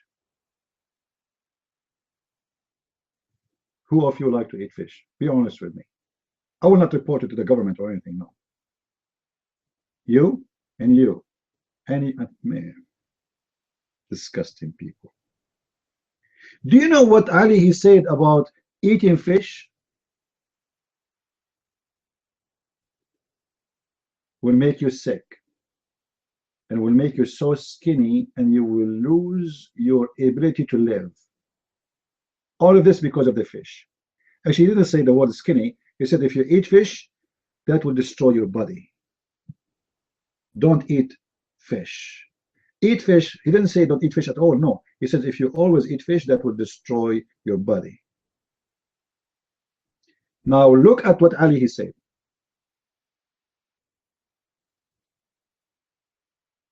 Who of you was fasting for the Easter? Like anyone here is an Orthodox who fasts for Easter? 40 days? Okay, look what Ali he said about fasting for 40 days without eating meat. Guess what will happen to you? Just guess.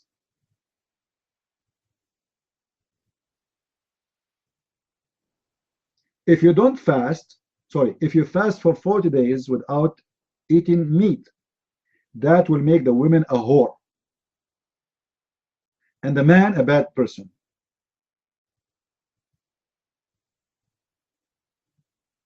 I don't know. It's not me who said that. It's Ali. Ali, he know better. Yeah, Ali. Yeah, Ali. This is pure science, my friend. Don't get offended. I mean, come on. What's wrong with those people? They cannot handle science.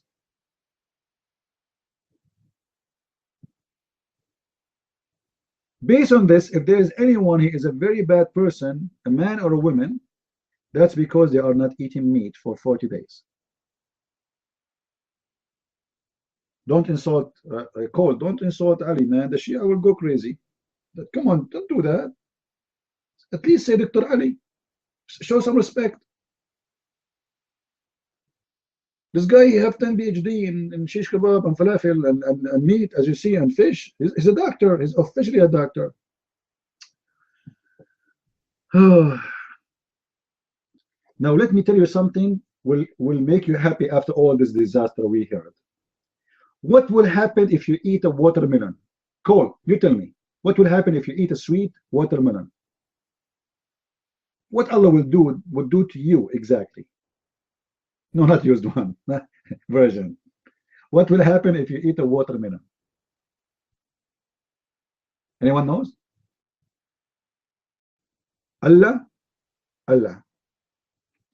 will write in your deed 70,000 deeds, and not only that, Allah will take from your bad deeds 70,000 bad deeds. All of this just because you ate a watermelon. Oh boy, I feel a lot better now. I'm going to start eating watermelon every day. Allah will give me 70,000 deeds in my account just because I ate a sweet watermelon.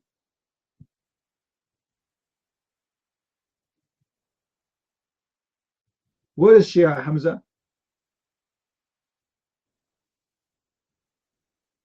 Any Shia is here? You know what? I want a Muslim Shia to say to me, this is not true. I challenge you to show me the reference. Who is a Shia? I want to do it.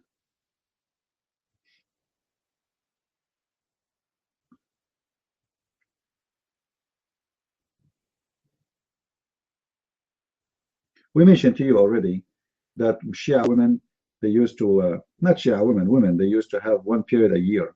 But then Allah get upset from them because they were putting makeup and etc. and associated with men. So Allah cursed them and make them have period every month.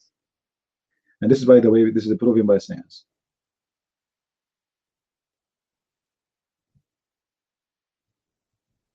Any Muslim?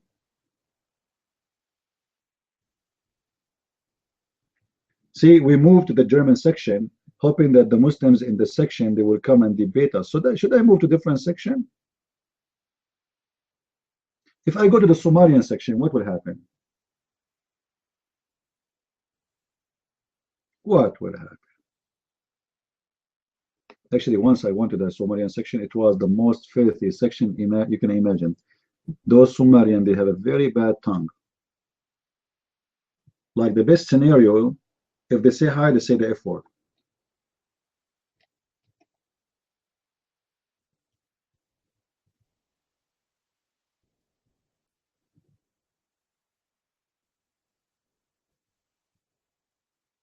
By the way, when a Shia guy, he died, do you know what they do to him after he died?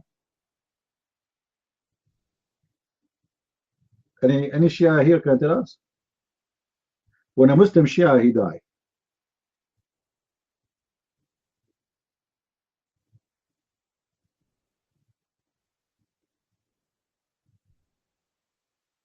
what they will do to him? No, the cork is something that the Sunni they do. Because the Sunni, they believe that there's 99 dragons with 7 heads, they will go inside the anus of Mr. Sunni. So they push a lot of cotton inside, they push it hard, so they cannot get in. Now the Shia, they have a very different theory. If a guy, he died, then they say to him, like let's say his name is Abdul Aziz, he's a Shia. Ya Abdul Aziz, Ya Abdul Aziz, you are leaving the land of the earth. You are leaving. Say the Shahada. Say that there is no God but Allah. And there is no partner with him. And Muhammad is the slave of Allah. And Ali is the Caliph. And he is the Emir al-Mu'mineen. And Al-Hassan and Al-Hussein. And they will name all the Imams who they are descended from Muhammad, which is supposedly 12, and that is the way to prepare him to go to the grave. Otherwise, he is not ready. Another way, they teach him the names of they want to be sure that he know the names before he go to the grave.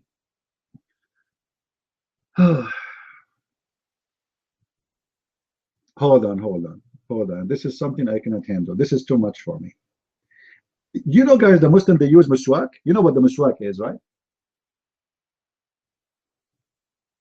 You know what miswak is? Anyone knows what miswak is? Miswak is a root of a tree, very flexible. But the Muslim these days, they cut it small pieces and they use it for their teeth, because Muhammad, he used to chew it in his mouth. Supposedly he's cleaning his teeth.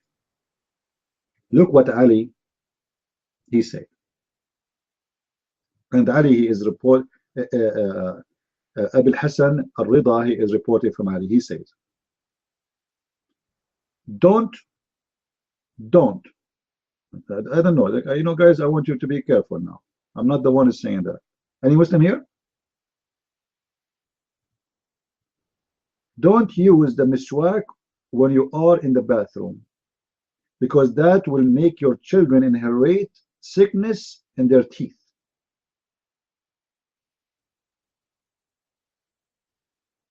This is why it's very important, my friend, to find a good toothbrush, because your children, they might inherit something wrong because of your toothbrush. Here we go, the miswak in the bathroom, just because you change the location. You see, the miswak is fine, but in the bathroom, that will cause your children inherit a disease.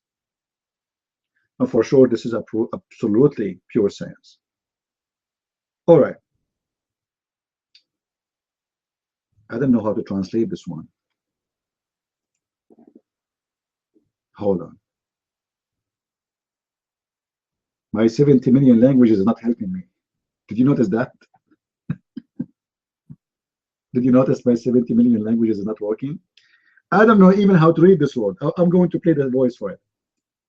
Tuberculosis. Turbo, like what? Are you serious? Say it again.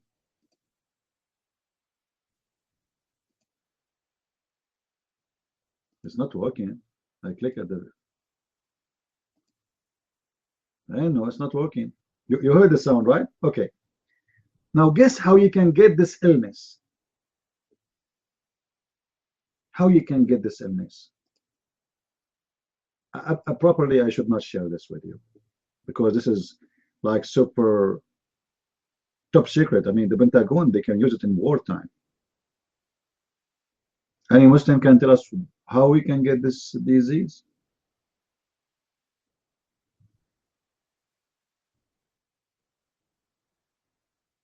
Anyone?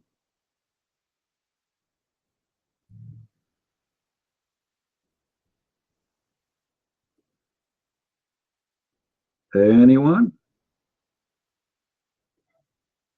I'm really disappointed of the Muslim Shia. You know, we came to the section here trying to find them, and then like, what happened? Where is the Muslim Shia? Why? Why we cannot find a Muslim Shia here in this room to help us with the amazing knowledge of Shiaism?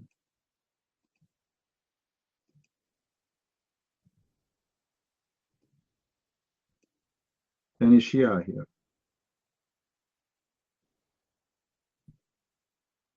They put a bait for you, so you look for him. What a bait? Do you think I'm a fish? By the way, do you know what Ali, he said about the fish? As long as we are talking about a bait. They came to Ali and they said to him, there's a fish, she don't have bones. You know what the things that cover in the top of it? So this fish does not have, this is the same like a shark, you know? So it doesn't have anything.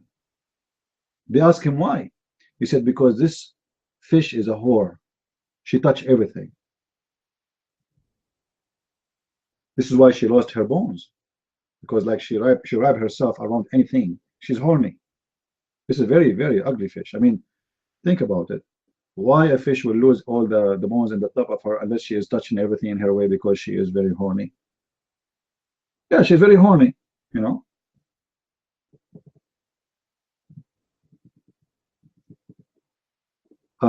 There's some Abdul in YouTube.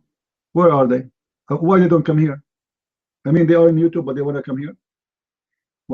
Muhammad Yusuf, how are you, Muhammad Yusuf? I have to go destroyer. Oh, okay, let us see. Like, look like we have some bad people here.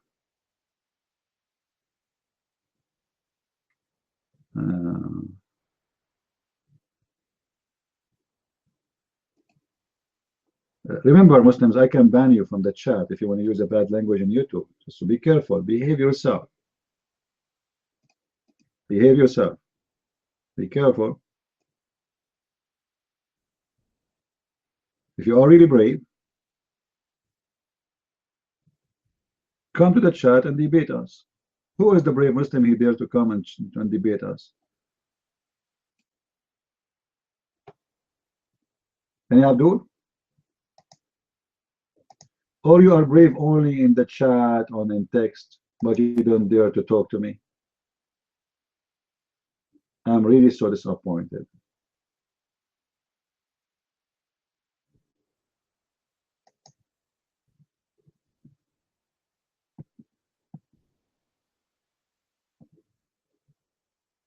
Any Abdul? Look like we have to ban someone there. Oh. Guys, if you have somebody is doing bad things, let me know that, because not always I look at the YouTube. You know, we have 100 people here, 100 people there. So we gave ban to Muhammad Yusuf already.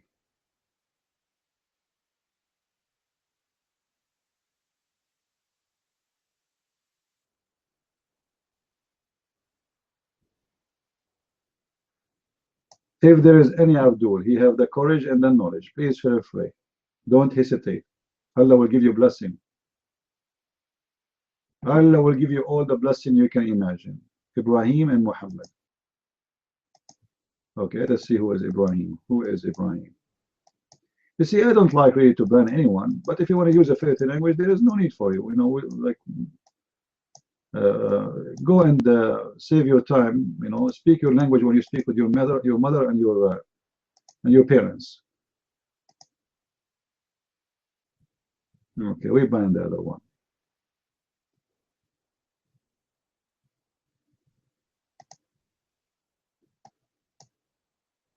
Ibrahim is banned now. Are you happy, Ibrahim? Say a bad word. Here we go. All right, we go back to our topic. By the way, guys, if you want a private consultation about medicine or etc., as you see, I'm a doctor because I read all the books of Ali. Like, can you imagine how much helpful I can be for your health? Don't you want to have a healthy children? Do you want to have a child who's a mute? No way. No way. Do you want to have a child who pisses everywhere?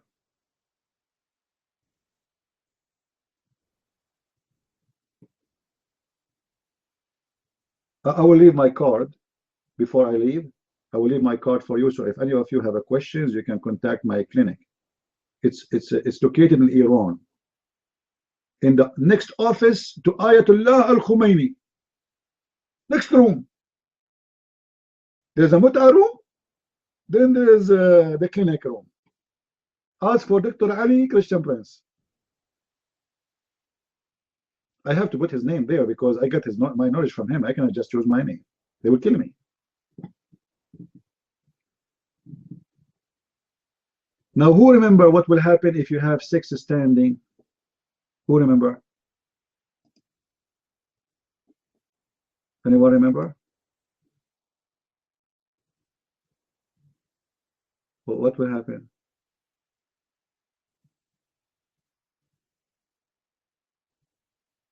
Yeah. You are learning, you see, like you are getting knowledge now. Actually, you know what? Maybe I should make a book for the Shia. I think the book after I finish this one, I'm going to make a book only, and maybe not Shia only. I'm going to compare between who is more stupid. I think I should call the book Shia vs Sunni Madness or Science. That will make more attractive. Like people, they're like, wow, science. You know what I mean? I think that would be more nice. Oh, really? This is all in the saliva? Oh boy. You see, guys, what Abdul he gave you? Do you see what Abdul he gave you? Abdul, do you like to come to the mic and tell us what you are posting?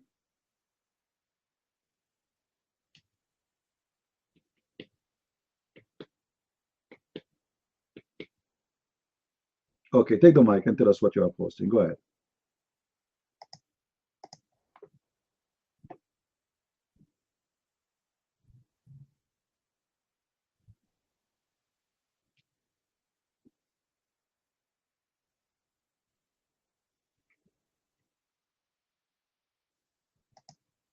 What sorry?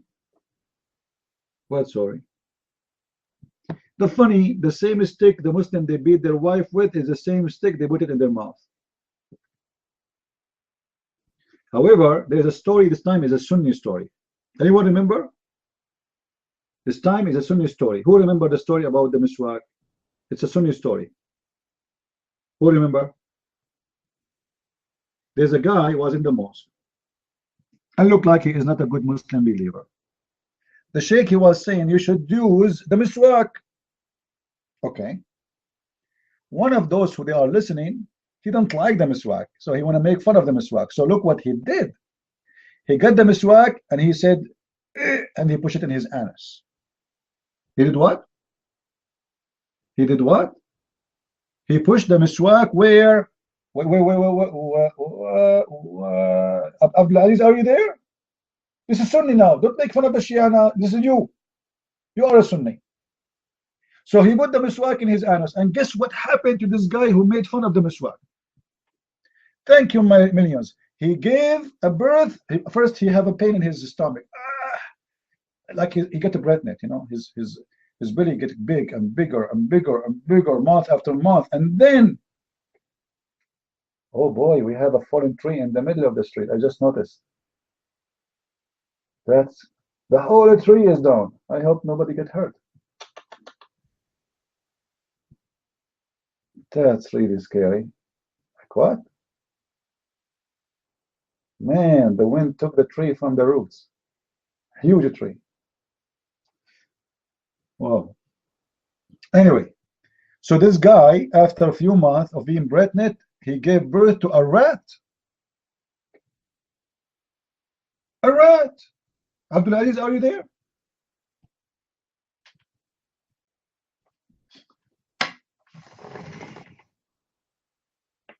Oh boy.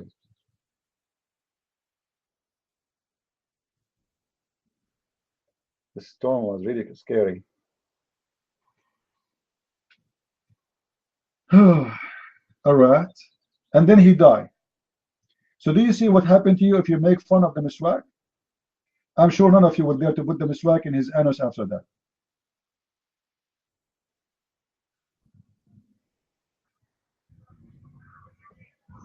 Abdul Aziz, did you say when you saw that the tree falling down, did you say Allah?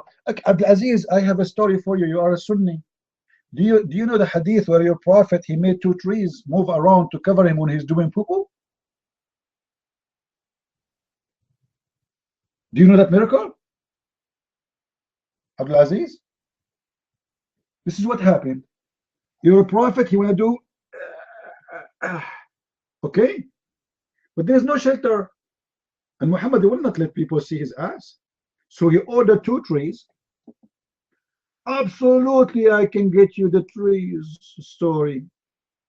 But I have one request from you. Do you promise me to read it on the mic?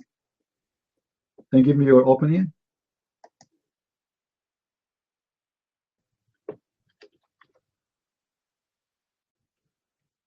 Huh? Abdulaziz, don't make me go and look for it just for nothing. Are you there? It's from the Sunnah. Sunnah.com, Sunnah.f, who care, man? You speak Arabic, so you have no excuse. Sunnah.com for those who don't speak Arabic. Anyway.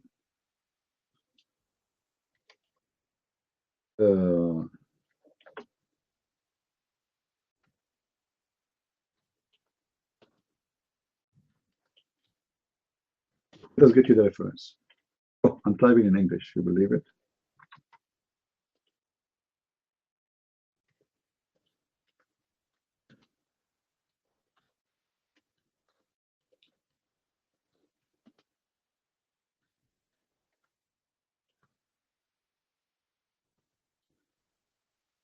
All right.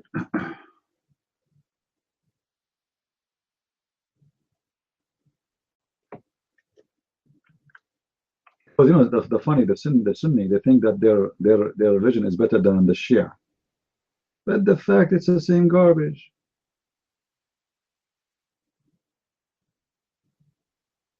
It's the same garbage.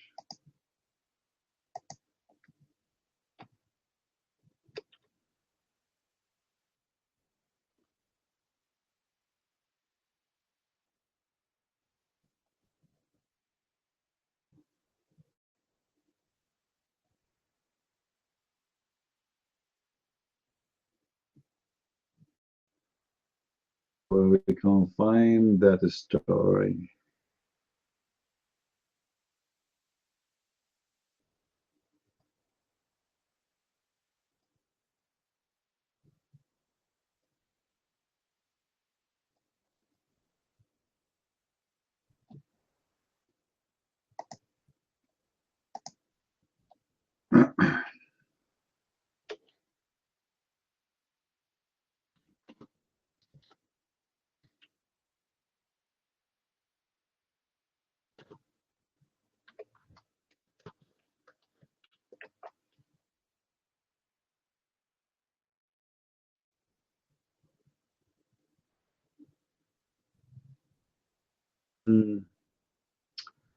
Where is the hadith? Where is the hadith?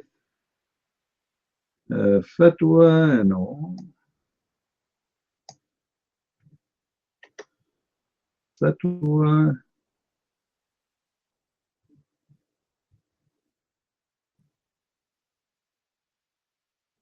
All right.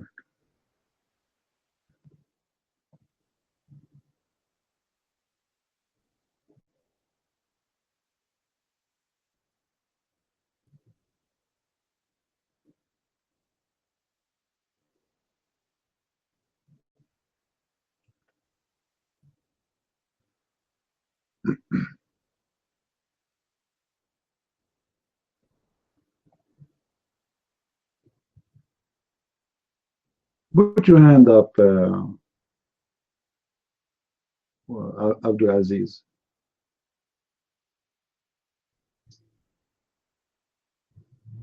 Can you put your hand up? Because I have many hadith I want to share with you about the same story.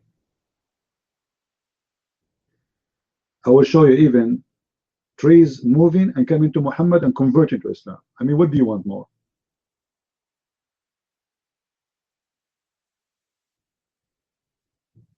What do you want more? Even the trees, they come to Muhammad and they say the Shahada and then they went back home.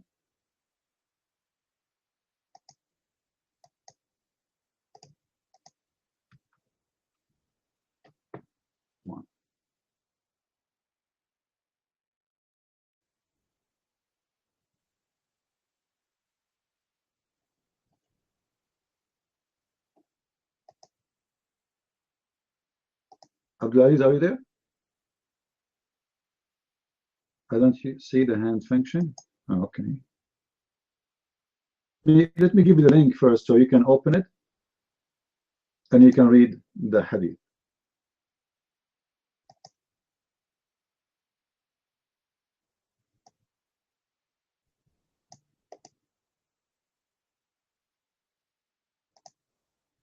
I said before yesterday that if you go You cannot do two things at the same time.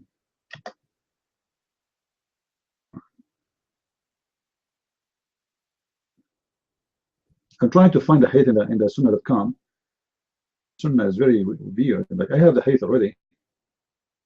Post it for everybody, so those who don't speak Arabic in English. But it's not coming. Confused between Salma and Selma. The Selma. Let us see here.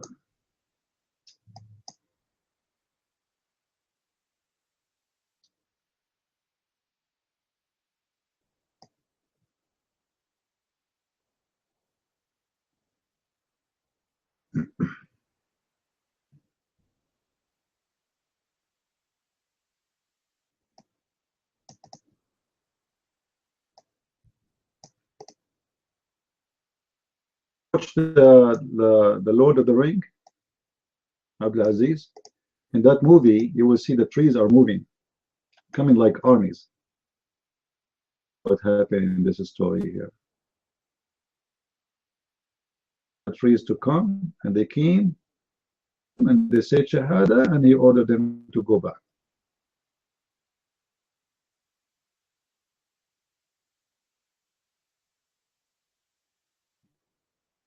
Okay, I found this one. This is not the same hadith really I'm looking for, but this is one of them. That will work. Guys, open this link. The hadith is really long. Open the link in English. It's in English and Arabic. Now, Abdul Aziz.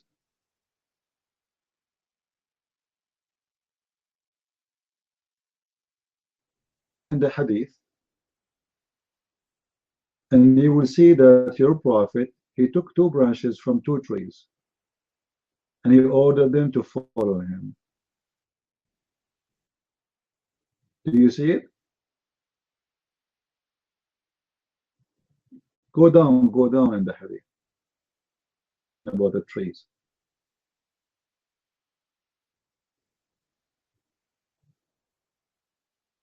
Let me tell you where exactly you will search. Search where it says two trees, Bishati il-Wadi. Search for this. Give me one if you see it already, if you found it. I'm just trying to help you to show where you can find it. Guys, did you find what I'm talking about in the hadith? In English? Maybe you need to look this. Look, if you have the website open, search for this. Search for the word second tree and read it from before. Search for this in the page.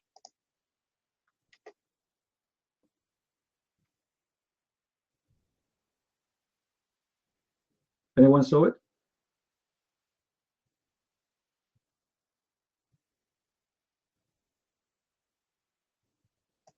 Is it there?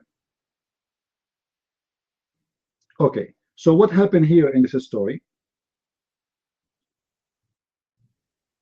Muhammad, he walked into trees. There's two trees in the other side of the valley. Muhammad, he went there and he took from every tree a branch. And then he said to her, walk. Like what? Walk. And then the trees start walking like a camel.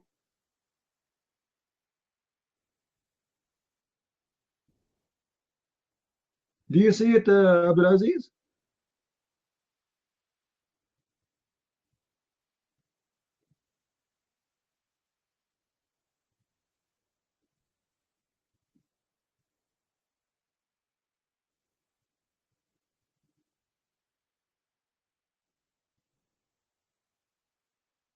I'm waiting for him to.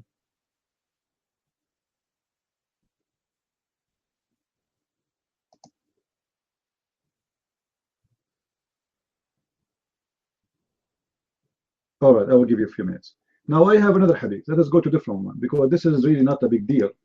Muhammad is making the trees walking, but that would be more funny. Muhammad making the trees say Shahada. That's is astonishing. The tree is saying Shahada.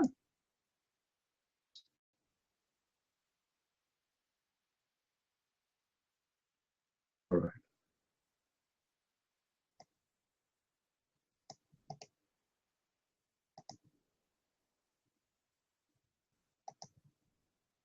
You know, actually, once I was in a chat room and I saw the Muslims inviting everybody because a tree was going to say Shahada and convert to Islam.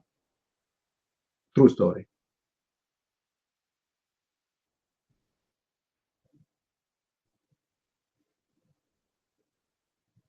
Here we go. I found you another one. This is a tree converting to Islam, but this is not really the hadith I'm going to give you, but I could not find the one in English. Look at this story here. Abdul, Harun Rashid, don't worry about my ass, worry about your ass, because according to the hadith, your God, Allah, will put a flag in your ass. You know the cars of the ambassador, they put a flag on them? It's exactly the same, but it's going to be in your ass. Do you want me to show you the hadith? So Rashid, worry about your ass, not my ass. Guys, do you see the hadith? How the tree converted to Islam?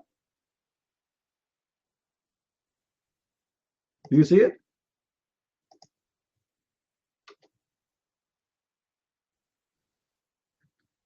Allah, Prophet, he called the tree. And he said to the tree, a Bedouin first, he came to the messenger of Allah and said, how shall I know that you are the Prophet? The Prophet said, if I were to call this date cluster from this palm tree, would be a witness that I am a messenger of Allah. So the messenger of Allah called it and then started to fall from the tree until they fall toward the Prophet, and then he said, go back. Like, what? Go back. And then the Bedouin accepted Islam. This must be a true story. Do you see it? The fruits of the tree converted to Islam, not only the tree. That's amazing. Beautiful. Beautiful. Here's something else, because this is not really what even I'm looking for. I have more scary stuff.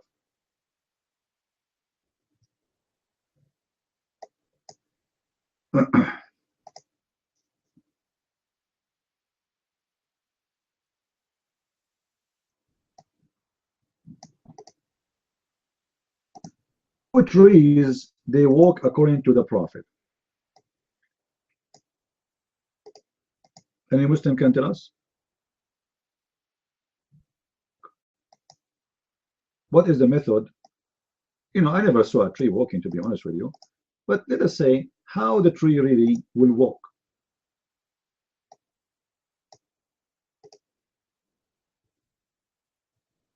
The tree will walk like a snake.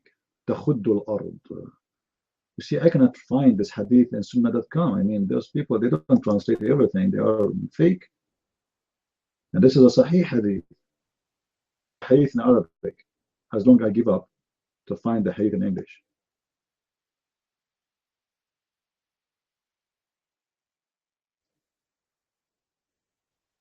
I'm not sure if it's going to appear parts. We know, guys, if the hadith is appearing in Arabic. Okay? All right, I will pause the second part. Read with me, Abdul Aziz. Okay?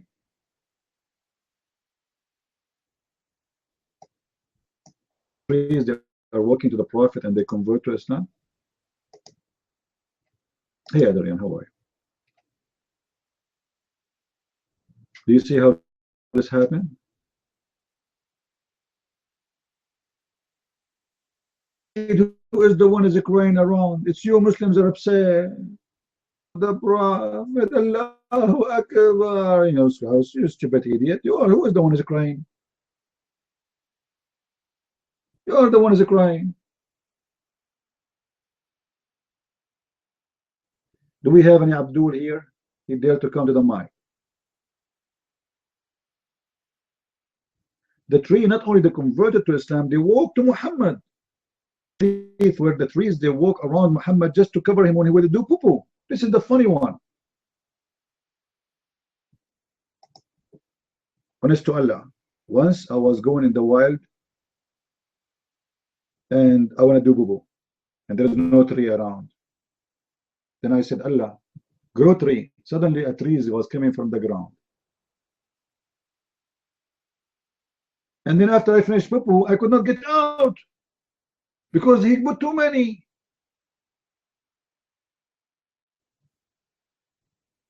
They were so tied to each other.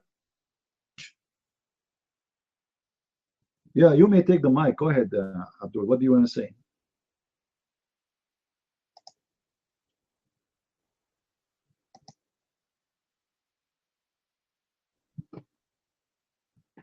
Hello. Okay. Yeah, this is Abdul Aziz. I'm just pulling up that hadith again from the comment section that I posted. Okay, so this was. Oh, sorry. Just a pain scrolling through the phone here. Oh, here we go. Okay. I'm going to go ahead and read the hadith in Arabic and then translate it. So this was the first date palm hadith that you mentioned. قال جاء أعرابي إلى رسول الله صلى الله عليه وسلم فقال بما أعرف أنك نبي قال إن دعوت هذا العفق أتشهد أني رسول الله فدعاه رسول الله صلى الله عليه وسلم فجعل ينزل من النخلة حتى سقط إلى النبي صلى الله عليه وسلم ثم قال ارجع فعاد فأسلم الأعرابي قال عباس هذا حديث okay. Okay, very important. قال أبو عيسى هذا حديث حسن غريب صحيح. Okay, let me go ahead and translate that for everyone. So it says blah blah blah. Okay, so a Bedouin came to the Messenger of Allah, peace be upon him, and then he said, how can I know that you are a prophet?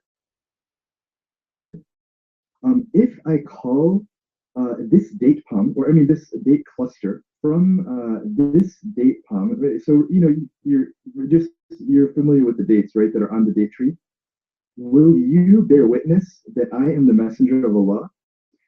And then so he called, and then so the messenger of Allah called, and then the date cluster, and then dates began to fall from the date palm until they started falling upon the messenger, until they started falling upon.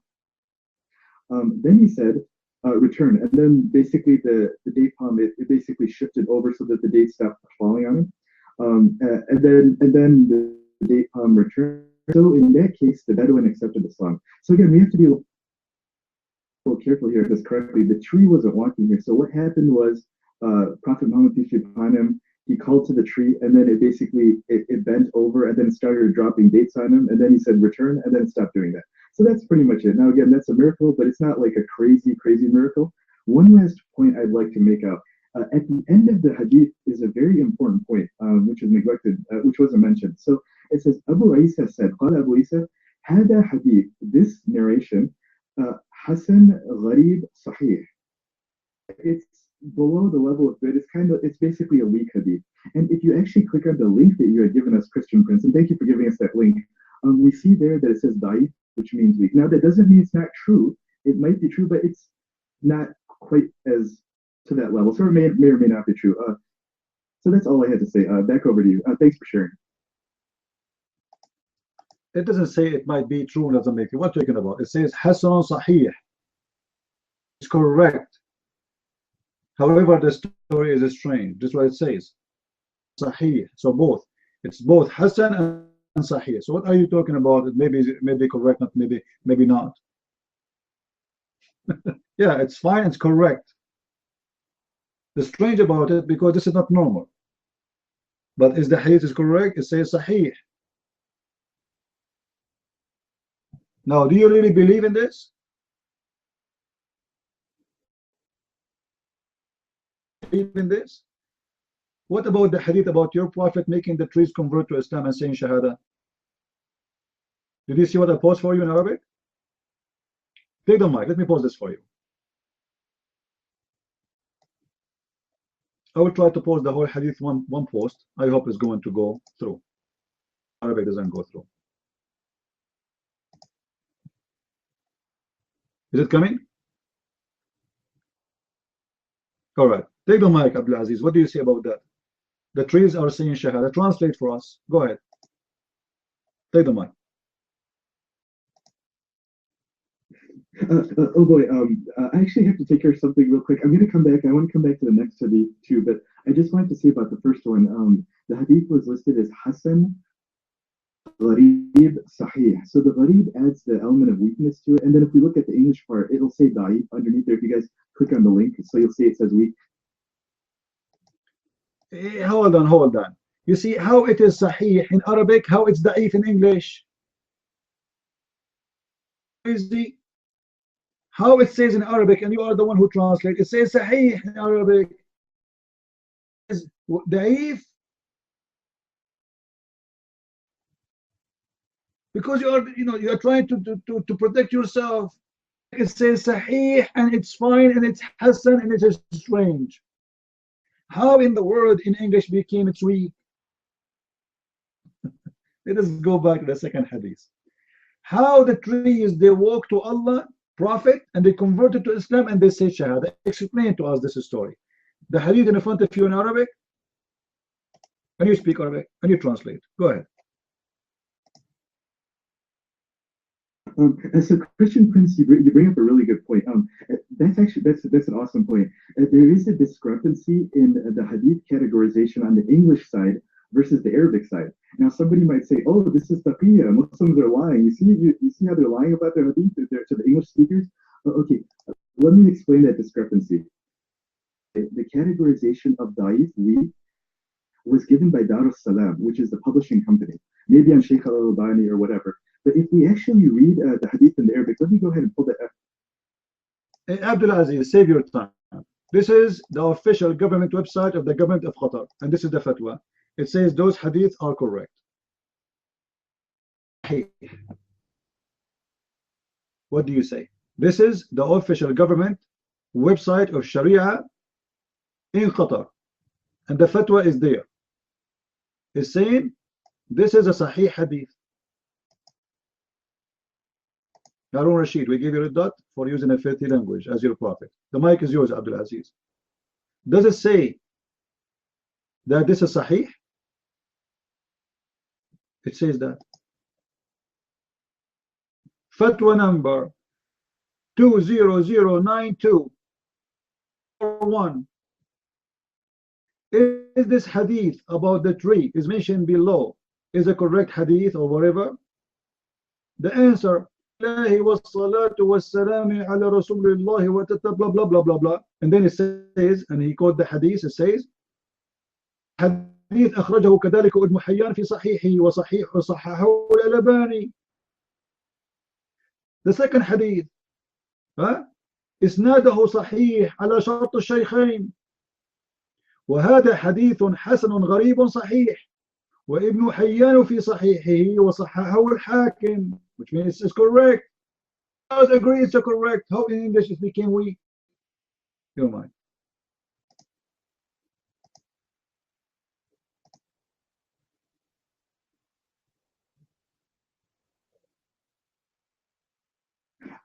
Okay, sorry, I'm just pulling it up here. Okay, so this hadith is from the collection of Tirmidhi, and from the body of the text of the hadith itself, we get one categorization, and then I guess Dar es Salaam or whoever published the English translation had a different categorization. So in the Arabic, I just gotta pull up the Arabic here. Sorry, I have to go up in the text again.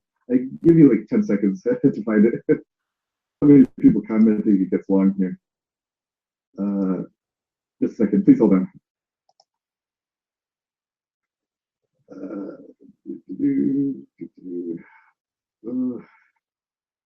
Where is it?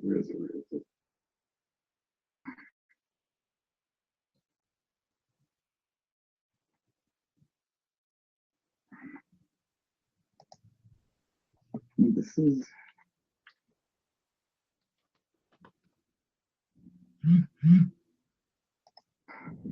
it's taking. I hope I don't miss it.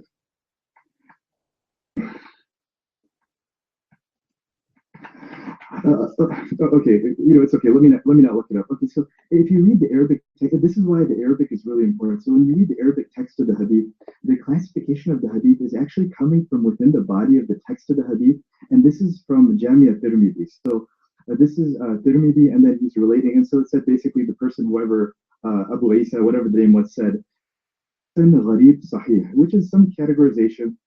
It's below Sahih. It says Hasan is good, down, and then it says gharib, which is strange. That may refer to like the transmission or whatever, who knows. Sahih is authentic. So basically it's a step, it's not saying that it's weak, but it's a step down from like the highly authentic. So it's kind of like good or maybe a little bit below good. But the English one is from the publishers, the translators, and they gave their own classification, maybe based on Sheikh al-Albani. That's why there's two different classifications there. I just want people to understand that. That's all I have to say about that. And about believing in it, again, if this is true, then yes, I believe it. Because think about it. Think about this, Christian Prince. If I'm going to believe that an angel came and gave a revelation to Prophet Muhammad in a cave on Hira, if I'm going to believe that he went up to the heavens in Isra wal Mi'raj, then what's the big deal about a tree moving a little sideways and some dates dropping on him? That's not so hard to believe as a miracle. So if it's true, yes, I believe it. If the hadith is false, then no, I don't believe it. But there's a good chance it's true. So I would say there's a good chance that, yeah, I'd be fine with it. Back over to you. Thanks for the mic. And what about the tree is converting to Islam and saying Shahada? What is your opinion about that? The trees are crowning to your prophet and saying Shahada, and this is a Sahih hadith. Both are Sahih. So what do you say about that? What's the point of this? Secondly, if this is true, it means the Quran is corrupt. Because in chapter 17, verse number 59, it says, وَمَا مَنَعَنَا أَن نُرْسِلَ بِالْآيَاتِ إِلَّا أَن كَذَّبَ بِهَا الْأَوَّلُونَ. Nothing make us from refrain from sending signs or miracles to Muhammad except that people before generations, they did not believe in them. So the Quran confirmed that Muhammad had no miracles. So do Muhammad have miracles or Muhammad don't have miracles? Because if this is what Muhammad did, he made the trees walk, this is a miracle. This is not something happening every day to everybody. Making trees crowding to you and saying Shahada, speaking in Arabic. The trees, they open their mouth, suddenly they have a mouth, and they said, Allahu Akbar, La ilaha illallah, Muhammad Rasul Sallallahu. Like what? Trees are talking? I saw that in the cartoon. So do Muhammad have a miracle or he don't have a miracle? The Quran says he don't. The whole Quran confirmed that Muhammad has 0 miracles. In chapter 2, verse 118, they said to Muhammad, we wish that you can give us your God, he talked to us, or at least give us a sign from you, a miracle. The same as the one who came before you. You have no miracle. Chapter 2, verse 145, saying, even if you give the people of the book all the miracles, they will not believe in you. Because you have no miracles. He says, even if you give them, which means he did not give them.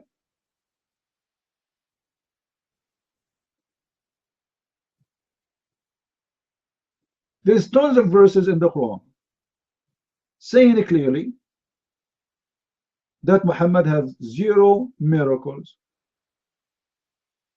So how those hadith can be accurate? Obviously those hadith is made up by Muslims and they are nothing but a fiction.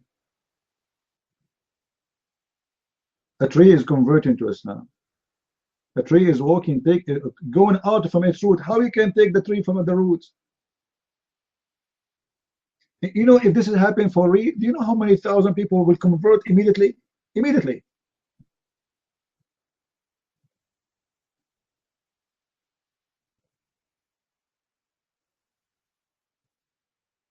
This is not a joke. To make a tree speak, a tree go out of her roots and come back and go back to her root again. Like this is how she can go back.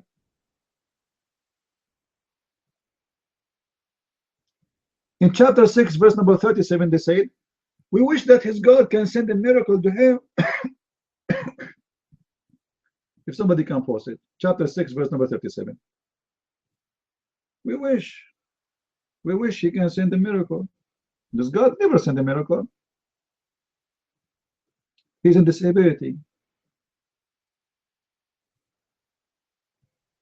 In chapter 6, verse 1 to 24, it says, And if we bring them an ayah or a miracle, they will say, we will not believe in it unless you bring us a miracle the same as being given to the prophet before thee. What the prophet before thee? Jesus, he raised people from death. He made the blind see. He created from a mother bird, etc. They are asking for a miracle. Still, he will not give a miracle. They will not.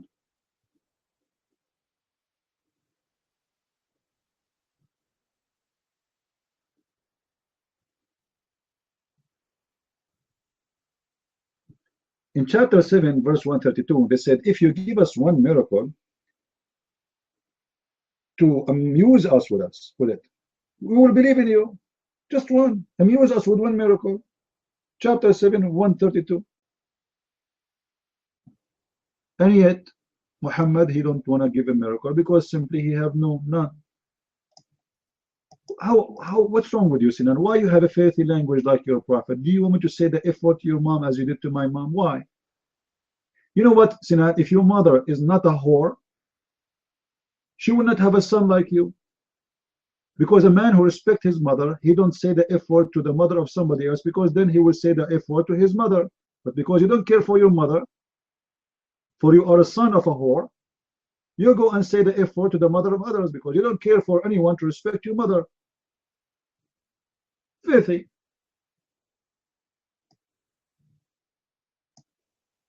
Are you there with me, Abdul Aziz? The whole Quran keeps saying, like, at least give us one verse, one ayah, one miracle.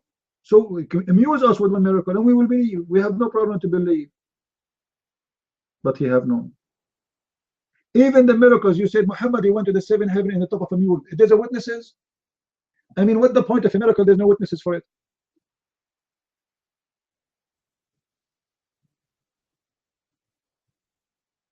What is the purpose of a miracle?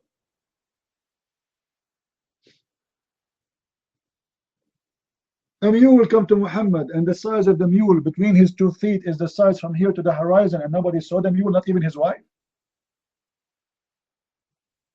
Not even Muhammad's wife, she saw Muhammad going anywhere. Actually, Muhammad, Aisha, she said that the prophet, he was sleeping and he went nowhere.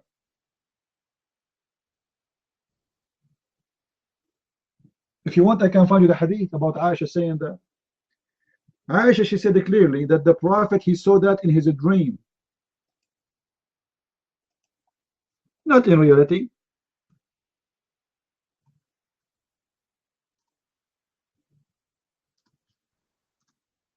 Let me find you the hadith.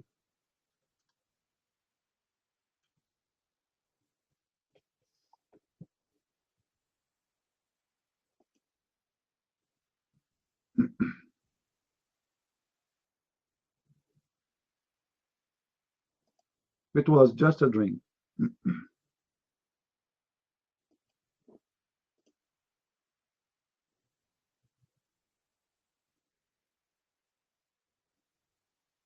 Let me show you this hadith before you go.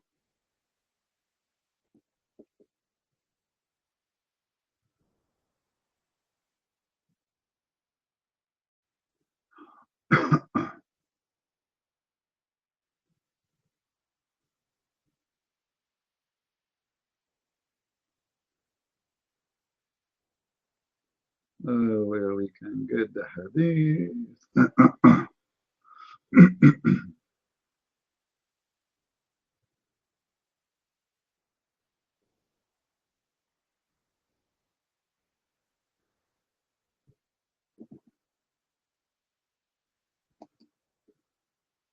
You see, the problem, the Muslims do not read their books. And they needed someone like Christian Prince to teach them about what is written in their books. This is the fact.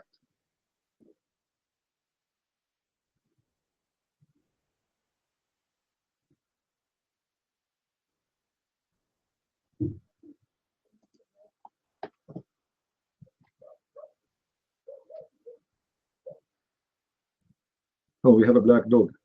Well, be careful, Muslims. Black dog is a devil.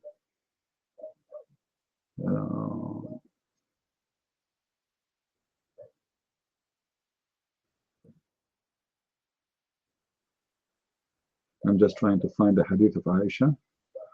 All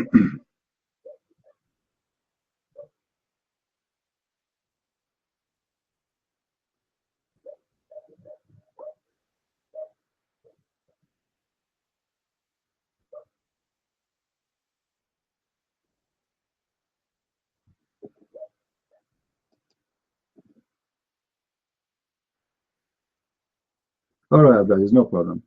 We can talk about it when you come back later, whatever time you come.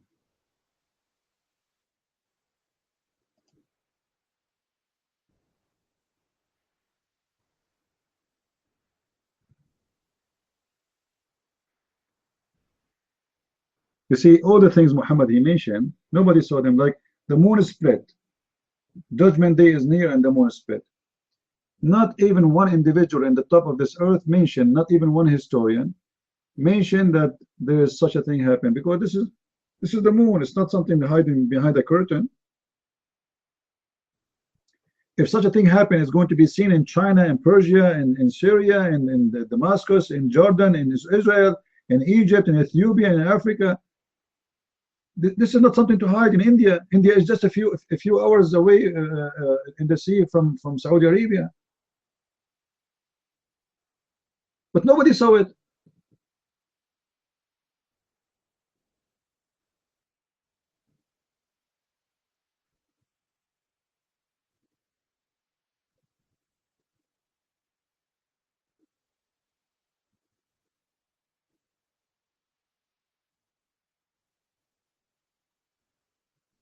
Let us see.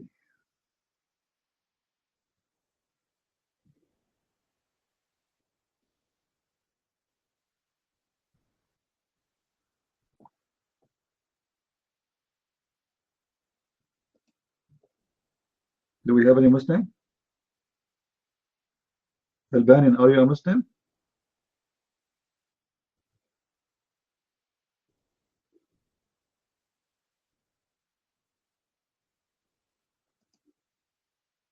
Who is a Muslim here?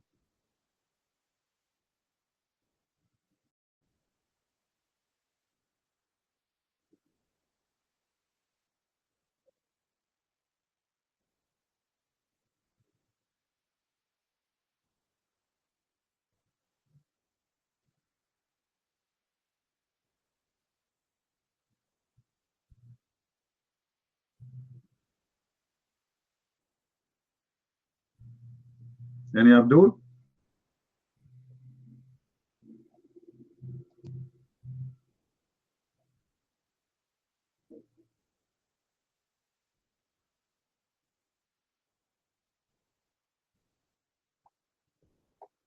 Who is a Muslim would like to come to the mic?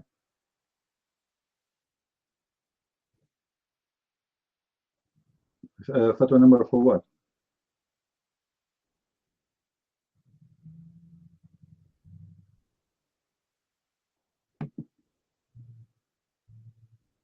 Well, let me give you the website. You can use Google translation. This is fatwa number, it's there actually, 20092. And this is the website.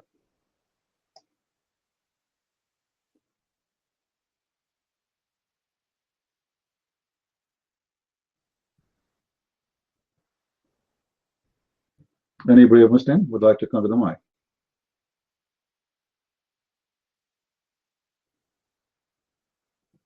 Yeah, we're still in the German section. Should I move out?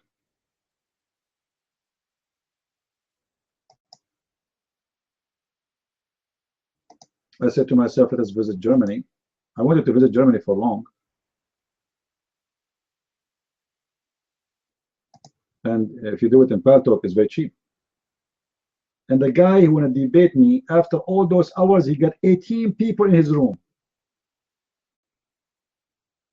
100 people here, and he have 18 people in a room to go to his room. What a potato.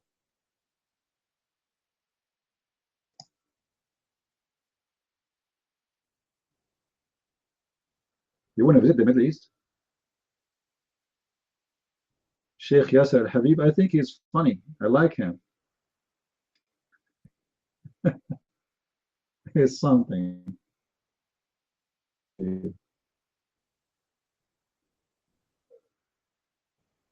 No, if we go to the Muslim section, Talk, they will shut us down.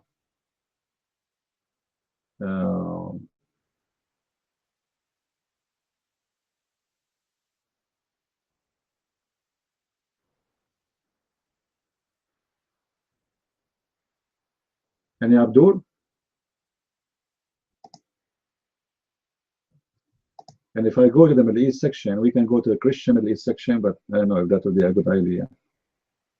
You want to meet with a Christian Middle Eastern? Oh.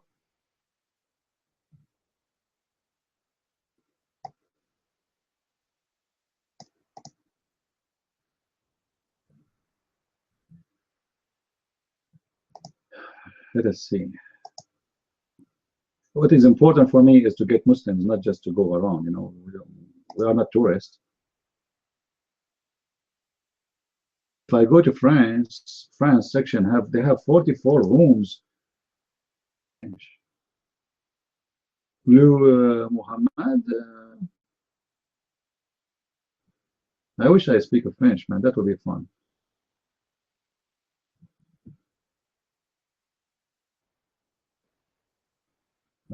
Which section? Which section?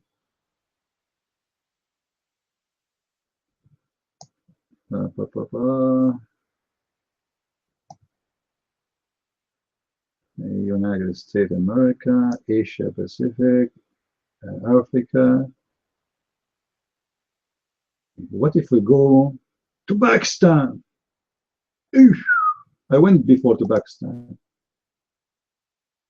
Should we go to Pakistan? But be careful, those Pakistanis, they will shoot like crazy. A suicide bomb will stop immediately.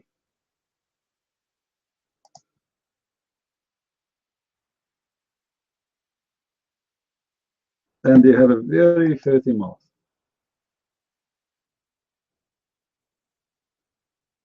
Very.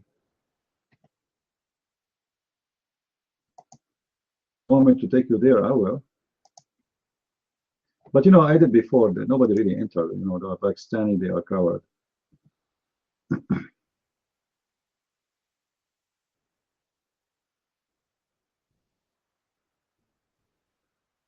Let us see other options.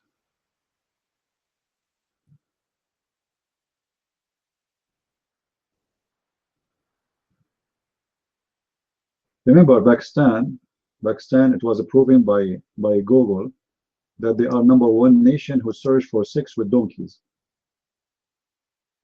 So you have to get an idea what you are going to expect there. Let us see, religion and spirituality. What if we go to the Christian section, which is the most tough section ever? Because the Christians, they will oppose me right away. Why you are talking about Muslims? Why, you know?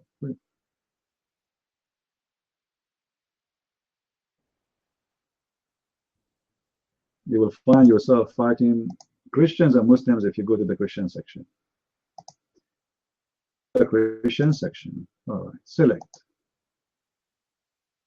Today we are doing tourism. We are going to be in the Christian section in a few seconds.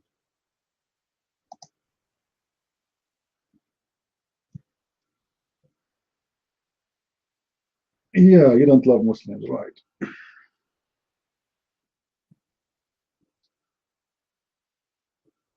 Oh, this is my experience with them, Cole. This is my experience with them. Because this is why Christians, they don't want to invite us to their churches. Did you ask yourself why? What is the reason? Because most of the Christians, they became very much liberals, as somebody said the word, and they are politically correct. They want to spend their time just praising Jesus and praying to Jesus, nothing else. Don't talk about anyone, don't say something serious.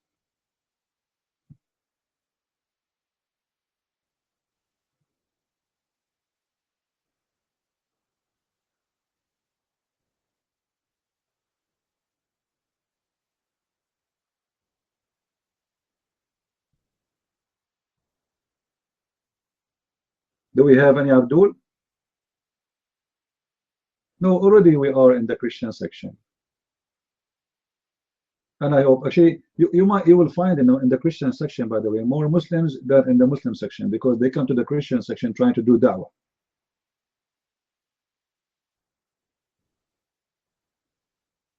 They come in the Christian section on purpose, trying to fool the Christians. And not only this, they go to a Catholic room and they play Protestant, and they go to Protestant room to they play Catholic. So they try to make the Christians fight. And the naive one, they do it. You know.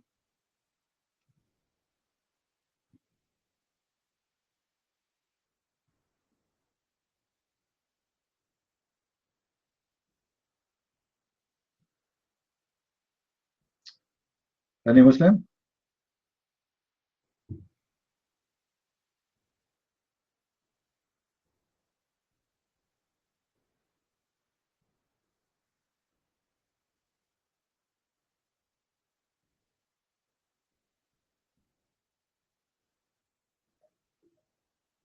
Says that Muslims allowed to talk women with lust. I'm not sure what they mean by women with lust. You mean a bad woman?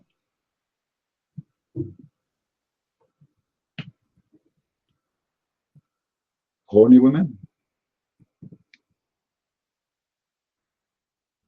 Where it says that Muslim allowed to look. Sorry, to look. Actually, you know, there is many places. Even Muhammad himself, if you remember the hadith, where Muhammad he was sitting with his friends, and a woman she walked by at her, which means obviously he's looking at her body, and then he went to his Zainab, his wife Zainab, and he forced her into sex. She was doing her, you know, working leather or something in the kitchen. So he had sex with his wife because that woman who walked in the street, she made him horny. And then he came back to his friends and he said, the woman, she come in the image of the devil and she live in the image of the devil. Let me get you the hadith. Himself, he practiced that, looking at the woman she is not his, walking by, and he have no problem with it. Even it made him, not only he looked, you can tell he is a look with the you know, with desire, sexual desire. Because why he went to his wife to have sex? Because he saw a woman walking by. This is the hadith. Open the link and you can post the text in the room after you open it, and you can see the reference. And not to forget that Muhammad in the chapter of Al-Ahzab, he did the same with the wife of his son.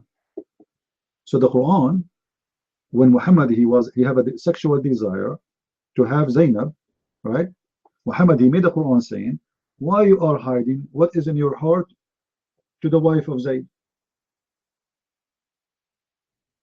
Which means the Quran is encouraging Muhammad, the man, and saying to him, it's not why you are ashamed of it, why you are hiding it, why you are saying to the man, keep your wife when you want her. So here this is a loss, because this is a woman, she is not yours, she is married. And the story, if you go in the story, you will see Muhammad, he went to the wife of Zayd when the husband was not at home, and he opened the door and he saw her wearing sexy clothes, showing her legs, she was doing her dua. He pushed the door on purpose, and then he flirted with her with loud voice.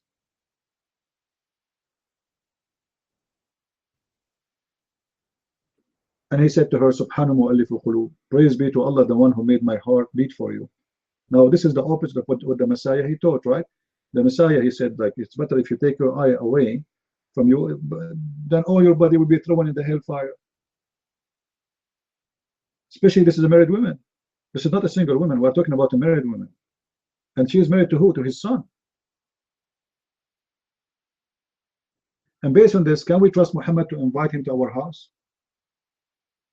What do you think if a friend, not somebody from your family, a friend, he come to your house and he flirt with your wife when you are not there? What kind of friend he is? What is your opinion about such a person? Aren't you going to say he is disgusting, he's filthy, he's a scumbag? This is exactly what Muhammad he did. And not only this, he is the father of this man who is married to this woman. He is the father by adoption of this man, Zayd.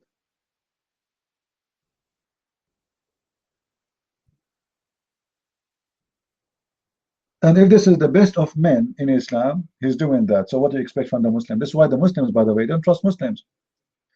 In the Middle East, I grew up maybe half of my life there. When a Muslim, he come to visit us with his wife, to visit my parents, The wife, she take the hijab, she is wearing short skirt, and she is free, and the husband is not worried. And even they send their wives to come to our house, and the husband is not there. But they will never allow this to happen, to go and visit a Muslim. The husband, he have to be there. The women sit alone. The men, they sit alone. And the women, she have to wear a very conservative clothes as long as she is with seen by others. But when they are visiting Christian houses, they are free to do whatever they want, and the husband is not worried. Muslims don't trust Muslims, my friend. They don't. I remember when I was in school, I go to visit the kids who they are, we are teenage. I go to their house. We are teenage, so already we have like a mustache is growing, so so we go to the house. If it's me alone, I go inside the house of this guy, and his sisters, they sit with us, and for sure I treat them with respect, and they are not worried, and they are wearing just the normal house clothes, which means it's exposing a lot of their skin. They are not wearing hijab at all. But when we are sitting, if another student from the same classroom of me and this guy come and knock at the door, right away he ordered his sister to disappear and to hide.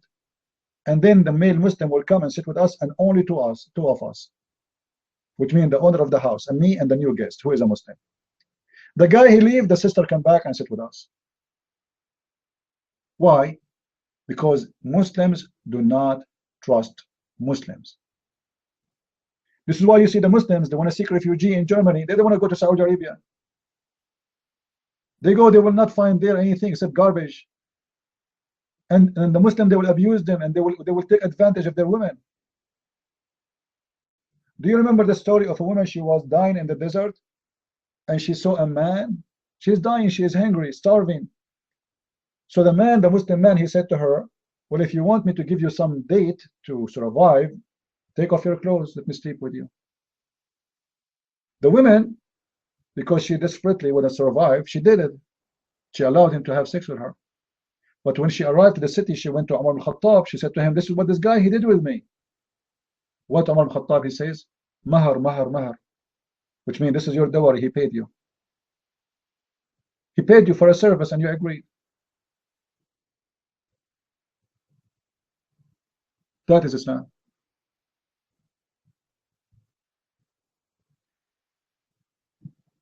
If you are going to have a merciful work in Islam, should it be without return or should it be with return? What Islam says about being merciful to the orphan, as an example. Anyone knows? How I can be merciful to an orphan?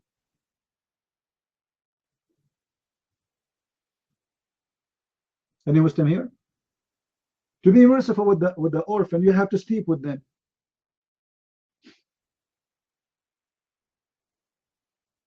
If you go to chapter 4, verse number 3, it says, وَإِنْ خِفْتُمْ أَلَّا تُقْسِطُوا فِي الْيَتَامَى. If you fear you cannot be just with the yatama, with the orphan.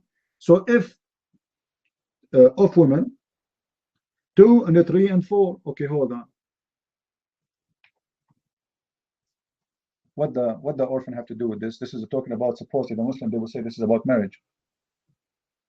What orphan? Orphan are kids. What the kids have to do with this? When you say somebody is an orphan, we don't call someone who is 30 years old or 20 years old, a girl or a guy. We don't call him orphan if they are adult, right? The word orphan is used only for children. So how you can be just to the orphan? By sleeping with them. You will not support an orphan for free. You sleep with the orphan. And this is what Muhammad is talking about. To be just with them is to have sex with them and to support them in your way. This is how you support the orphan? By marrying children and force them into sex? But those are children, kids. So if you cannot be just with the orphan, go and if 2 and 3 and 4.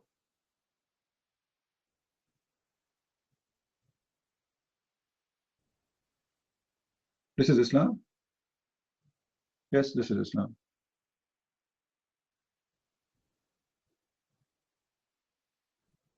Do we have any Muslim here?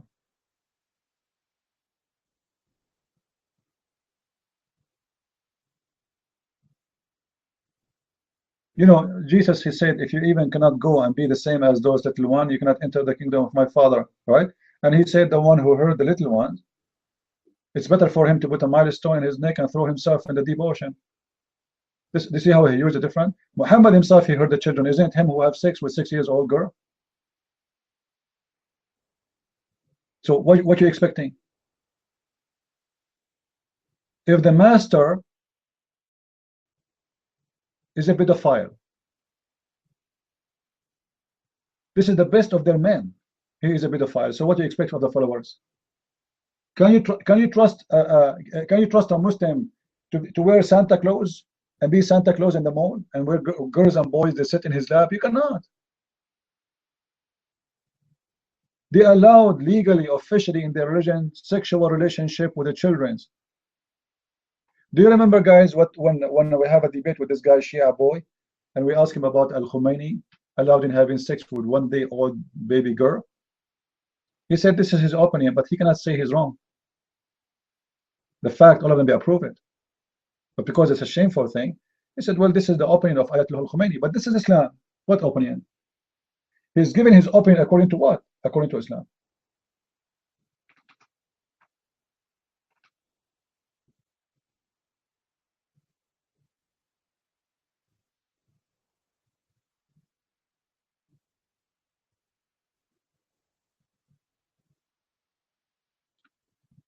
Well, we cannot play videos. We don't have it because we are broadcasting in YouTube. So Muslims can claim copyright. We don't want to do that. Do we have any Abdul here?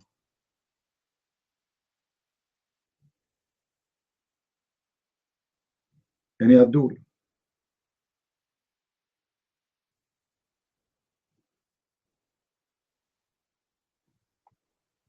Not even one? Half Abdul? But remember, Islam is the greatest religion, is the amazing religion. You know, all those things they say to you, but if you ask us little questions about this cult, you will see it is the most disgusting, filthy ever cult arrived to mankind.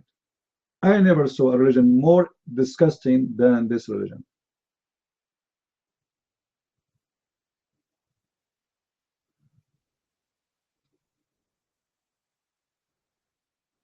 Well, this guy, he did not show up, Mikey. What we can do? He's a coward.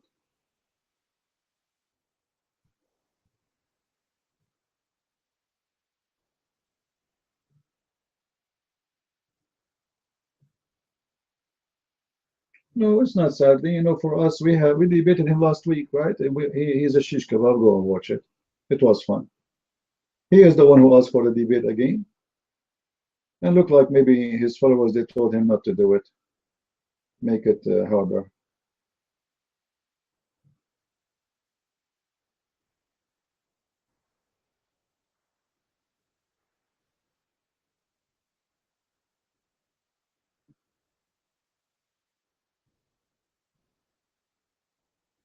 And yeah, Abdul, anybody here have a question? Christians, we are in the Christian sections, especially those new ones. Anyone have a question for me?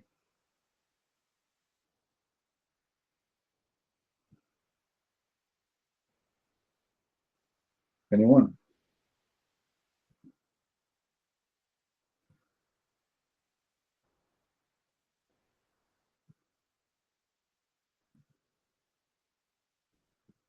Not even one.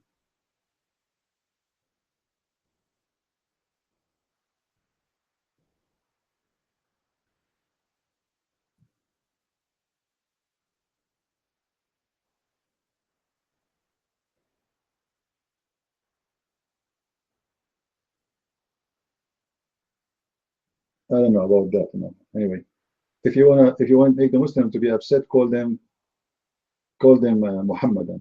That will make them more upset. Do you refer Shia or Sunni Muslims? Both are garbage. You think so, Sunni or Shia, but it's the same garbage for the same coin, have two faces.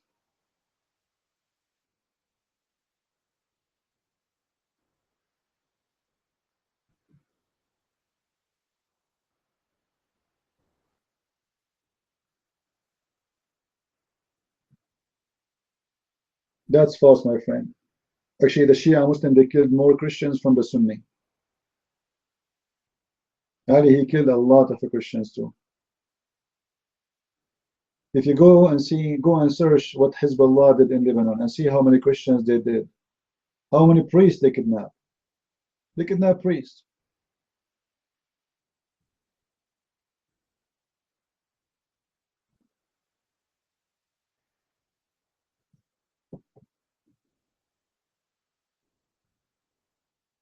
Both are the same.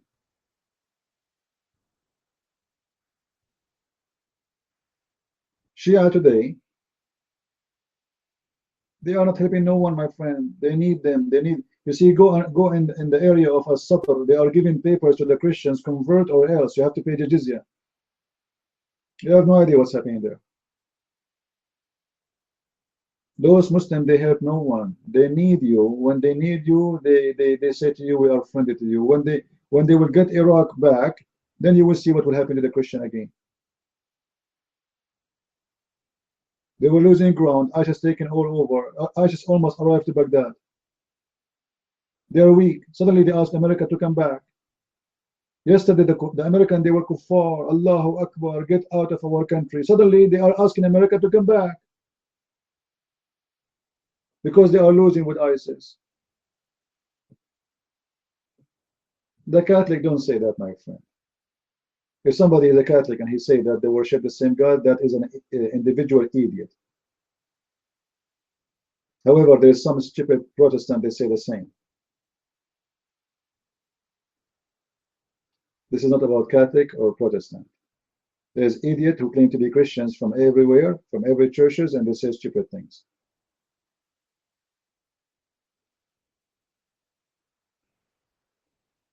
I don't think you're a Catholic. I don't think so. Prove it to me. I think you are a Muslim. Prove it to me. Okay, tell me that Muhammad is a false prophet if you are a Catholic. Take the mic. As long as you are a Catholic, right? You will not have a problem to say Muhammad is a false prophet. Say it. Take the mic. Here we go. This is one of the signs that you are a Muslim. Okay, tell me in text Muhammad is a false prophet. In text. Say Muhammad is a false prophet, child molester. Say it. Say it. What happened? Muhammad is a false prophet, child molester. Okay. He's doing taqiyya right now. Because Muslims are allowed to do that, by the way.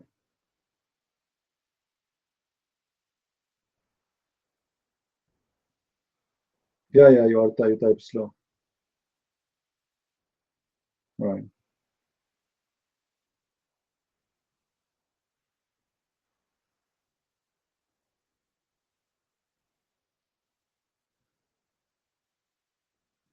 Catholic and Protestant and Orthodox, all of them, they agree that Islam, and the Pope himself, he said Muhammad, he brought nothing but evil.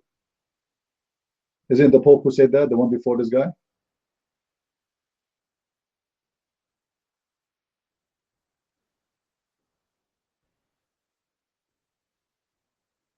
So what you are saying is absolutely false. And if you have a priest that's saying that to you, shut him up. Tell him why we have the same God. Do the Muslims believe in the Father, the Son? Do our God promise us virgins in the heaven? If we have the same God, we will have the same heaven. Do our God teach us to beat our wives? Can we jump over the neighbor house and slaughter the husband and take the wife?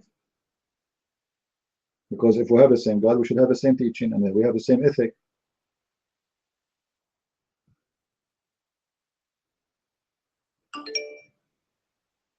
Yeah, do we have a God who swear by the fig and olive trees?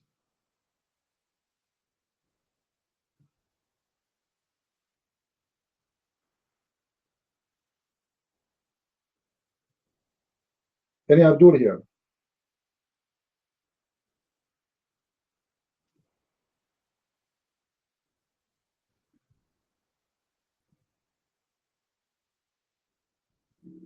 Muslims are monotheist or not? What will make it different?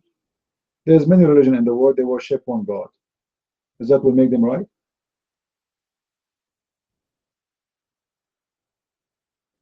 The old Egyptian, the Pharaoh, the Persian, all of them, they worship one God before Islam, long before Islam. So the one who worship Baal, they worship one God. The one who worship the sun, they worship one God. The one who worship the moon, they worship one God. And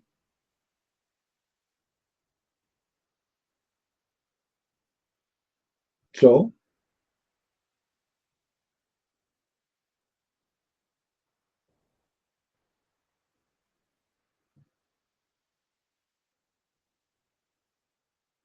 isn't it Shaitan is one too, as can she say? Shaitan is one person and he think he is God. Maybe Shaitan is a Muslim. Actually, Muhammad, he said that. He said Shaitan convert to Islam.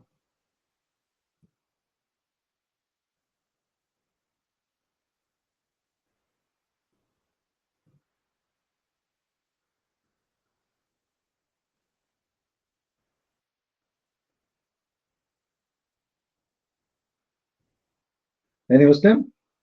Who is a Muslim have the courage and the knowledge to come to the mic and talk to us?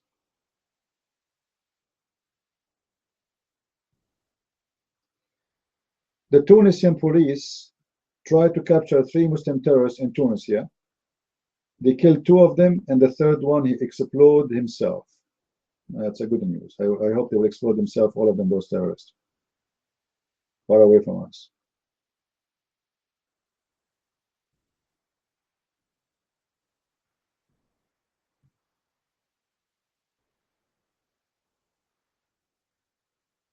Lah, my friend, go right now. Search for the word lah in the internet, or you can go and get my book from Amazon.com. Go to Amazon.com, type Christian Prince. The word lah is the name of the moon god. It's an ancient god. Allah is not the name. Allah is. Let us do it again and again and again. If you go to chapter 2, verse number 2, it says, Alhamdulillahi Rabbul Alameen. Alhamdulillah. Lillah. Huh? Alhamdulillah. Okay. You will notice there that the word, the alif in the L is gone, which means there's one letter is missing from the name of Allah. Why? You cannot take letters out of names if it's a name, because name is not changeable. You know, this is how the language works. You know, Muhammad, his name will stay Muhammad, doesn't matter where you put it in the text. But because Allah is not really a one fixed word, it's 2 part. It is Al and La. Al in the Arabic today, in the language today, mean the. This is why you see all the names of Allah, they start with Al. Why is that? If you go and see the name of Al-Masih in the Quran, Al-Masih. Why it is Al-Masih? Because there's only one Messiah. There's no 2. And he's unique. And that was taken from the Christians as a mistake of the Muslims, because by saying Al-Masih, they accepted that the Messiah must be God.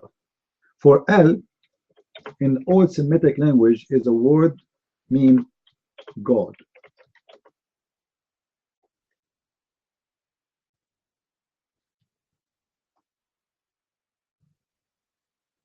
So when you put Al, no, not L. I'm not talking about L yet. I'm talking about L. When you put Al today, it's mean the, as we said. However, it's coming from the origin of the word meaning, which is Al as God.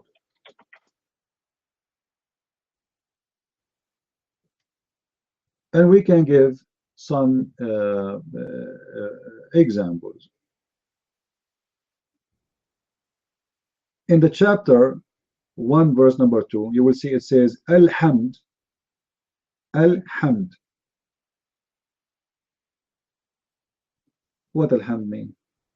Muhammad, his name is Muhammad, right? But without L.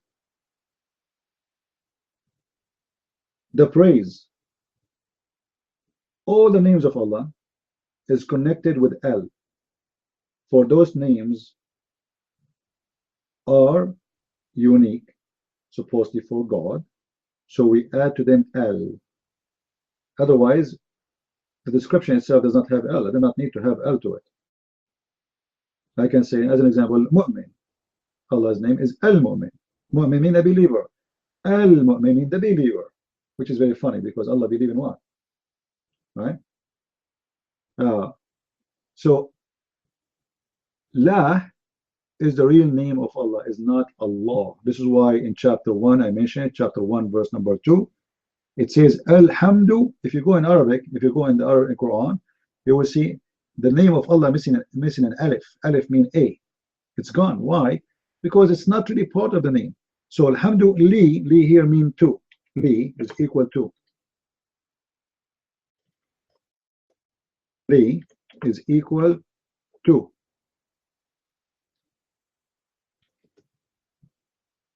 So Alhamdulillah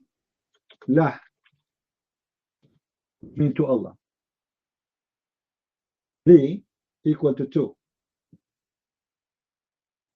So I want to say thankful to you. All right. So li la. Alhamdulillah. The thanks or the praise to li la. So who is the name? Who is the God? That is La. All right. Now you can go right now and you can search in Google, search for the God La. Do it right now and you will have a surprise there. La is the name of the moon god. La is the name of the moon god.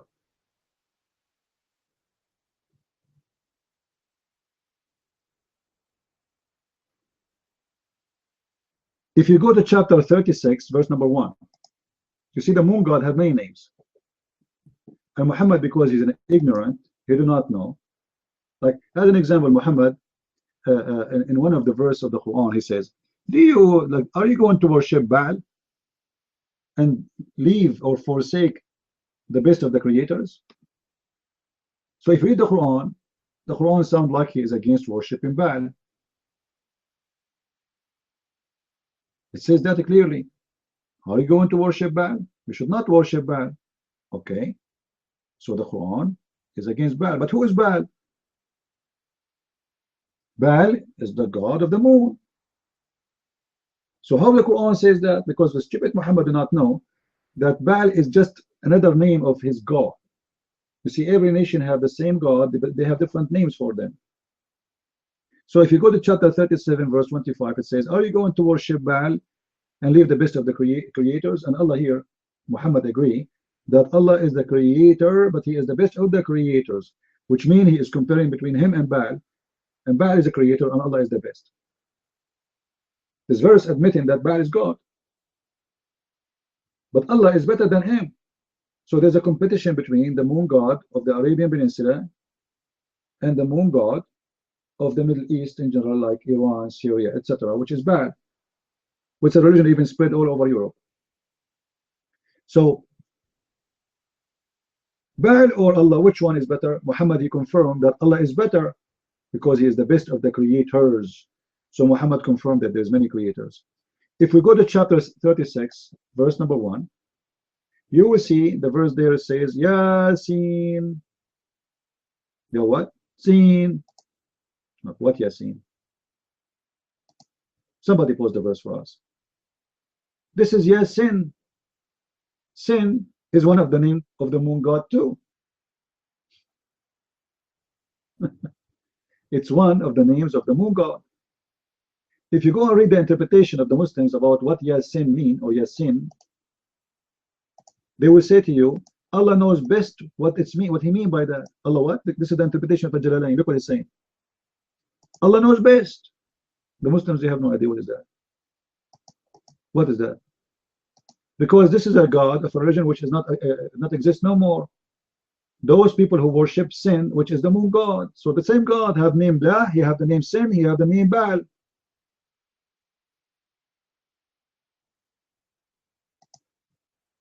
Do you see it? Are you getting my idea? It's the same person. If you go right now and search for sin, the god sin, search for it, you will find that sin is the moon god. You know? And the Muslims are confused about this sin. They agree, but the Muslims, they agree that sin, or this word yasin, is an Aramaic word. This is why they do not know what it means. So it's coming from the Aramaic, and all the Muslims agree that this is Aramaic. Some of them say, oh, maybe it's mean he says yasin. Yasin is a name of a man. Some they say even this is the name of Allah. You believe it? Which is true. It's just another name of La. For sin, it's just another name of the moon god.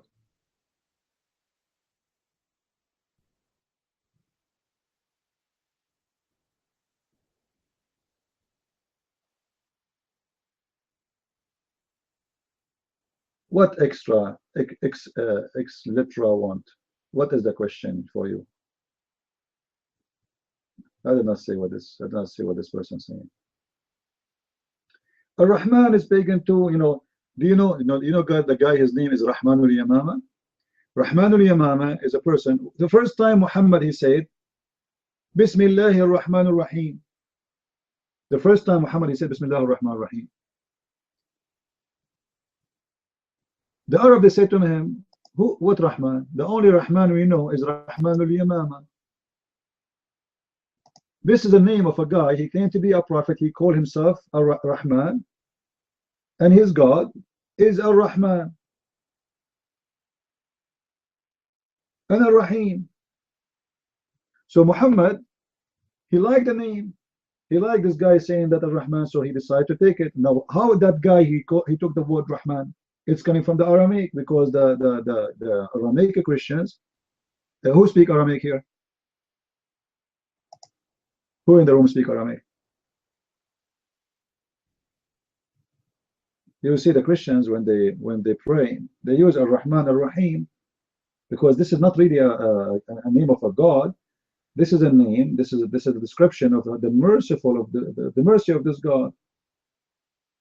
Natraham alaykum. This is in Aramaic. Natraham. Rahma. And this is coming from the old pagan language, because remember that history of a human being is connected. Languages is not made by a guy who is born yesterday. It's a continual process. You know what I mean? Like there's things now you are using, but it's not made by you or even by nation. As an example, all of you Christians, when you pray, you say Amin, right? Don't you say Amin? This is not English. This is Aramaic. This has nothing to do with your English, but you use it. What about the word sin? Sin, do you say this is sin, right? Do you know what sin means? Sin is coming from the Aramaic too, because when the Aramaic, they worship the god sin, and then those Aramaic, they became Christians. So when somebody he's do bad, they said to him, this is sin, this is pagan.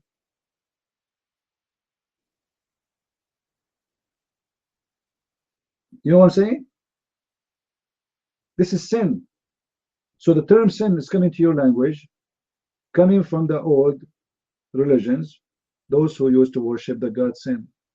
So they deny sin, they don't want to worship sin no more, and now they are Christians or whatever the religion, so they say this is sin.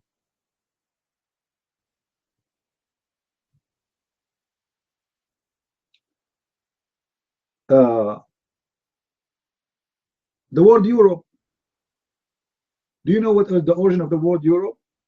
Who knows?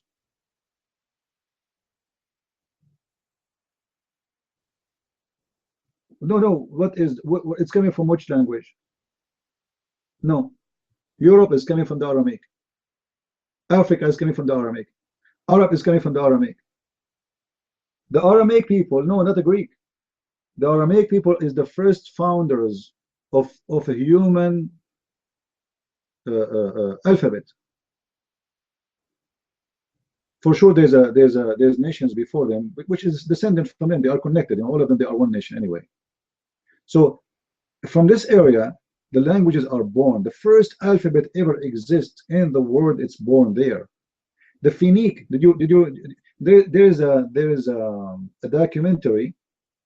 You can go and watch it. Search for it in the in YouTube. You can watch it for free. About the people of the Phoenician. The Phoenician. Anyone heard of them? Anyone heard of the Phoenician? Those are amazing people. They are the one who control all the trade business in the Mediterranean. They are controlled in the business of Italy, Malta, all this area. Everybody to do business have to use their language. They are #1 in the world who they are so good in building ships. They are the warrior of the sea, and they are educated. They are smart. They have very high engineering. And this is why you see this land is full of amazing civilization. But since the coming of Islam, this land collapsed. As you see, they are destroying everything. Wherever the Muslims they go, even rocks they destroy. And this is exactly what Islam is about. Look at the text. This is Islam.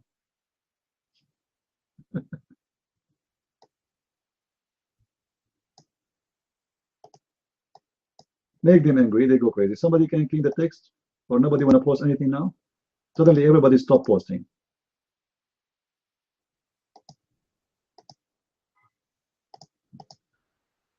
Anyway, if you want to know really secrets of religions, any religions in the world, you have to study languages. You see, the secret of the Quran is in the language. This is why those who do not know Arabic, they will never really earn any real serious knowledge about Islam. Doesn't matter how many PhD you get.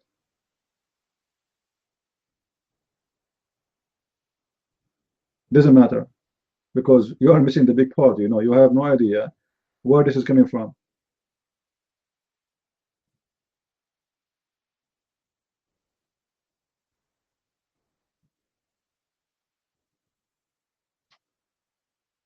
Language is a secret of knowledge, especially when you talk about mythology and religion.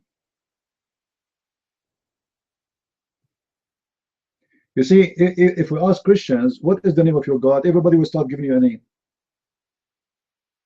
But those Christians, because they are not really educated, there's no name for God in the Bible. There's no name. There's not even a single name for him. No, I'm not talking about Jesus. I'm talking about what God, what name he gave to himself, not Jesus as a person. What God he named himself. There's no name.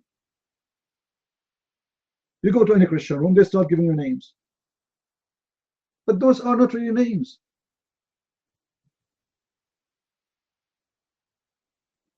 Moses insists he asked God three times, not once.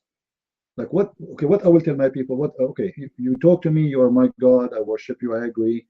Now, what I will tell my people? Who are you? What's your name? He said, I am. That's it. Because simply, there's no name can describe God. Any name is going to be named.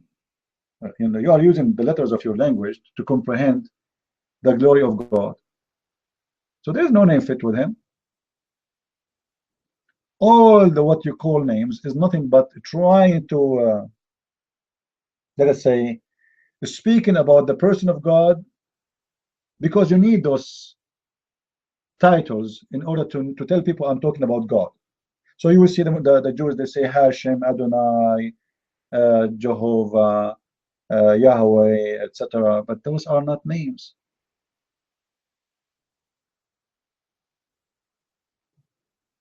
It's just like making an arrow for somebody following a direction. And this symbolic you make is telling us that this is God. The same when you speak in English, like you make capital letter G and a small g. So God, the real God was big one, the fake one is a small one. Why you do that? It's just to tell the person who is reading, I'm talking about who exactly.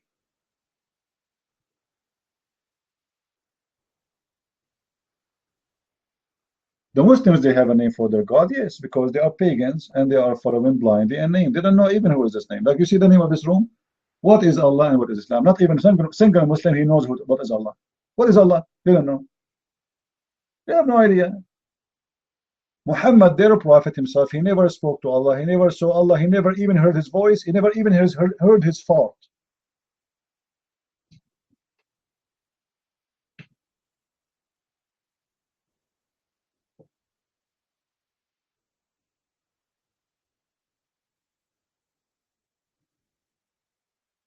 Who is a Muslim when it comes to the mind?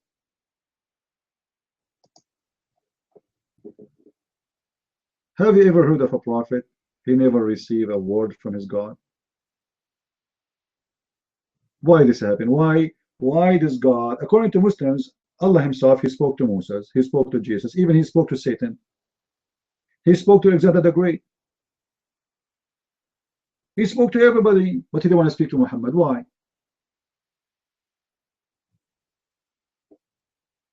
What is the problem?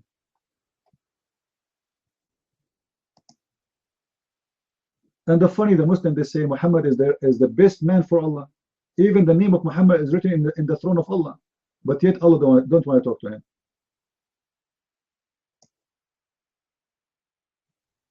Isn't it weird? Like you are the most important person to me, but I don't want to talk to you.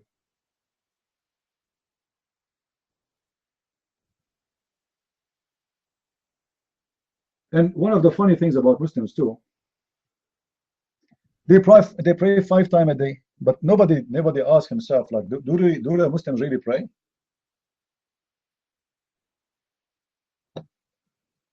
They don't. The Muslims are repeating what Allah said. This is stupid. Imagine I say to you, shish kebab is better than falafel, and then you call me 5 times a day and you say to me, Bismillahirrahmanirrahim, shish kebab better than falafel, Ameen, and you hang up. Like, what? And then you call me after a few hours, Bismillahirrahmanirrahim, shish kebab better than falafel, Ameen, and you hang up. Like, even you didn't give me your name. Like, what? And then you call me again, like, I'm going to change my phone number. Say something to me. What do you want?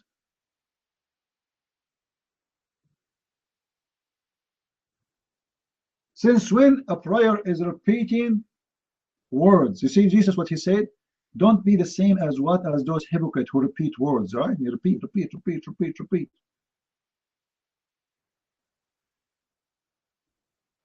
What the benefit of this repeat? When the apostle of Jesus, they asked Jesus how to pray, Jesus, he said to them, our Father art of heaven. But is that really the way you should pray? I mean, is that word by word? No.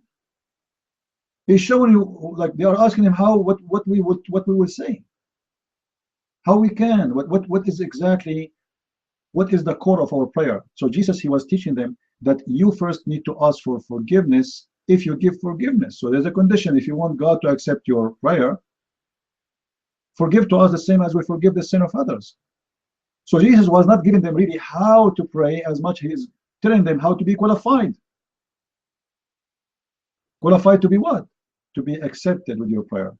Because if you are a person who hates others and you're asking God for forgiveness, but you don't want to forgive others, so you don't deserve forgiveness. Why do I want to forgive you if you don't forgive? So the Messiah was not teaching us really how to pray. We do not need to repeat the words. He was teaching us how to be qualified to be a child of God.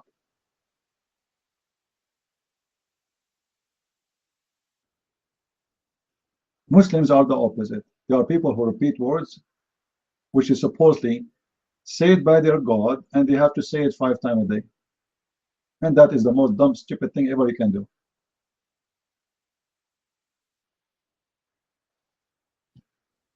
Jesus lived under no covenant, my friend, because Jesus himself is the Lord of the covenant. Isn't it Jesus, he said to the Jews, Sabbath was made for the man, not man made for the Sabbath? Isn't he?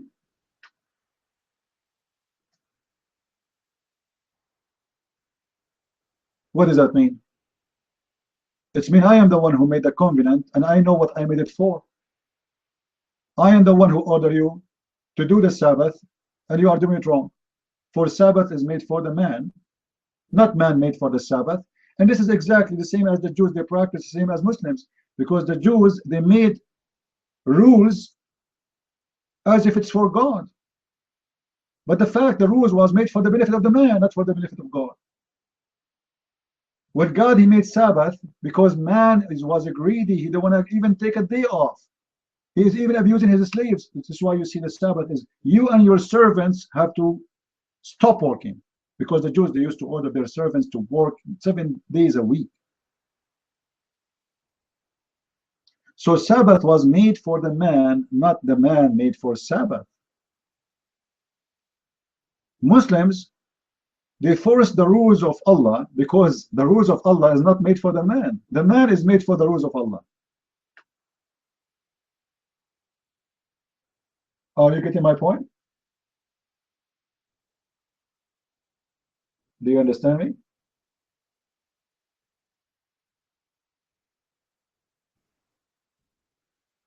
How are you, Iceman? Do you have something to say to us? I like ice. Do you know how ice come from heaven, Iceman, according to Islam? Where Allah have ice, Iceman? You are a Muslim, right? Are you a Muslim? Oh, he's an atheist. I like atheists. Once I lost a debate with an atheist. He asked me, the atheist guy, he asked me, do you like banana? I said yes. I should not say yes. He said, see? See? He was a monkey. And this is how I lost the debate. Do you have bananas with you? Exist? Please don't bring banana with you. We have a sign in front of the room that says no banana here. I don't want to lose the debate again.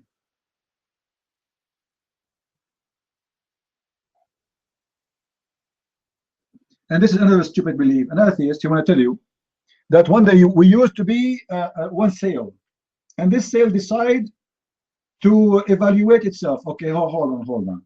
So 1 billion years ago, I used to be a cell, and then I said to myself, I want to have a penis. How this happened? And how the other cell agreed to make a vagina? Like, did we discuss that together? Two cells, they sit together and they make a map. So in 1 billion years, we will have a penis and a vagina. And we designed the penis to fit with the vagina. And then we decide that the vagina is going to receive a sperm, and we made a sperm. Like, is that a construction plan? And as long the atheists, they say that evolution happened because of the needs. Okay, if you are having already ability to produce, then there is no need for penis. Guys, do you understand what I'm saying? I wish my English is better. If the reason is surviving and protection of evolution, right? Well, if they were able to survive for thousands of years already, this means there's no need for a penis, and there's no need for a vagina, and there's no need for a woman to give milk. Already they are producing and they are surviving.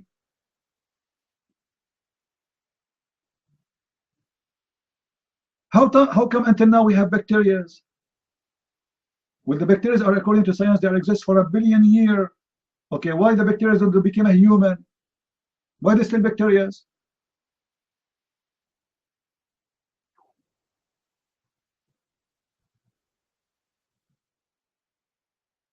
There's a question, the atheists, they are dumb. They don't know what they're talking about.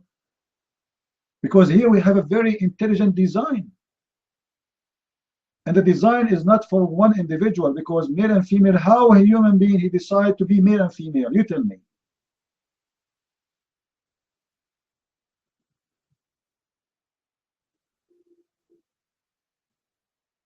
I want to fly.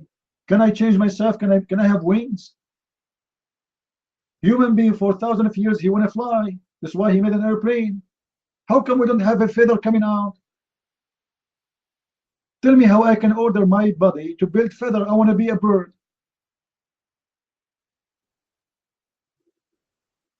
I want to swim. I want to be a fish. And why the fish did not become a man? And why the fish is still a fish? And why I cannot be a fish? That's amazing. That's crazy.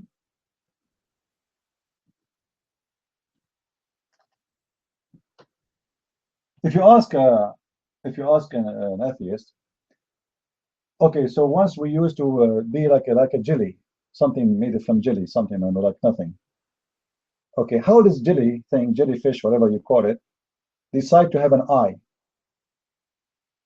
If you don't know what light is, how do you know the benefit of the eye anyway? You are just a stupid cell. You know what I mean? In order to create an eye with this intelligent design, because until now, with all the technology we have, there's nothing can do what the eye can do. Go with the best camera you have, the best video camera, and take a video in the darkness and see the difference between what your eye see and what the camera does. Look at the stars and record with your camera. The stars are not showing in your eyes. You can see it.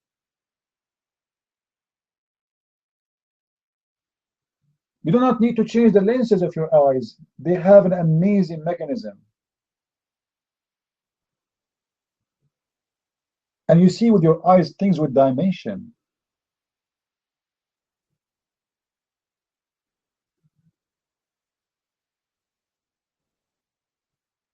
How the creature he was able to decide that he is going to have an eye? What for?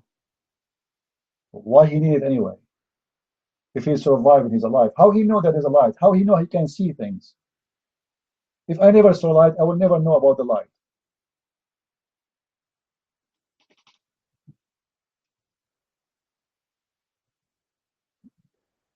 Anyway, I like atheists, but the city did not allow me to grow them in my yard. And this is the problem. Christ is salvation, you might.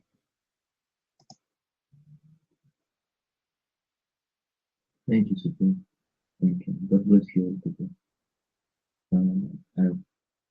I wonder, this guy who says he's an atheist, when you tell him the question, how did human come into being? And he says, we don't know, and if this is the honest answer. Well, how can that be an honest answer? You have a brain, use your brain and give me a logical answer. I don't want an honest answer. I want a logical answer. Yeah? A logical answer. Give me a good logical answer. You cannot have one. So how can you prove to me that you are more knowledgeable than I am if you say you don't know?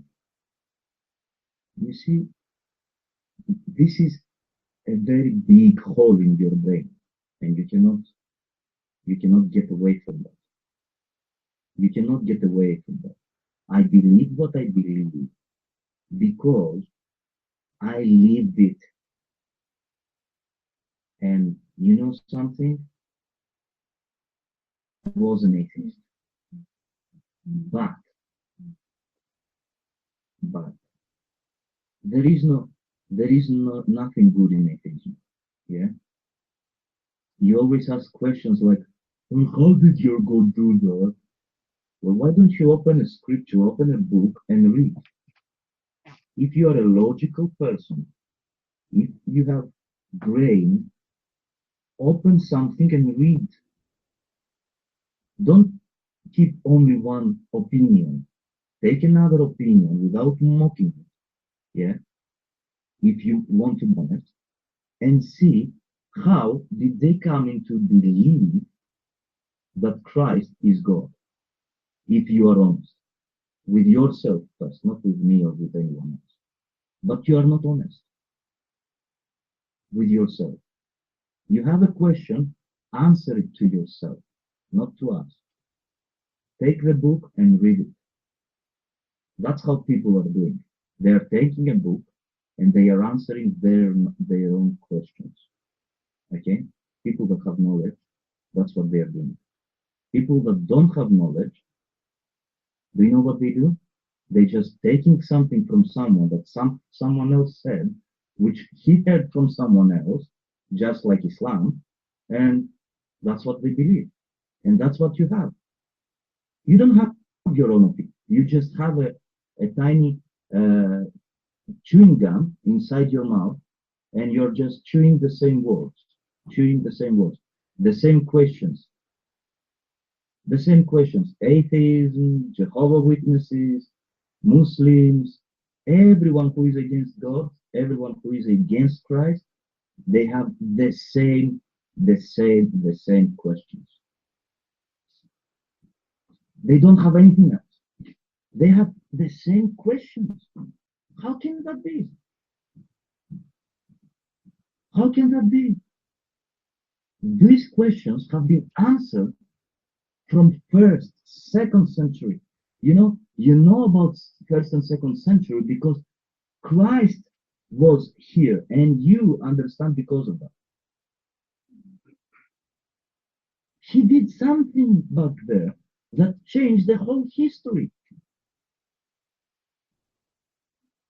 The whole history changed because of Christ.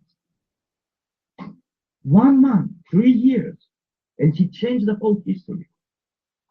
And why do we believe in him? Because he changed the whole history. That's why. Because he did something that we never would do.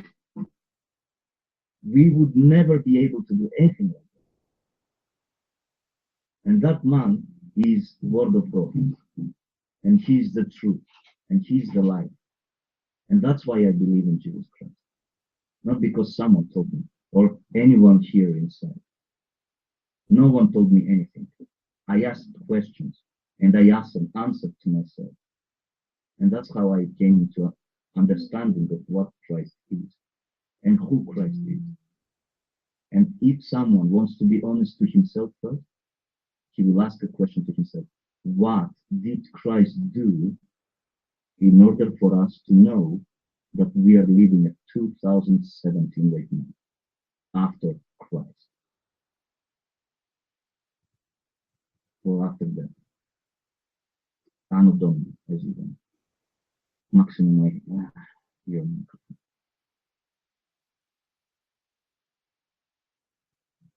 Thank you, Christ salvation. Just to get to the thing about the atheism thing, you know what? There's a massive deception going on with this evolution thing. And if anybody ever studied anything about evolution, you'll find out that it was debunked years ago. Years ago, there's no scientific reality to evolution at all. It's a big scam. Well, how did everything get in the ground, right? You got all these fossils, all these dinosaurs, all that stuff. You realize that all that stuff got buried very, very quickly, right? Because anything that's above the ground deteriorates. Even bones break up after certain amounts of time, right? The whole body just turns into dust. But how did all that stuff get in the ground? It's amazing how this, and you know what the Bible talks about this in the New Testament? It says there will be those who will deny the truth that the flood ever happened. Peter speaks of this, I believe it's said. It says they're going to be willingly ignorant. Why are they willingly ignorant? Because they don't want God telling them what to do. They hate God. They hate anything to do with Christ too, and that's this antichrist cult we're talking about, which is makes Islam almost the exact. I think Islam is one of Satan's. So I think it's Satan's favorite cult because it has billions of people thinking that Jesus Christ never died on the cross or rose again. Another thing I wanted to address before I got off the mic was the thing about Dodo about saying that what he said about Christ right here. He said the Bible says God had many sons. First, most people think there are none other verses that contradict or give equal divine sonship to other persons in the Old Testament. That's not true. There's a begotten son, Dodo. And see, that's the thing. You talk without knowledge. You talk without even knowing what you're talking about. When you're saying this stuff, and us Christians look at you saying, it's like you obviously didn't read the Bible. There's sons of God. There's sons of God who are shown to be, the sons of God are shown to be in the Old Testament angels. They were the sons of God. right? Now there are the Son of God, the only begotten of the Father. And it says it in many places, and it separates Christ definitively all over the place. It just shows your ignorance. That's all you're doing. And like I said, John 3:16 says very clearly, for God so loved the world that he gave his only begotten Son. Only begotten. Do you understand what that word means? Probably not. But it's very important. It separates him from the very beginning. See, Jesus Christ is not only in the New Testament, he's all over the Bible. He's in the first chapter. He's in Genesis 1. It talks about him being the seed of the woman that will put a bruise on the top of the head of Satan. That's the prophecy that came. The Bible talks about also that the Lamb was slain before the foundation of the world. That's how important Jesus is in our life, in our existence. It says the Lamb of God was slain before the foundation of the world. So this is nothing new to us, but to you, it just looks like you don't know what you're talking about. That's all I'm saying. Okay. Anyway, all right, Darius, what's up, Cole? Good to see you. It's your one.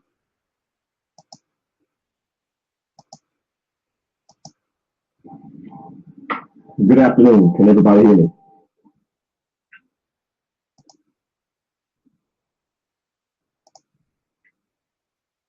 Well, a couple of things. I think that our discussions with the atheists here, I don't even know if he's still here or even listening, and the Muslims here, they kind of dovetail, kind of it can be the same problem. I remember somebody asked me in this room here a couple of weeks ago about God, how could he know? And I laid a complete egg, and I apologize to that guy. And I apologize to the Lord. I hope they got themselves because of it. That said, is there anybody here that can post scriptures? If there is, can somebody post John 1:18? I'll read it here. No man has seen God at any time. The only begotten Son, which is in the bosom of the Father, he had declared him. Then I'll go to Luke 10:22. All things are delivered to me of my Father, and no man knoweth who the Son is but the Father, and who the Father is but the Son, and he to whom the Son will reveal him. The thing these people, atheists and the Muslims place a blind faith in Muhammad. And well, I say blind faith. They've been taught that through their culture, their mother and their father and their mother's mother and their father's father and so forth and so on. That's where most of them get it from. It's a tradition with them. The atheist is different, although it leads to the same end.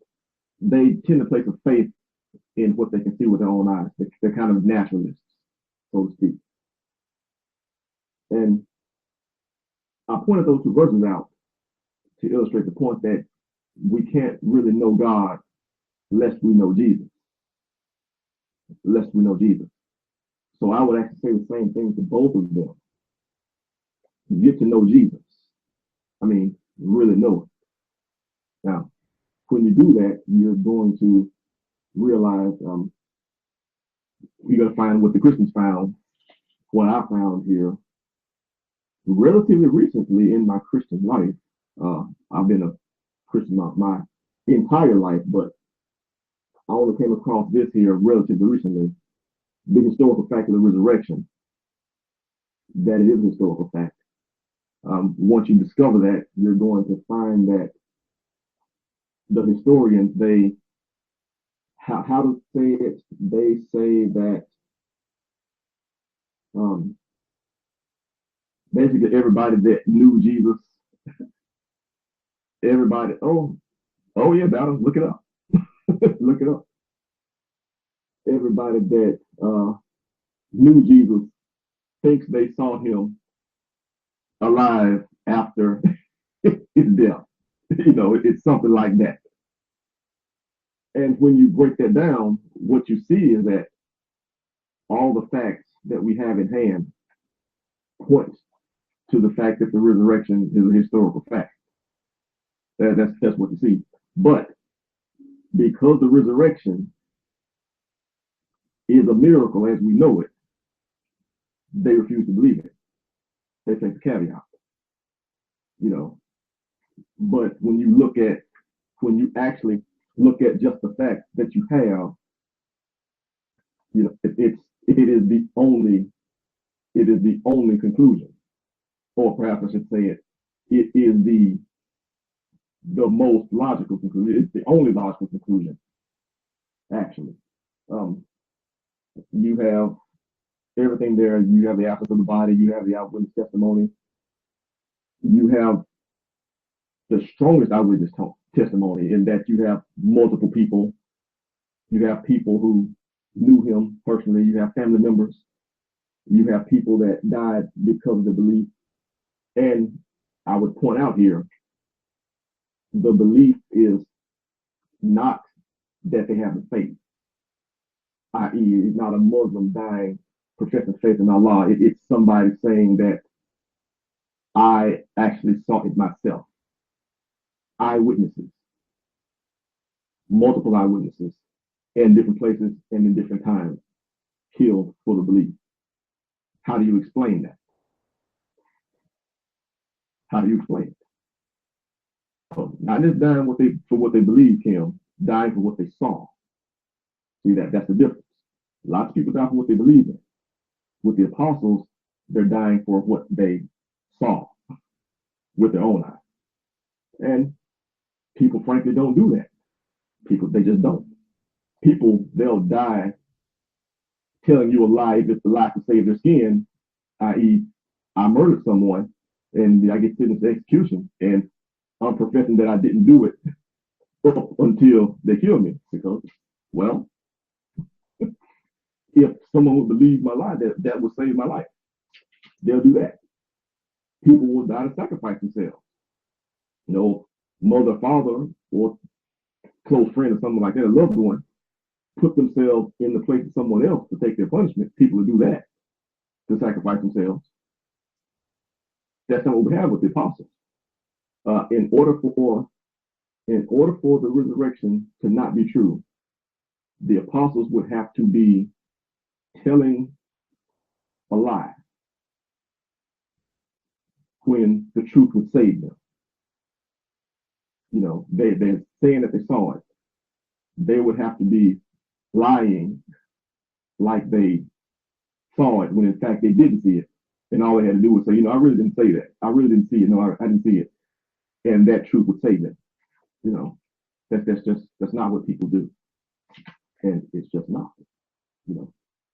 And when you get past that, and when you establish that, hey, we've got testimony, then you actually have historical records from people who were not Christian that in fact Jesus was crucified and his disciples saw him and what have you. When you establish that that is indeed a fact, then you have to decide, okay, what do I do with it? You know, what do I do with it? You know, I have a fellow who was dead on day one and alive on day 5. You know, just as bold as brass. What do I do with that? You hear people, they'll change the standard, which I think is an unfair standard. They'll say, well, what do you have from non-Christian sources? Which you do have evidence of resurrection from non-Christian sources and his followers seeing him and worshiping him early in Christian tradition, like year 35, 40, something like that, like immediately right after. You do have that in evidence from non-Christian sources. But I think that's a bit of an unfair standard, you know, because to profess that is to be Christian, you know, which is why when you see the atheists debating, when they talk about it, that's why they change that. That's why they say it like that. His followers reported seeing him. You see, because if you admit that historical fact, that there is one who was dead on day 1 and yet alive on day 4 or 5. Doesn't that make you Christian? You know, if that in of itself doesn't make you a Christian, you're going to get there really, really fast. Which is the next step. What do you do with it? You look at the person. Who was he? What did he say? What did he teach? What did the people that knew him teach? You know, and that's how you get there. Now, mind you, just because you say, well, he was resurrected, you know, that still person can still say, yeah, he was resurrected, but he's not God. I mean, Lazarus was resurrected, and somebody made contact with the bones of the Elisha, and he came back from the dead. I can't remember his name, but you have that. Now, I guess the issue with Lazarus would lend weight to Jesus in that he raised other people from death. Then he finally predicted his own death. And then lo and behold, when he was crucified and he's there dead on day 1 and very much alive on day 4 and 5. So what does that mean? So now we got one who died. Then later, after his death, he was seen alive. So what does that mean? I mean, that's pretty bold stuff. Also, it needs to be pointed out, we're dealing with life and death, which really to all of us is the only thing that matters. You know, that's really what matters, life over death. You know, I've heard people talk about God such like, I heard Shabir say once, he was quoting somebody else, but I can't remember who. Shabir quotes people all the time.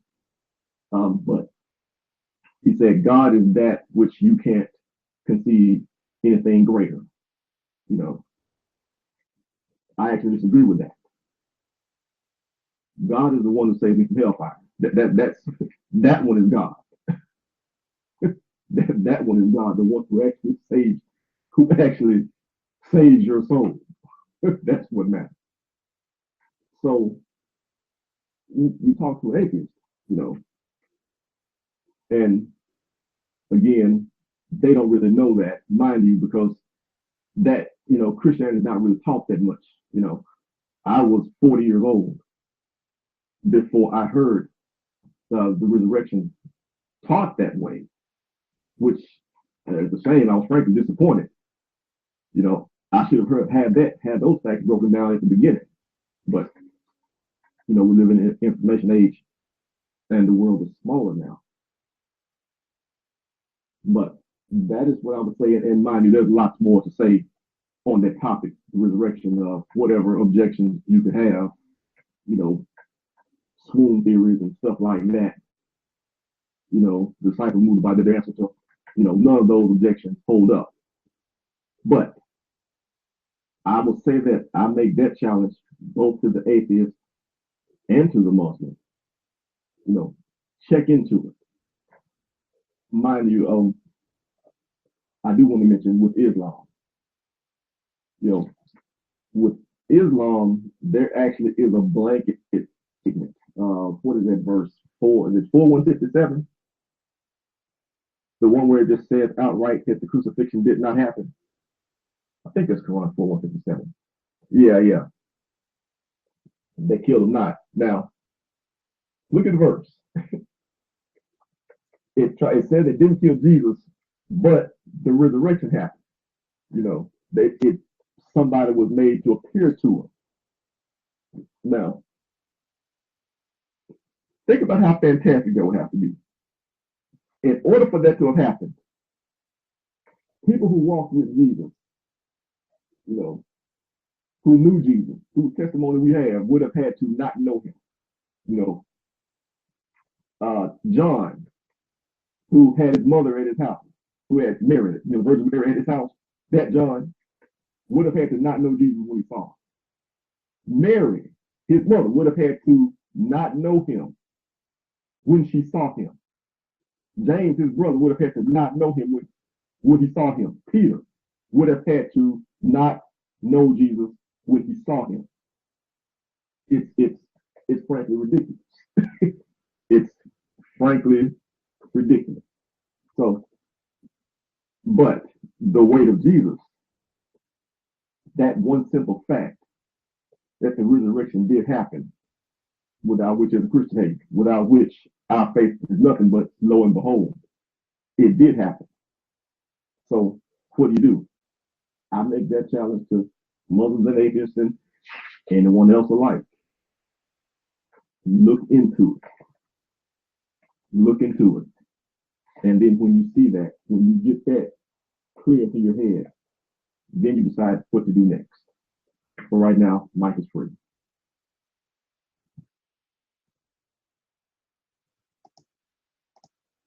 All right, thank you. Now look what Iceman he said to you. He said that the word of God is eternal. Isn't it the word of God is limited and have an end? That's because Iceman is an idiot. He do not know that the word of God is not something written in a book.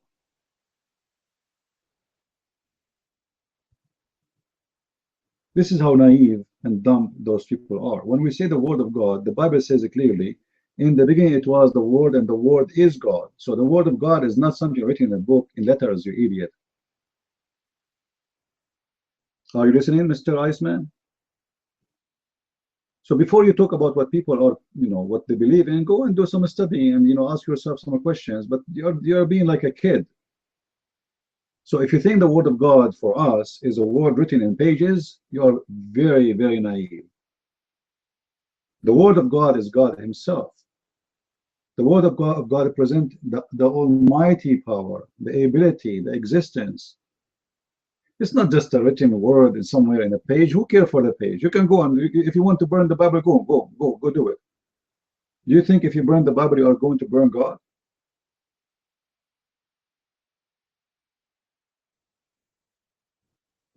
You see how limited, how naive they are? I was watching his text and I was laughing like, what is,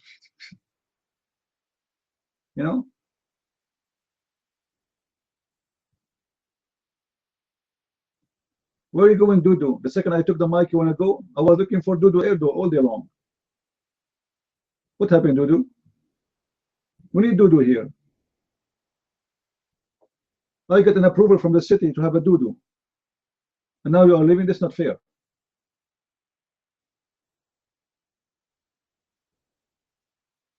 Dudu?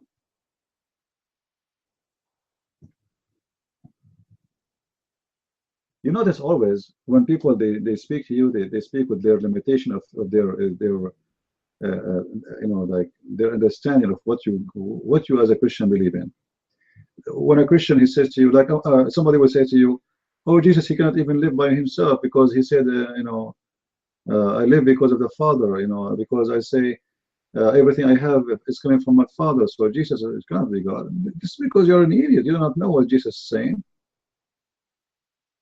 Jesus is saying clearly that the man in the front of you, he have nothing of his own. This is why we Christian, we don't worship the man. The man is not our interest. The man is a man. God is not a man. What people do not know, that the Bible confirmed and the Messiah himself confirmed that he was exist before he became a man. So what he was.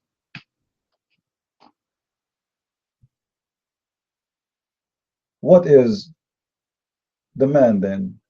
Location in this belief. The man is nothing but an image God he appeared to us with, humbling himself so we can see him, because nobody can see God because of his glory. But God is not a man. It's not God. It's not a man who became a God. It's God who became a man, which means he is not really a man. He appeared to us and came to us in a person of a man. So the Bible says clearly that the word, it was in the beginning. Everything is made by the word. What the word means? The authority, the power, the ability. When God said, let be light, it was light. Is it really literally about God? He said, let be light, or it's about he decided to have light, and it was. It's not about like, what if God did not say the word, let be light?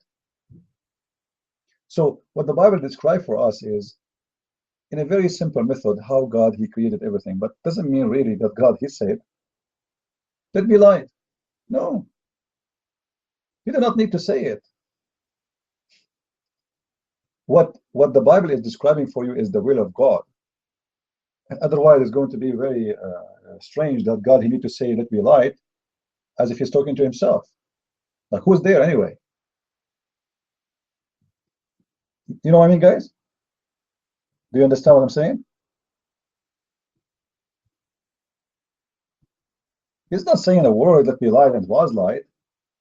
But the Bible described that he said, which means he made a decision, be light, and there was light. He did not need to say that be light. So when we have what the Bible described and we say this is the word of God, does not mean that God is that word. The Bible, even the Bible have the name of Satan. Does that mean God is Satan? The Bible have everything. They have the name of people who they are bad. They have the name of the people who they are criminals, rapists, killers, deceivers, and yet we call it all the word of God. But doesn't mean that those are God. But if you decide to play dumb, you can play dumb, right? Play whatever you want.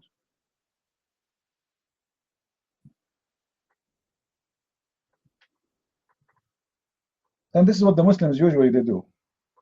They forget all the Bible and they take a verse. Well, if you take that verse, it means you have to accept the rest. Do you accept it? If you accept that Jesus, he said that I have nothing of my own, you have to accept Jesus saying, the one who saw me, he saw the Father. Why you want to quote one and you say this is good for me, and you don't want to quote the other one? You want to understand the person, you listen to him until he finish. Not to take only one sentence of a whole speech and you say this is the good one for me.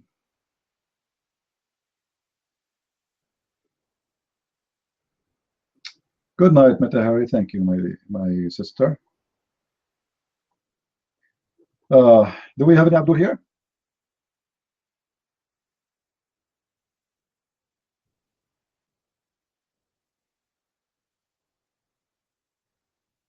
Do we have any Muslim here? Any Muslim? Half Muslim? Quarter Muslim? Look like we don't have really any chance today. Anyway, actually, I better finish by now. We open now for 7 hours and 16 minutes. Not bad. But we are disappointed because the Muslim Abdul who promised us to come, and he is the one who asked for the debate, he did not dare to come. What a coward.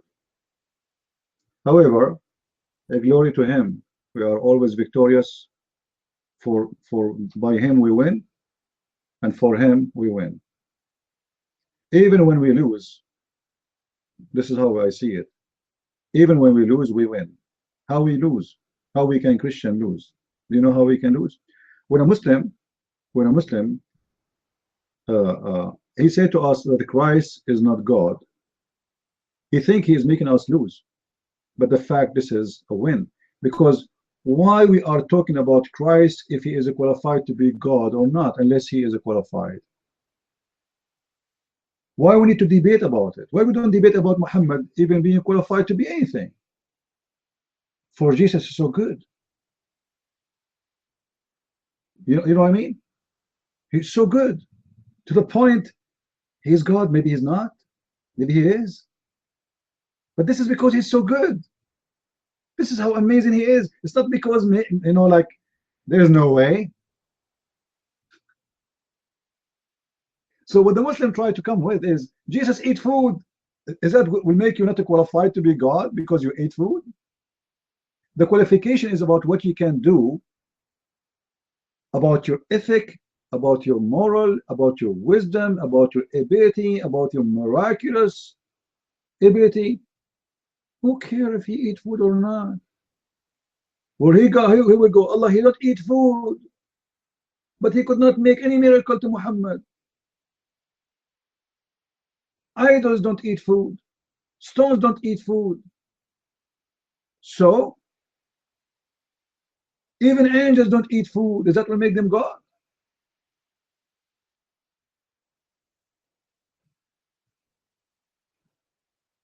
So even when the Muslims, they think they are making us lose by saying Jesus is not God, that's a win for us, because they just admitted that the Messiah is in the stage of he is God, maybe yes, maybe no, for he is so good. But their prophet, he is not even qualified to be a taxi driver. Because if you put him in a taxi, he will molest your child and he will kidnap your wife.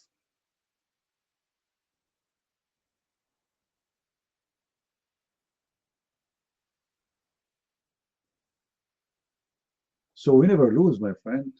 We are the winners by him, for everything created by him and for him. And with this, I want to say thank you, everybody. May the Lord bless you all. And we will open again. Don't forget to subscribe to our Facebook. And if you want to find where is my Facebook or YouTube, actually, we have a link under YouTube. You can check it out.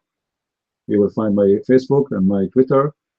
And our Talk room is always known. The way to join my room when it's open, in case you don't want to add me or you don't want to favorite the room, add my name to your Talk list, and then when the room is open, you will see a link next to my name in the Talk group in the list of your friends. You click at the link, and you will be in the room immediately. With this, I want to say God bless. Christ is Lord. Islam is false. I mean to that. And see you soon again.